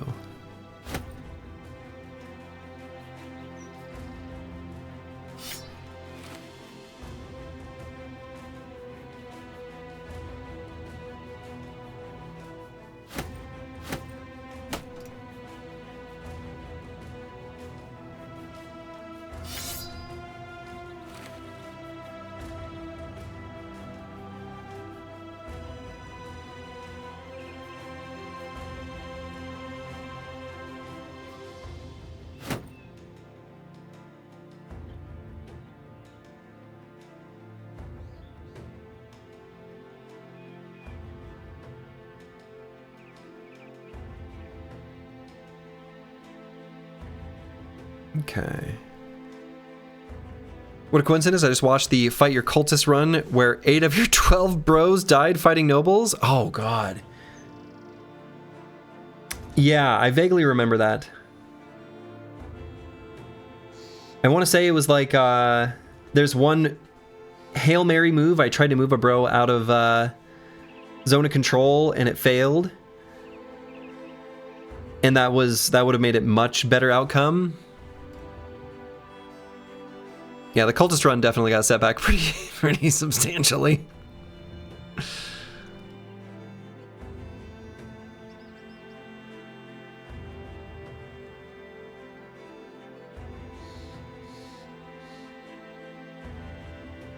Oh, this brother should have a shield.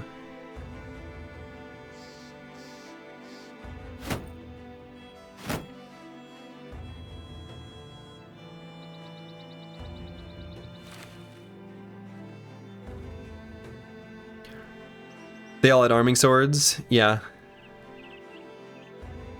Roxanus Me poked one of them away with his pike to save the spear bro. It was a heroic self-sacrifice. Yes. Yeah.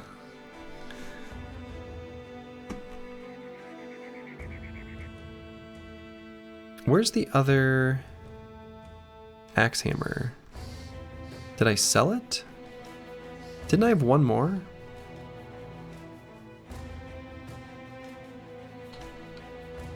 Must have sold it. Think I want it.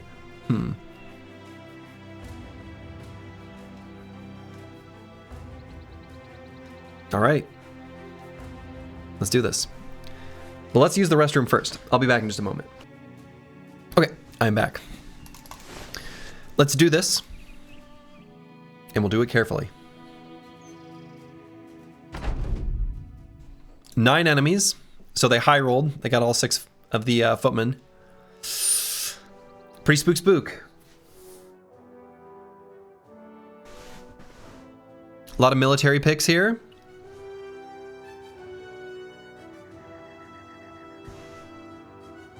Let's run away. Yeah, maybe we should run away, actually.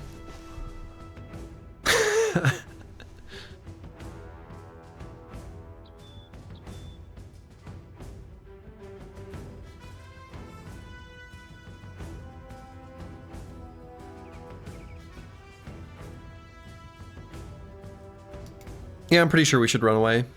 You're role-playing your 27 resolve? Well, you're doing a good job, because I'm pretty sure you're right. Love your Battle Brothers streams. You got me back into the game. I'm glad to hear it.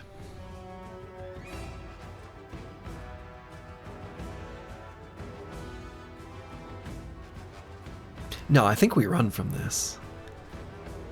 I don't think we're there yet. We're like just shy of level 7 on a bunch of bros, which I think does make this okay.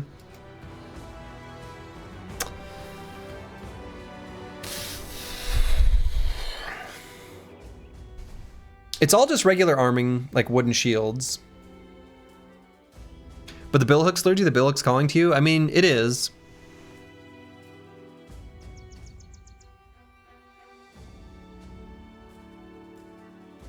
Yeah, once you engage, it'll be too late. For sure. So it's either run now or fight. And...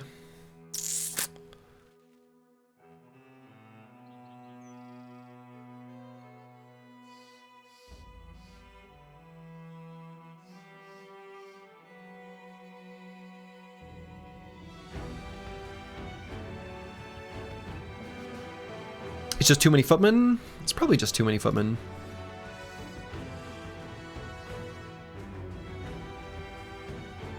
And I think we just don't have good enough weapons yet. Like we don't have ways of really damaging their armor. I think this fight goes on just like too long and we get attritioned down. No, I think we just can't do this.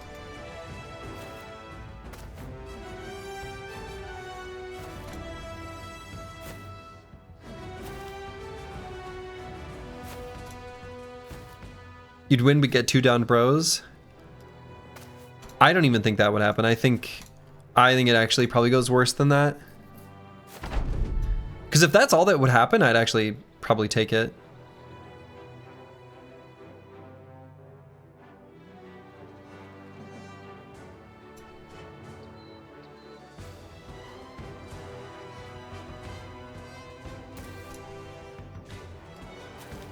If you had 12, I'd say go for it. Yeah, the lower number of bros is making a big difference. Agreed.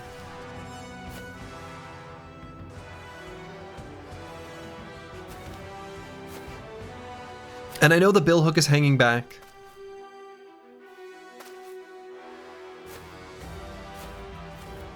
The enemy bill hook. All right, I think they can figure it out from here. So, yeah, nah, this is just unwise. So we're gonna get out of here.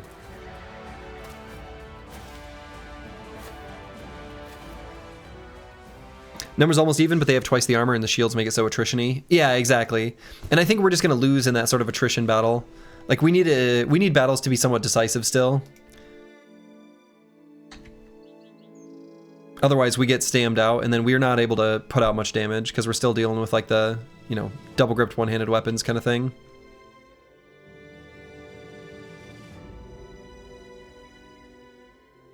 So unfortunately just not able to do that kind of fight yet. Let's see what this Herald's Brotherhood.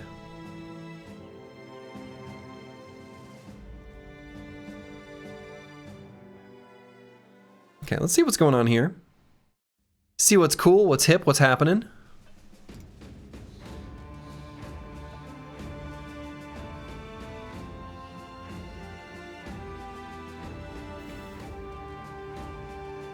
Nothing.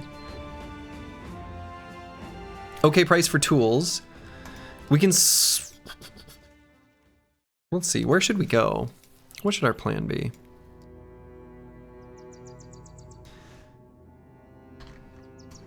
Could maybe check out this crumbled shelter that we didn't do earlier when we found it first. That might be okay.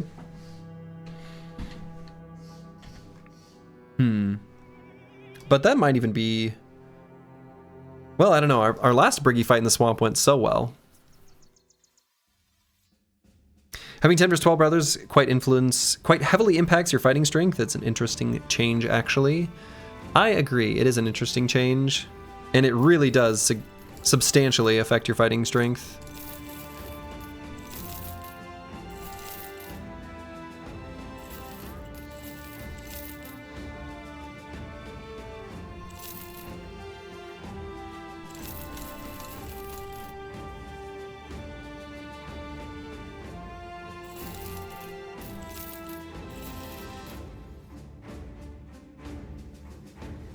Okay, we'll keep some stuff because we're going to look for a better sale price, but I'd like to get more tools.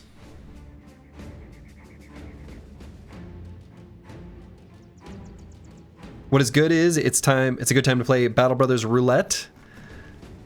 We're going to be playing Battle Brothers Roulette with every single one of our brothers with promised potential. Okay, let's fight this crumbled shelter. Oh, first, we gobble up a little snack. Then we check out that shelter. Okay. Whoa. Okay, waiting was laggy there. I might restart my client. Also, they have no donkeys? What is going on here? This fight is weird. Do the starting three brothers automatically pass the potential roll? No, I don't think so. I think there's no reason to believe they're anything other than just like a regular dude. They don't have the player character tag or anything like that. You're having trouble installing the mods? It says mod reforged requires mod reforged. Yeah, so on that mod reforged page, there's two different things you have to download. Yeah, go back to the reforged page. There's two different things you got to download. It used to be packaged together, but they split it out. That should solve your problem.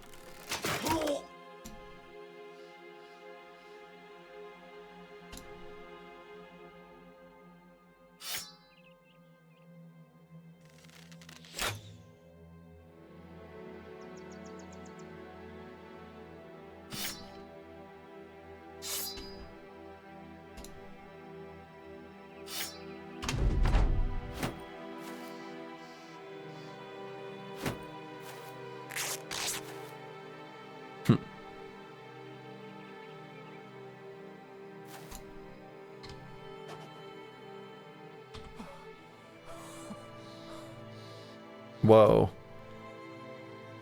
Yeah, I'm gonna restart after this.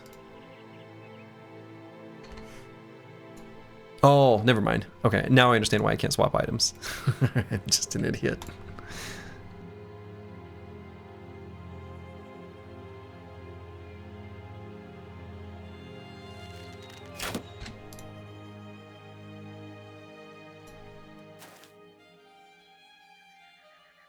Did you like playing Menace? You know, I think Menace is not for me.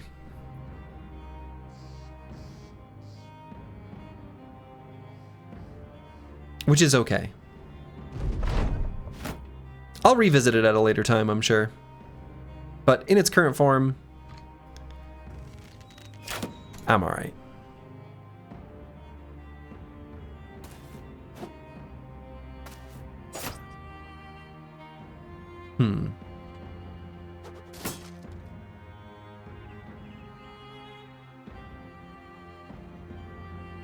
Should I put one in a net now? Let's do it.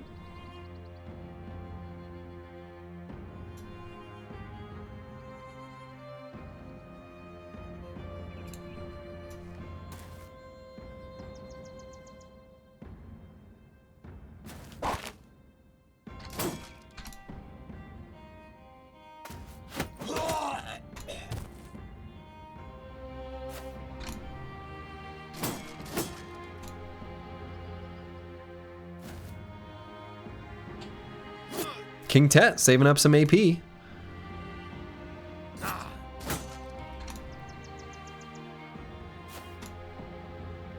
Oh, I maybe shouldn't have moved to that X. Oh well.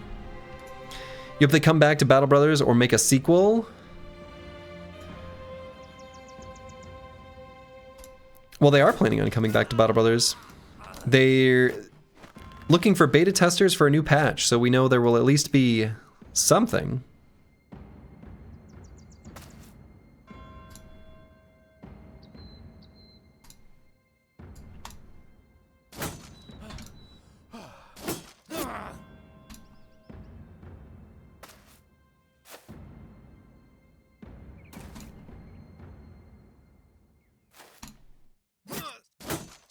So much damage.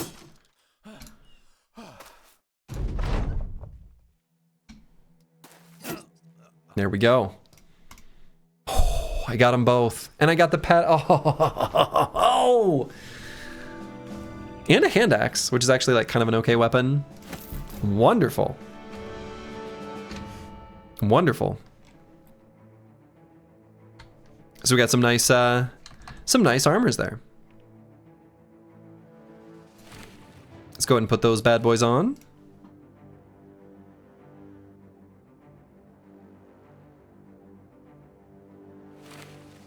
Oh my lord, I've been fighting your own brain for the past 2 hours thinking, what was wrong? What's wrong? You were downloading. Well, downloading and setting up mods. Thank you, Slurgy. Hey. No problem. I made the same mistake.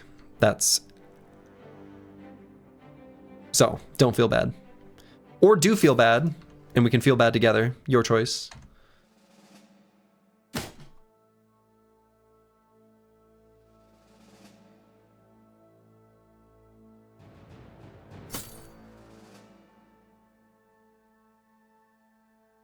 Okay. Now we'll head over to this camp.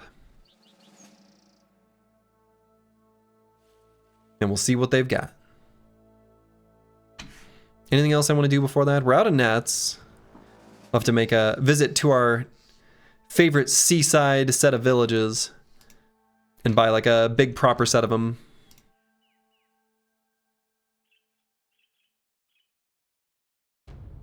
And let's see what's here. This might be a bad idea. Maybe we run. What the hell is this? Hardened. A shroud of ethereal mist surrounds this character. Is ethereal. Gains additional melee defense and range defense against attacks for every time I guess. Okay, so like nerfing nets. It's a ghost. Has ethereal bite, but does not have the horrific scream. So this thing just attacks.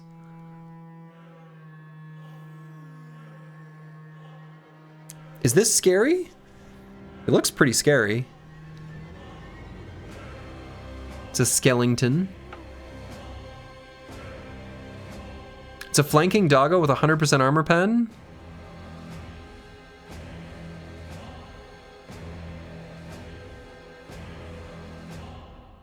I see. Yeah, the thing looks like it doesn't fuck around. It sure does.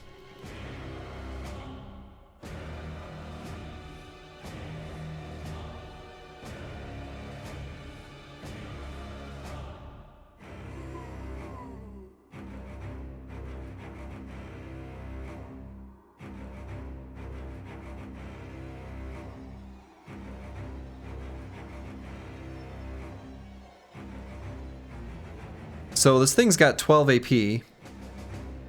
Are we even able to run away?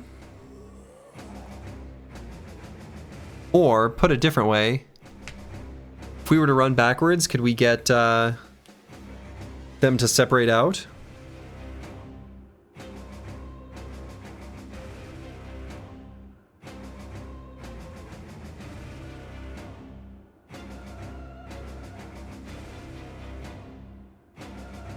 We don't have good terrain to run through, do we?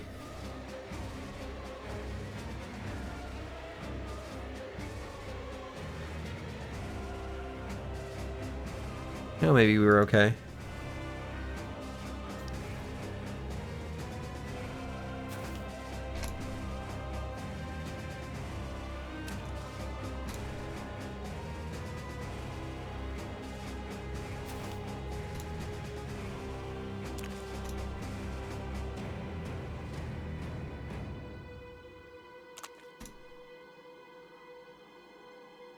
If those two wait.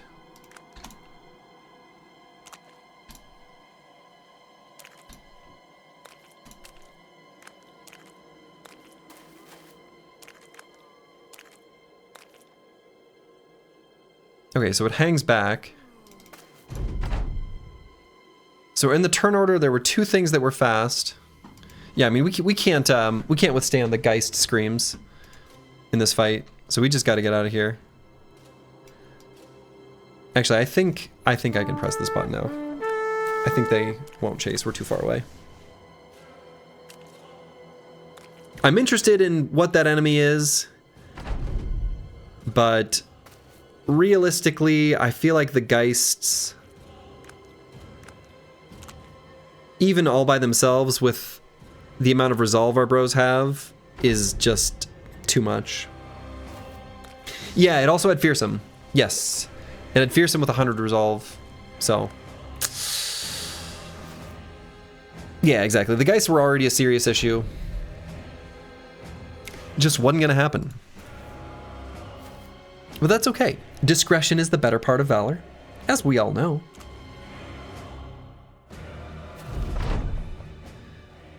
Okay. Well, we learned. And now we know. And knowing is like 7/10 of the battle.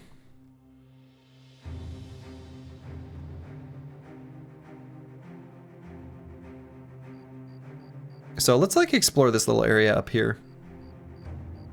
What's the other 30%? Oh, execution.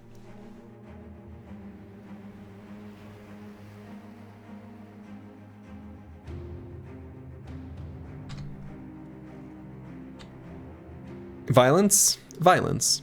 Also dogs. Violent dogs. G.I. Joe said 50% when you were a kid. Yeah, they had the percentage wrong. But it was the 90s, they didn't know yet.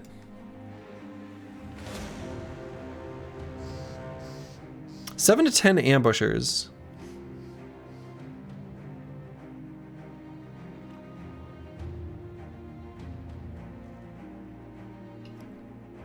Yeah, okay.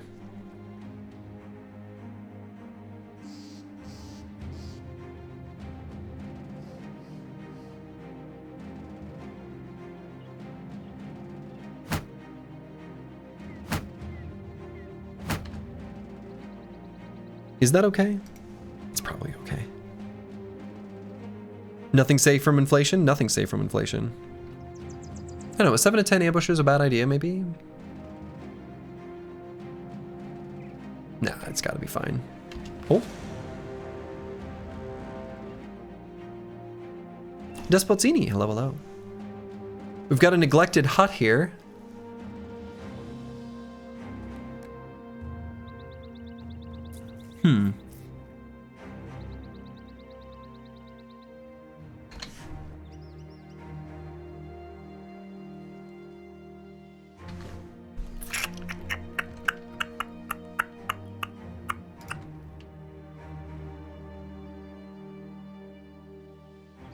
Let's fight the ambushers and see how it goes and then decide what that means for the hut.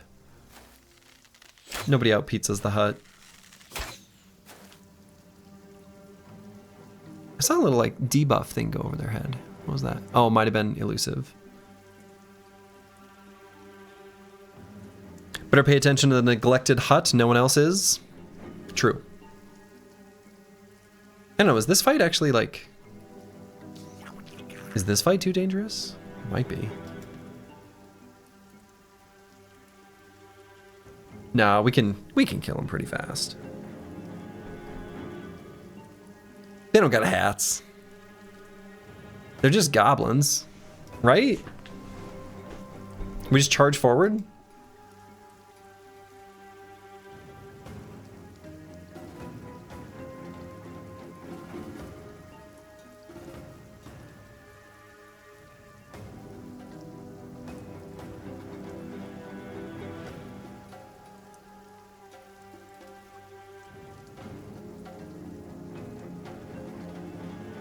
Yeah, what's the worst that happens? We die?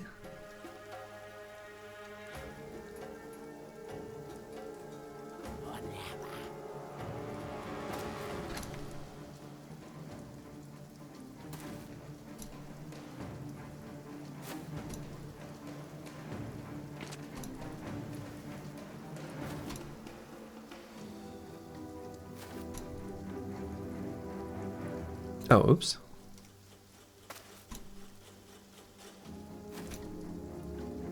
Did that a little bit wrong, but maybe it actually works out for the best.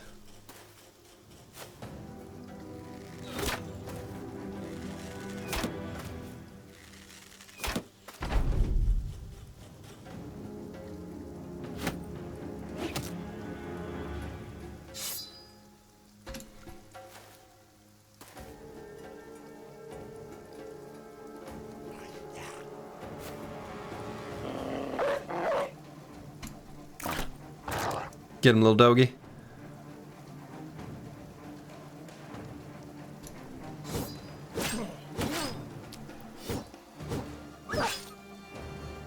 Oh, we get 3 attacks, huh? I guess that's what the notched blade just does.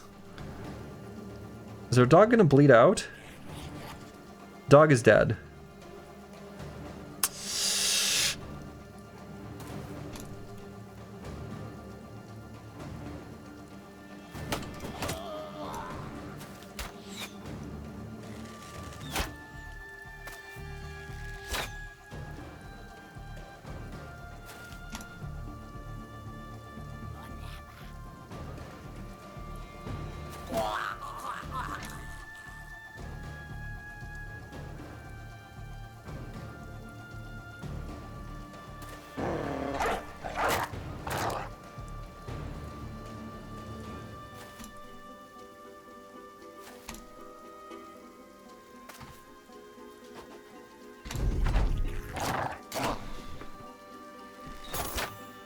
Ow.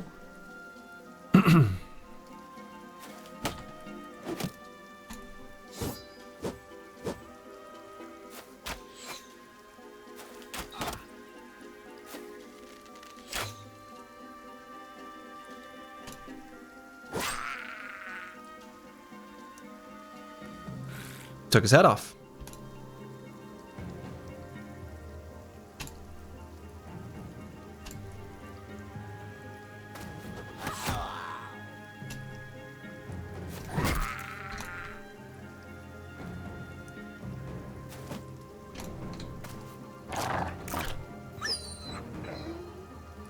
Sad.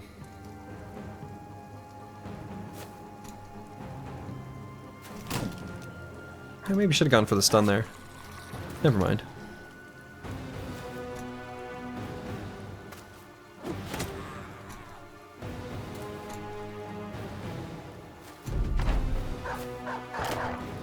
Very brave dog. I'm very worried for your future, dog. The yelp breaks your heart every time, as it should.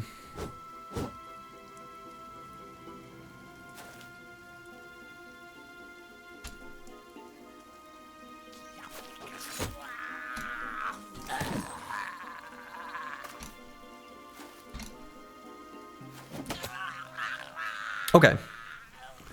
Well, we got these notched blades, which are actually, like, kind of cool weapons.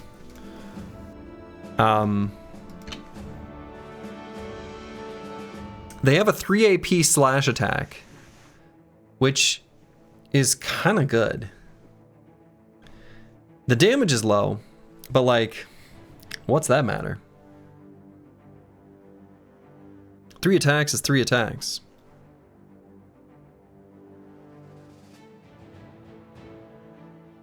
Probably keep using the scimitar.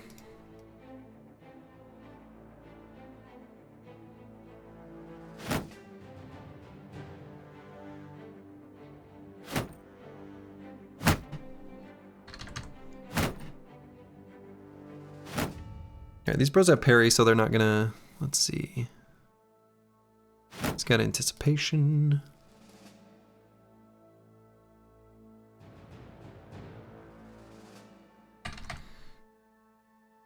Okay. So yeah, these notched blades. They have puncture too? Yeah, they do. Let's just make them like the sidearms back here.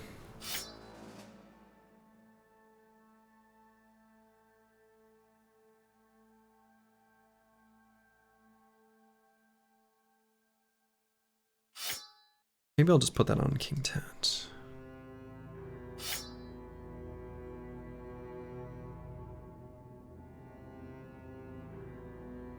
So let's level up Decisive MBGH. And what do we do now?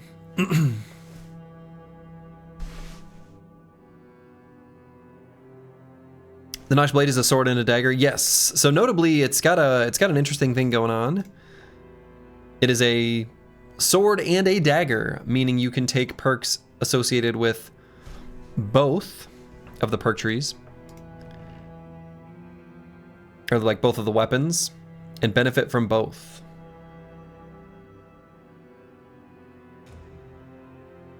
Which in some situations lets you do some pretty crazy stuff. Swagger?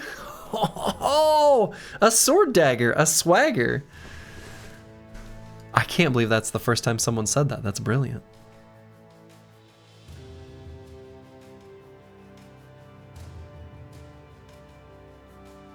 So what do we grab on this brother on this level? It's not overly good, like his damage isn't great. Yeah, the damage isn't great. But no, there's no named version of it, though the cruel falchions that you can get from goblins can have named variants, and those are also a sword dagger. And the goblin skewer, or whatever it's called, is a spear dagger. And those can be good. Those can be good.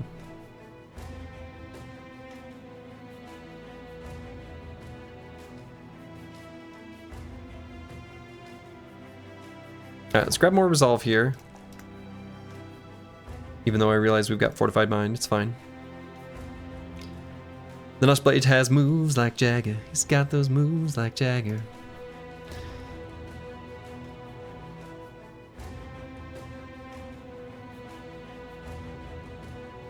And let's just grab dodge on Decisive MBGH. He's on the edge of the formation, and I think that's probably a good place for him, and yeah. So neglected hut. Here's the deal. I'd really like some goblin pikes. It's more goblins, but not as many as it looks like on this list, right? We know that those 7 to 10 and 4 to 6 literally cannot be high rolls. So that's at least something. Now, is this camp still too much for us? Oh, yeah, probably. Probably.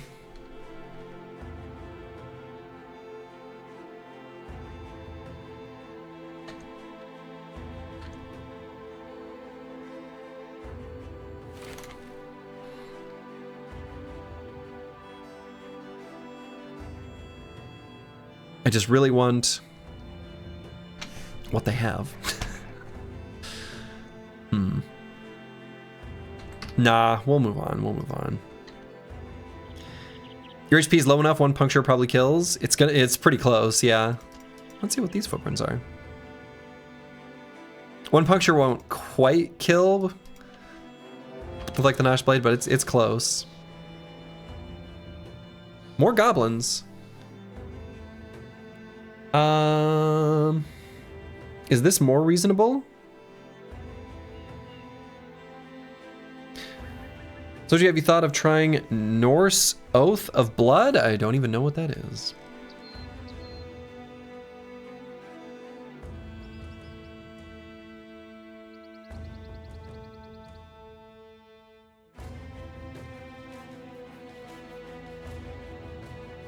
What are these footprints? Headcutter's Nest is here.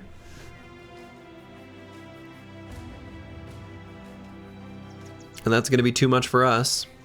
Okay,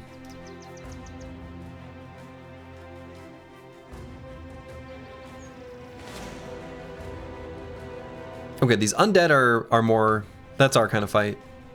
That we're into.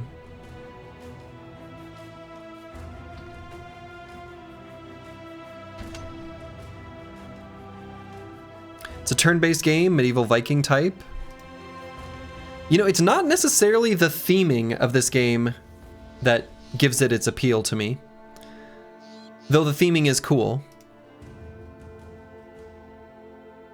It's more what it offers on a like strategic space. All right, so let's beat up the hut, and then we'll chase those footprints, and possibly do that little graveyard as well.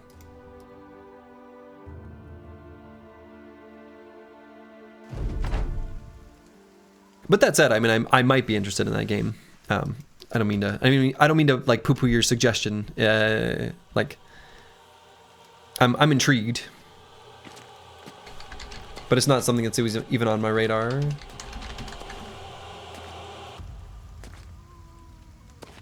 Oh, initial release was only like a few months ago.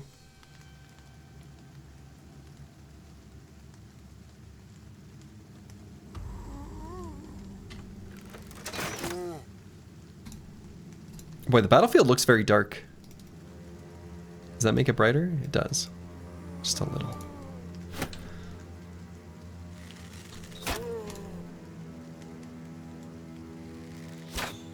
If you have Rally, these tougher fights would be more doable. Yeah, Rally would certainly help.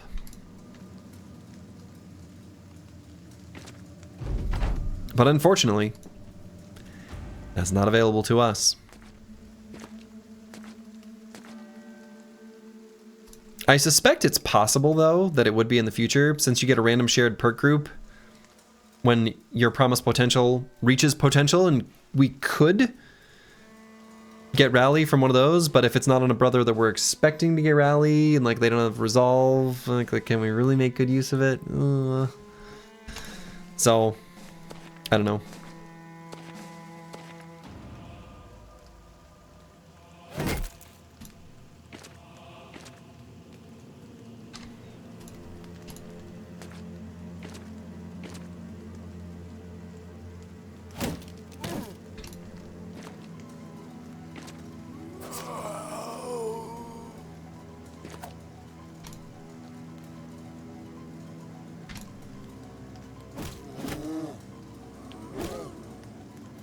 Get him.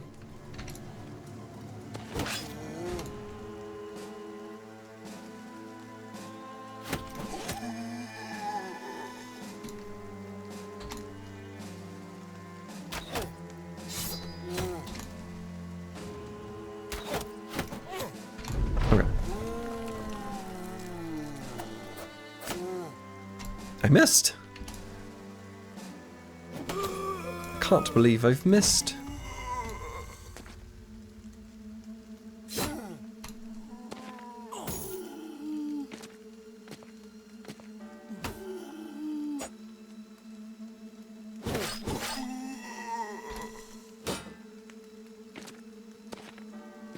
Luckily, their damage output is pretty abysmal. So I'm not too worried about what these zombies are capable of.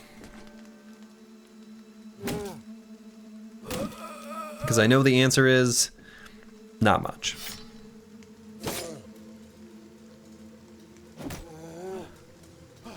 Oh, I should be using a different weapon there.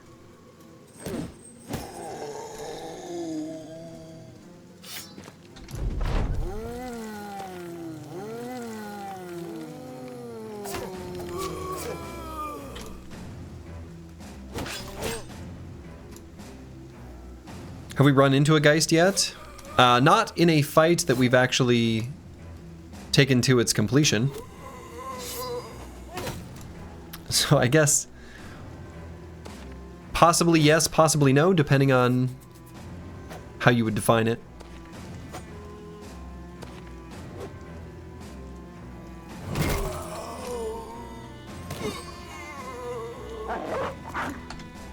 We looked a Geist in the eyes and we said, no thanks.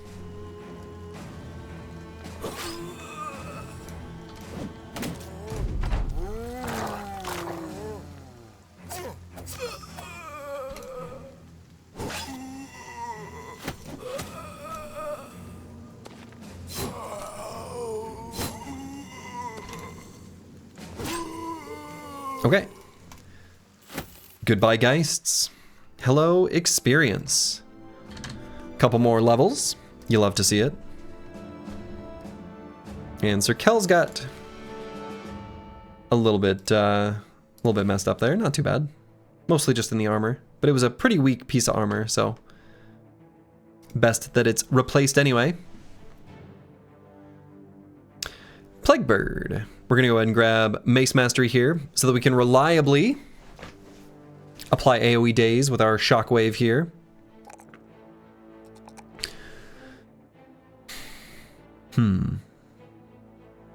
That's right, the good old bonk. Bonk. Let's grab melee defense. All right, and on Misha Twitcher. Boy, a Sword Lance would actually be pretty sweet just to have.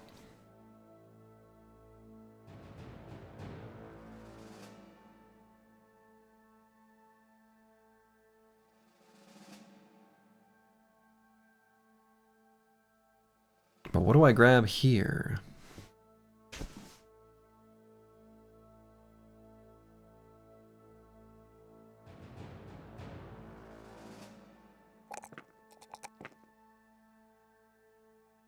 And I might take a melee defense. If it rolls a 3, I think since we've got the Iron Lungs, and we'll be able to grab Battle Flow, I feel like we can kind of reap to our heart's content when the time comes.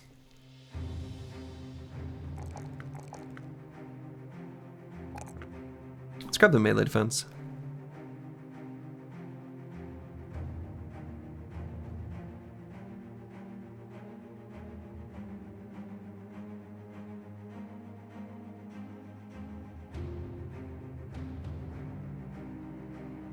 Chili update, not good? Oh no. I hope that doesn't mean you just came from a porcelain throne. Duo means we can move them in for better reaps. Yeah, duo's really good. I just don't... The problem is, like, since we're still getting injured and, like, moving the squad around pretty perpetually, I don't really want to, like, team him up with anyone in specific quite yet. So I'm reluctant to grab dynamic duo, even if we are able to, like, choose a different partner later. It's just kind of hard to get the value we want out of it right now.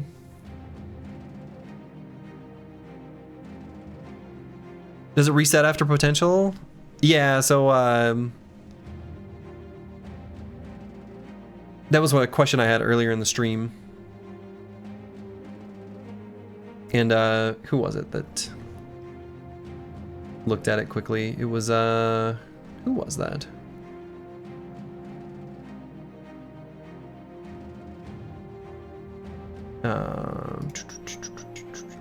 Lucid Tabi. Relentless?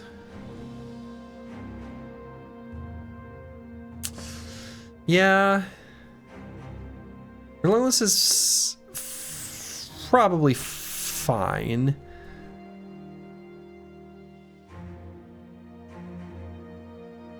I could even grab Vigorous Assault.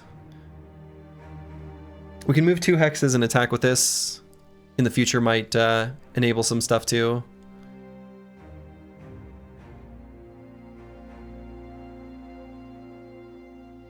Not that I really need to think about this current weapon too much.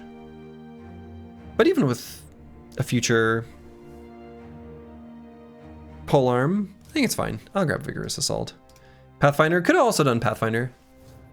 But I don't think we'll really need the fatigue savings.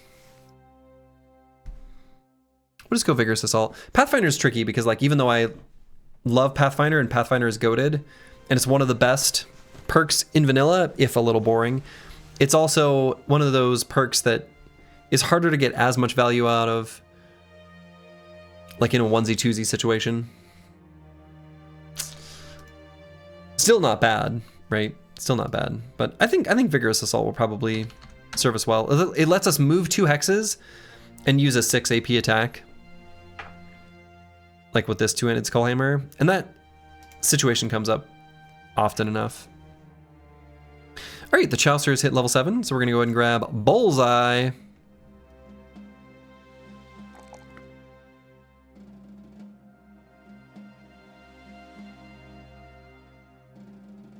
So this is going to be a Weapon Master hybrid with all of these things. So we really do care about this brother's fatigue, so let's go ahead and level that up.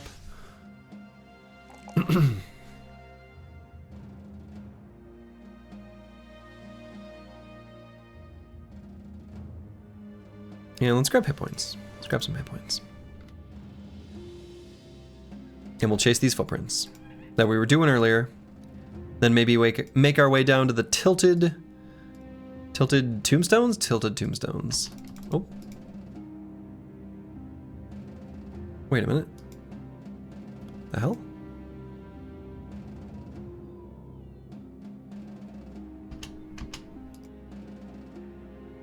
What's going on? Where did they actually go?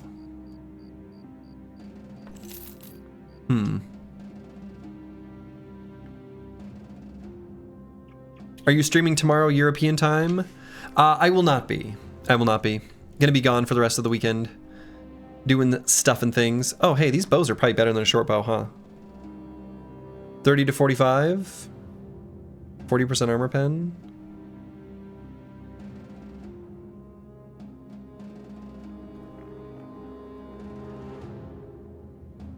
Range of 6 tiles.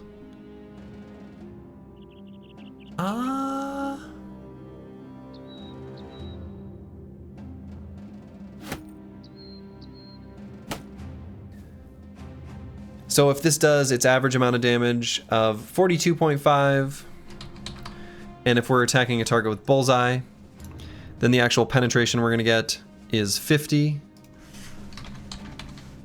That'll be 21.25 compared to this guy, which has an average damage of 37.5, which if we have bullseye does not 0.6. Actually, that damage is a little bit higher. And I think probably makes it worth. And I'm even going to swap this weapon for Sir Kells at the moment as well.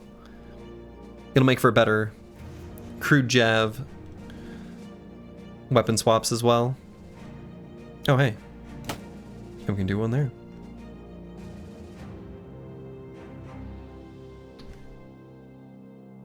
All right, let's do these tilted tombstones. We'll see what's going on here anyway. There could be Geists. There could be Nachos.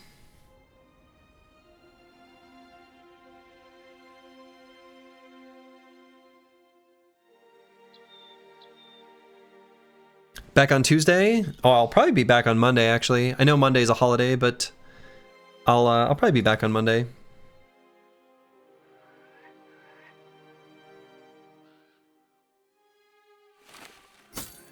I've got like Sunday plans, but then they don't go into the evening.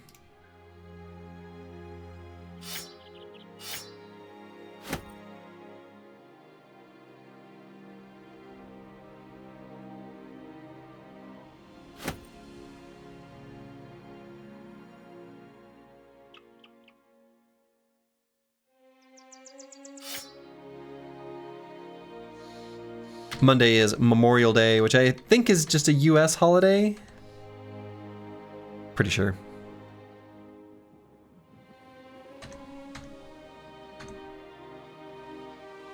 Whole weekend without your stream, damn.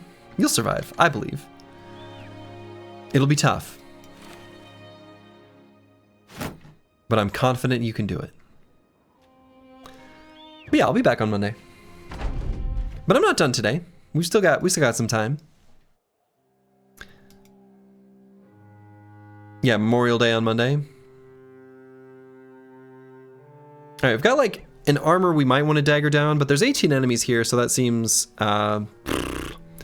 optimistic.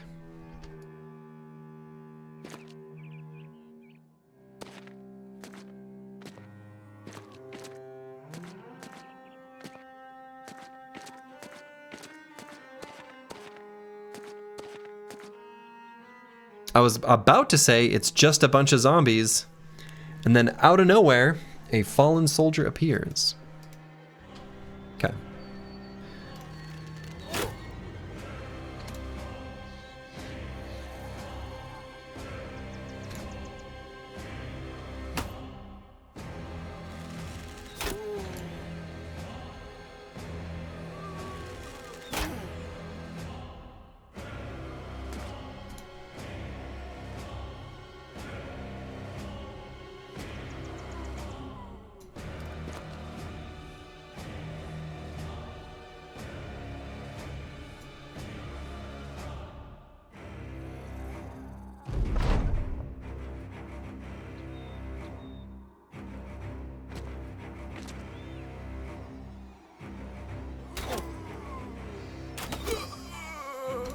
Good.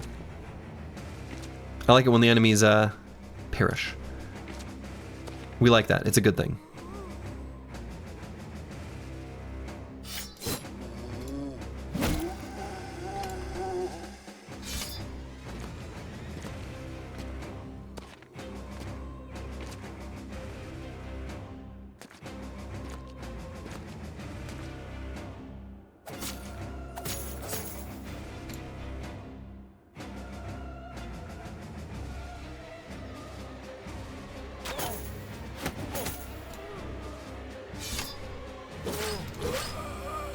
Got him.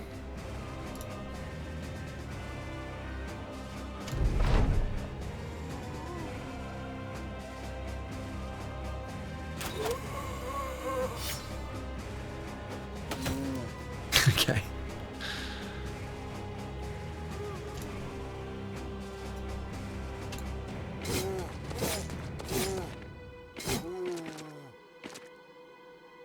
Nice work, Broncar.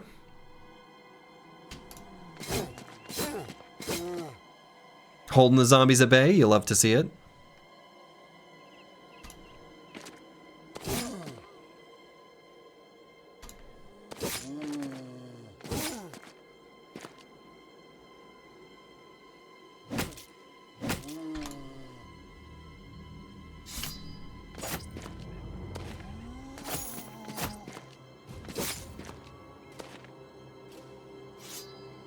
Yeah, he's doing a great job. That spear's doing well. What?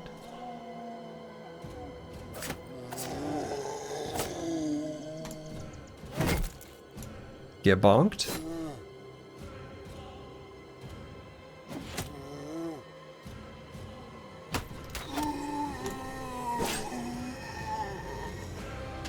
Okay. Nope, that guy got pushed forward. You hate to see it. Nice of the fallen hero to rush our hammerman.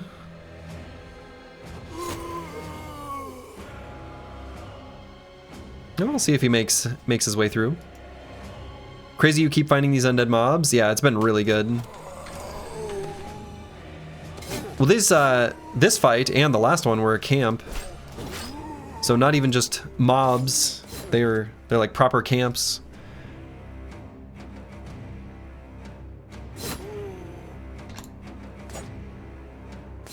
But they are exactly the type of enemy we're hoping to fight, so pretty much perfect.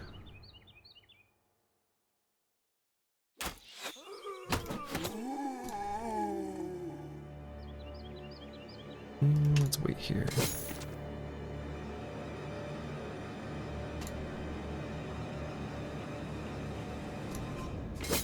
Signet ring storage. We've got a few signet rings, yeah.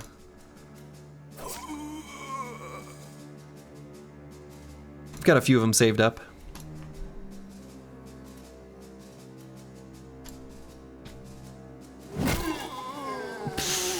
Okay.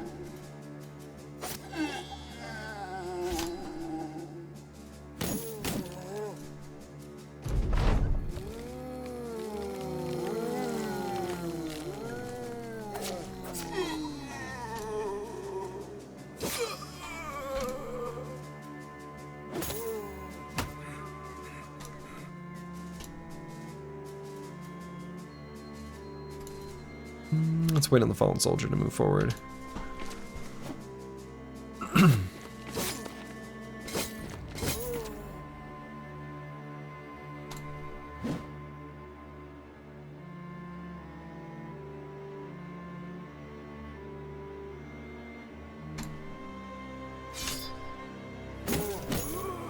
There we go. Now a bunch of these undead are going to raise back up. Do nachos count as undead for the purpose of traits and stuff? I think that the way that perk actually works is it depends on the type of enemy you are fighting. And unfortunately, to provide a little bit of confusion, nachos can count as or be a part of undead fights as well as beast fights. So I think it depends on which of the two classifications, and you can probably listen for the musical cue to know which of the two fights you're in.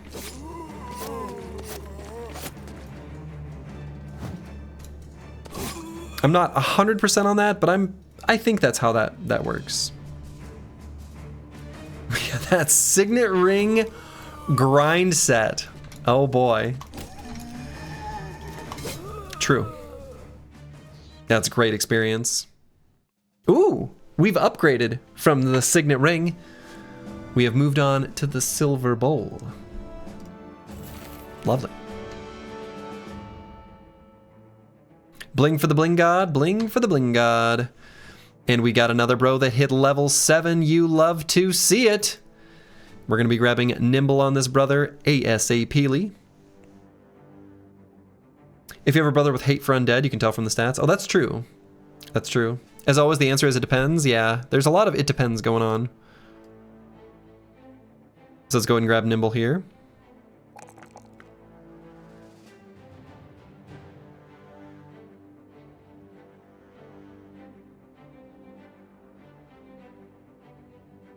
And this, I think, will eventually end up being a parry hammer bro.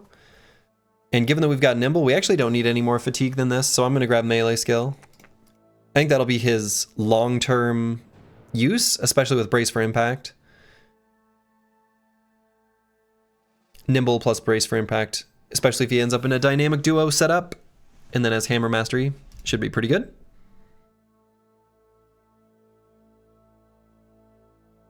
I like it.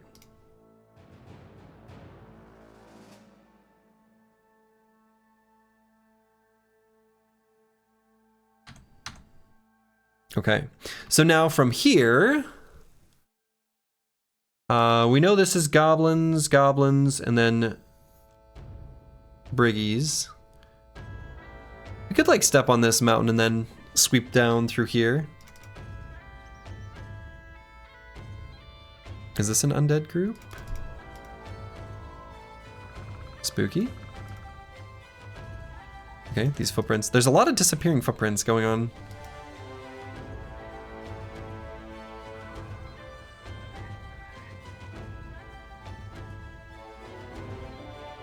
Alright, we'll take a peek on the edge of this mountain.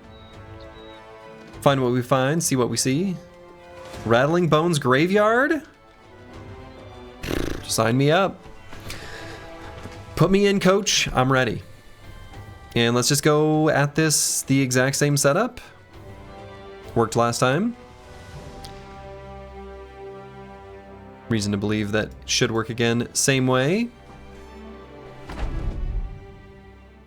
Ah. Spooky ghosts.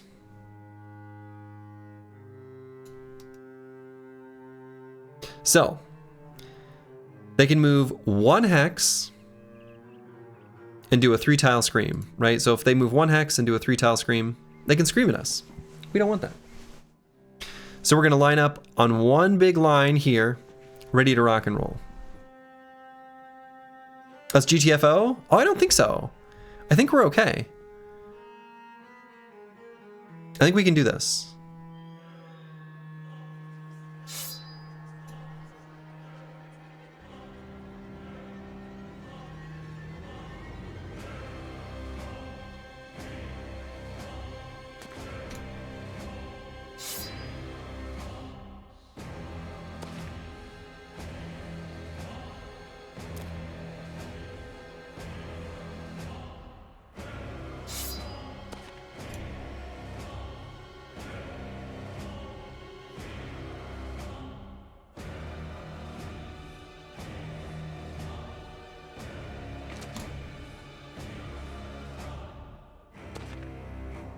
Can we scream back? You can certainly try.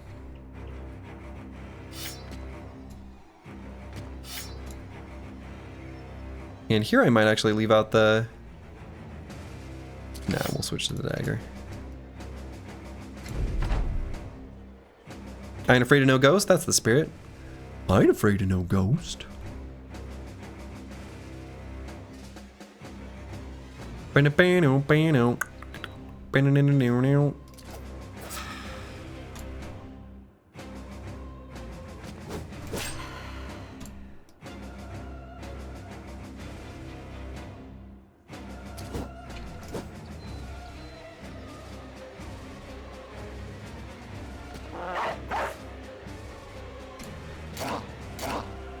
Bustin' make me feel good. Bustin' make me feel good.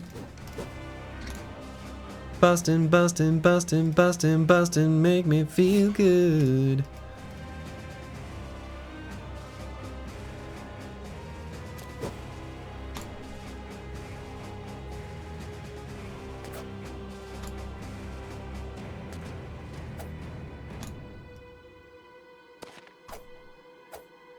Okay, so we missed a bunch. Whoa! That damage is really high, huh? Uh-oh. King Tet.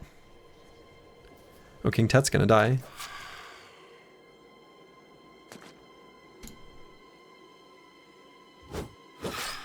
Like, he's just already dead. I guess they moved 2 hexes so they had enough for their...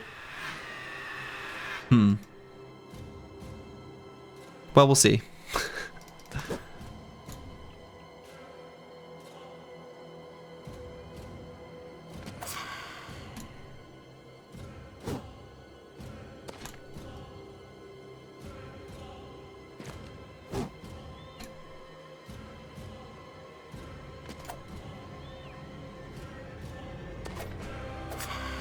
There we go. Never mind. Not gonna die. He's fine.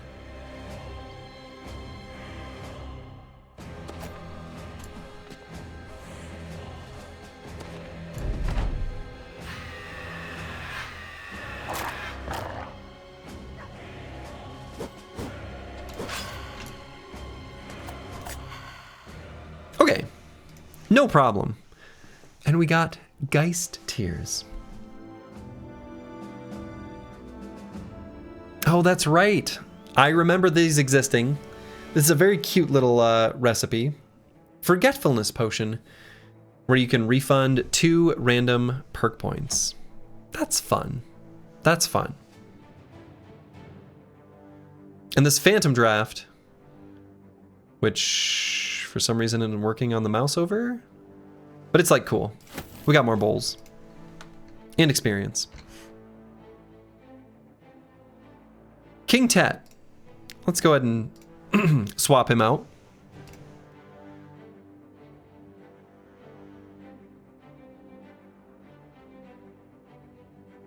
He's dealing with a little bit of an ouchie. So 5 of those equals a Potion of Oblivion. Yeah.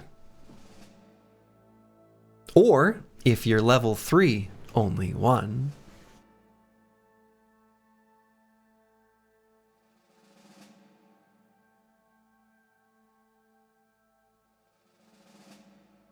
Let's just put J7PGH back out here. Somehow we have too many, like, hybrids. I'm not really sure how that happened.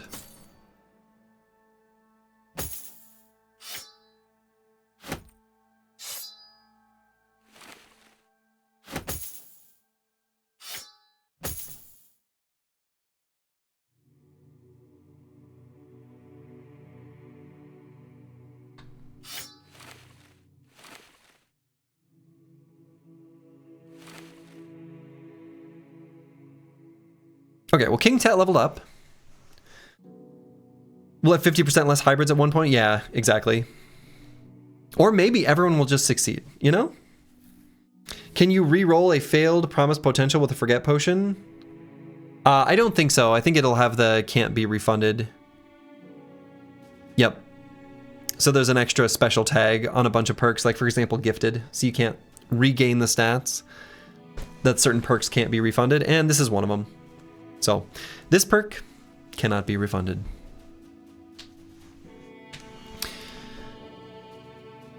So now what do we take on King Tet?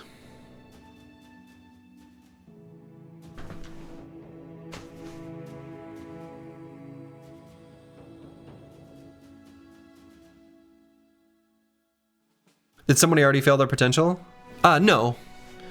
No, nobody's reached level 11 yet. Once a loser, always a loser, I guess, no matter how much you drink. Let that be a life lesson.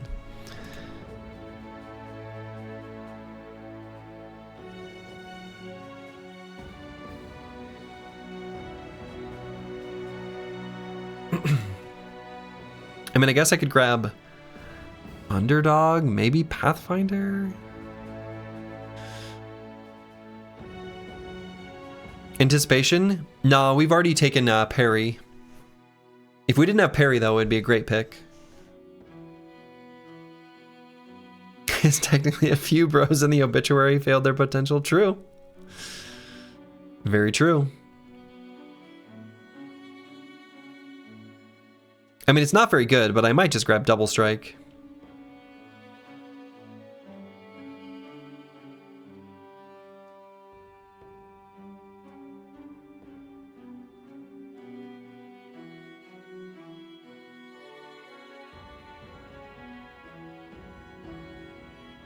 Footwork's kind of cute with the rework, where it costs 1 less action point for every tile you move during your turn. So it lets him get to places that he otherwise couldn't. So as long as you've moved 3 tiles, it lets you move like an extra whole tile, which can be good.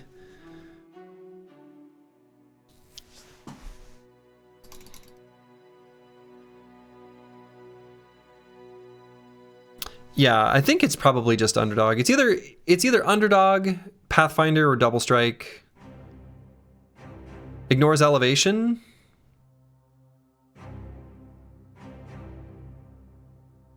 I think as long as it's a tile you could move to. Like, I don't think you can climb a giant tower, but yeah, I think it ignores elevation.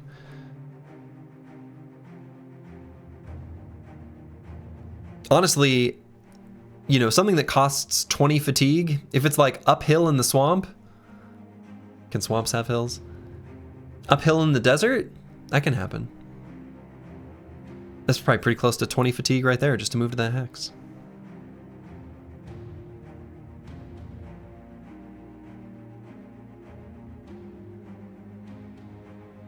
No, I'm just gonna go Underdog on this guy, on this brother.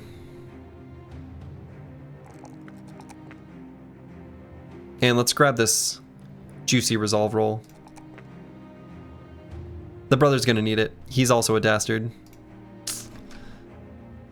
And trash comps hit level 8? Level 8? Wow.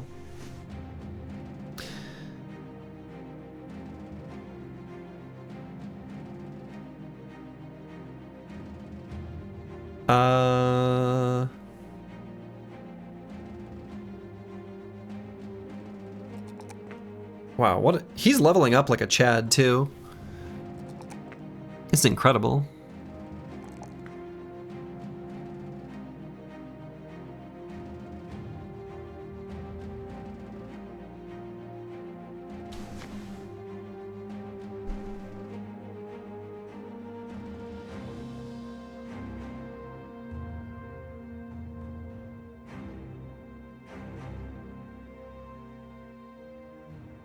Rondell's slurping up all the EXP.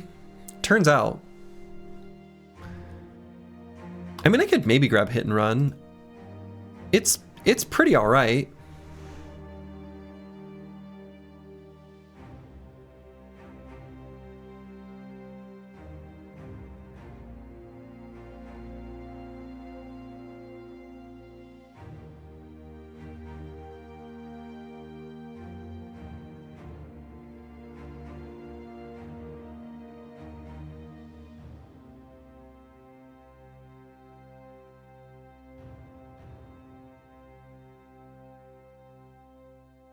Corvus Korak, hello, hello.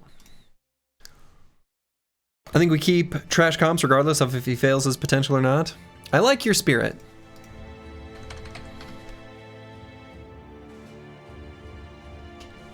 Wear them down? Wear them down's actually probably a pretty okay choice as well. Well, we're gonna try hit and run. I've never actually used it. So, dagger attacks with a range of 1 tile can now target enemies up to 2 tiles away. Attacking from 2 tiles away moves you 1 tile closer to the attack, or before the attack. If the attack hits, you automatically return to your original tile. So notably, if the attack misses, you stay where you are. You did hit and run plus ghost-like. It's disgustingly good on a famed goblin sword dagger. Oh, yeah, definitely. That sounds excellent.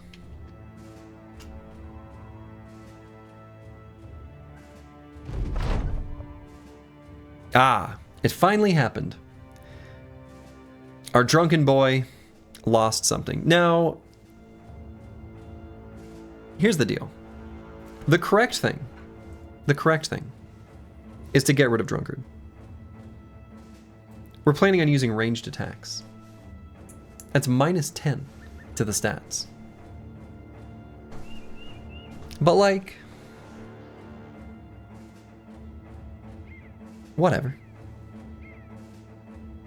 We don't care about a dark, thick tunic. Everybody makes mistakes. We're keeping it.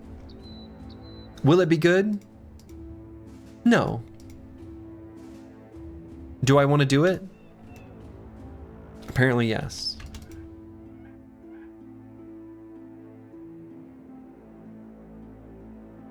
It's a special treat.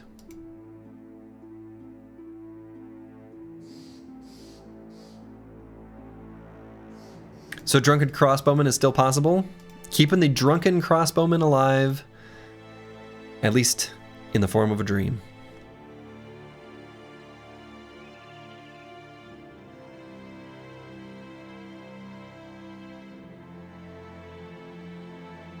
Hey Slurgy, new idea. Next run, tier 1 weapons only. I think someone has done that. I want to say Feeding Friendly did it. And I think he found that, he's like, you know what? A handgun is a tier 1 weapon.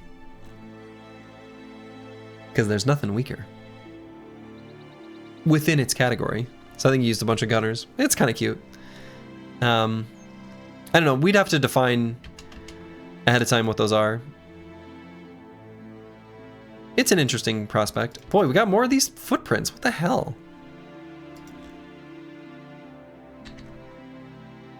The invisible footprints, we've had seemingly extras of.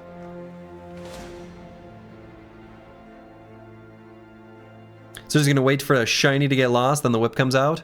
Yeah, there's an option that was added in Hardened, maybe in Reforged, I don't know, where you can keep the item. All right, this fight is fine. We can do this fight.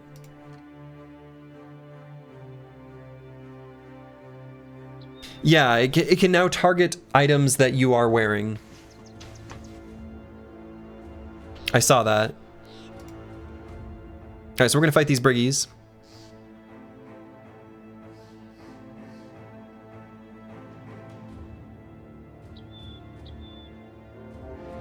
Oh.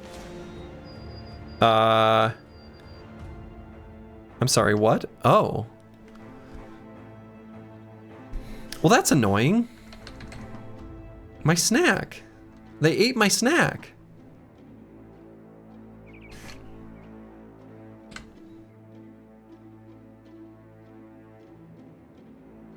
I'm not even gonna let that finish up because I have a feeling those are pretty similarly matched enemies. 46 Wolf Riders wiped? I bet they do. Yeah. Oh, we got some beast footprints.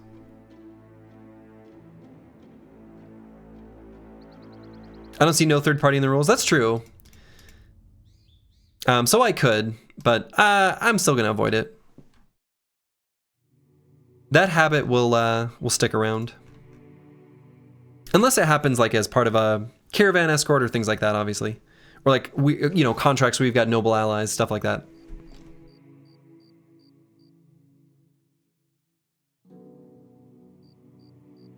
All right, let's make our way to Schmelzheim.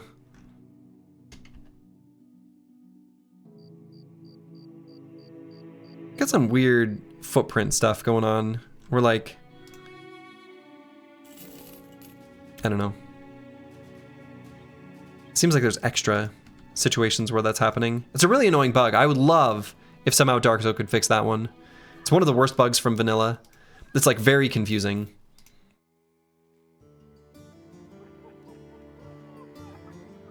All right, we got a little return stolen item contract. Perfect. I think that's a good place for me to call it then. We've got a snack that we'll set up for next time, and then we can go off an adventure. The world is our oyster. Next time. As previously mentioned, I am not going to be here tomorrow. on Saturday or Sunday, but I should be back on Monday. Should be back on Monday. So I'm going to send you guys over to Billy Kirby, who's been playing a bunch of Battle Brothers recently. He's playing classic vanilla, and he's got great voices, very entertaining streamer. Actually, I've watched Billy Kirby for a long time, so that's where I'm going to send you guys. And that's where I'm going to call it for the evening. As previously mentioned, I'll be back on Monday. I'll let people know in the Discord when. It might be an earlier start time than normal. Maybe on Monday it'll be like a midday stream. So, to all of you, wherever you are in the world, make it a good one. Till next time, ta-ta.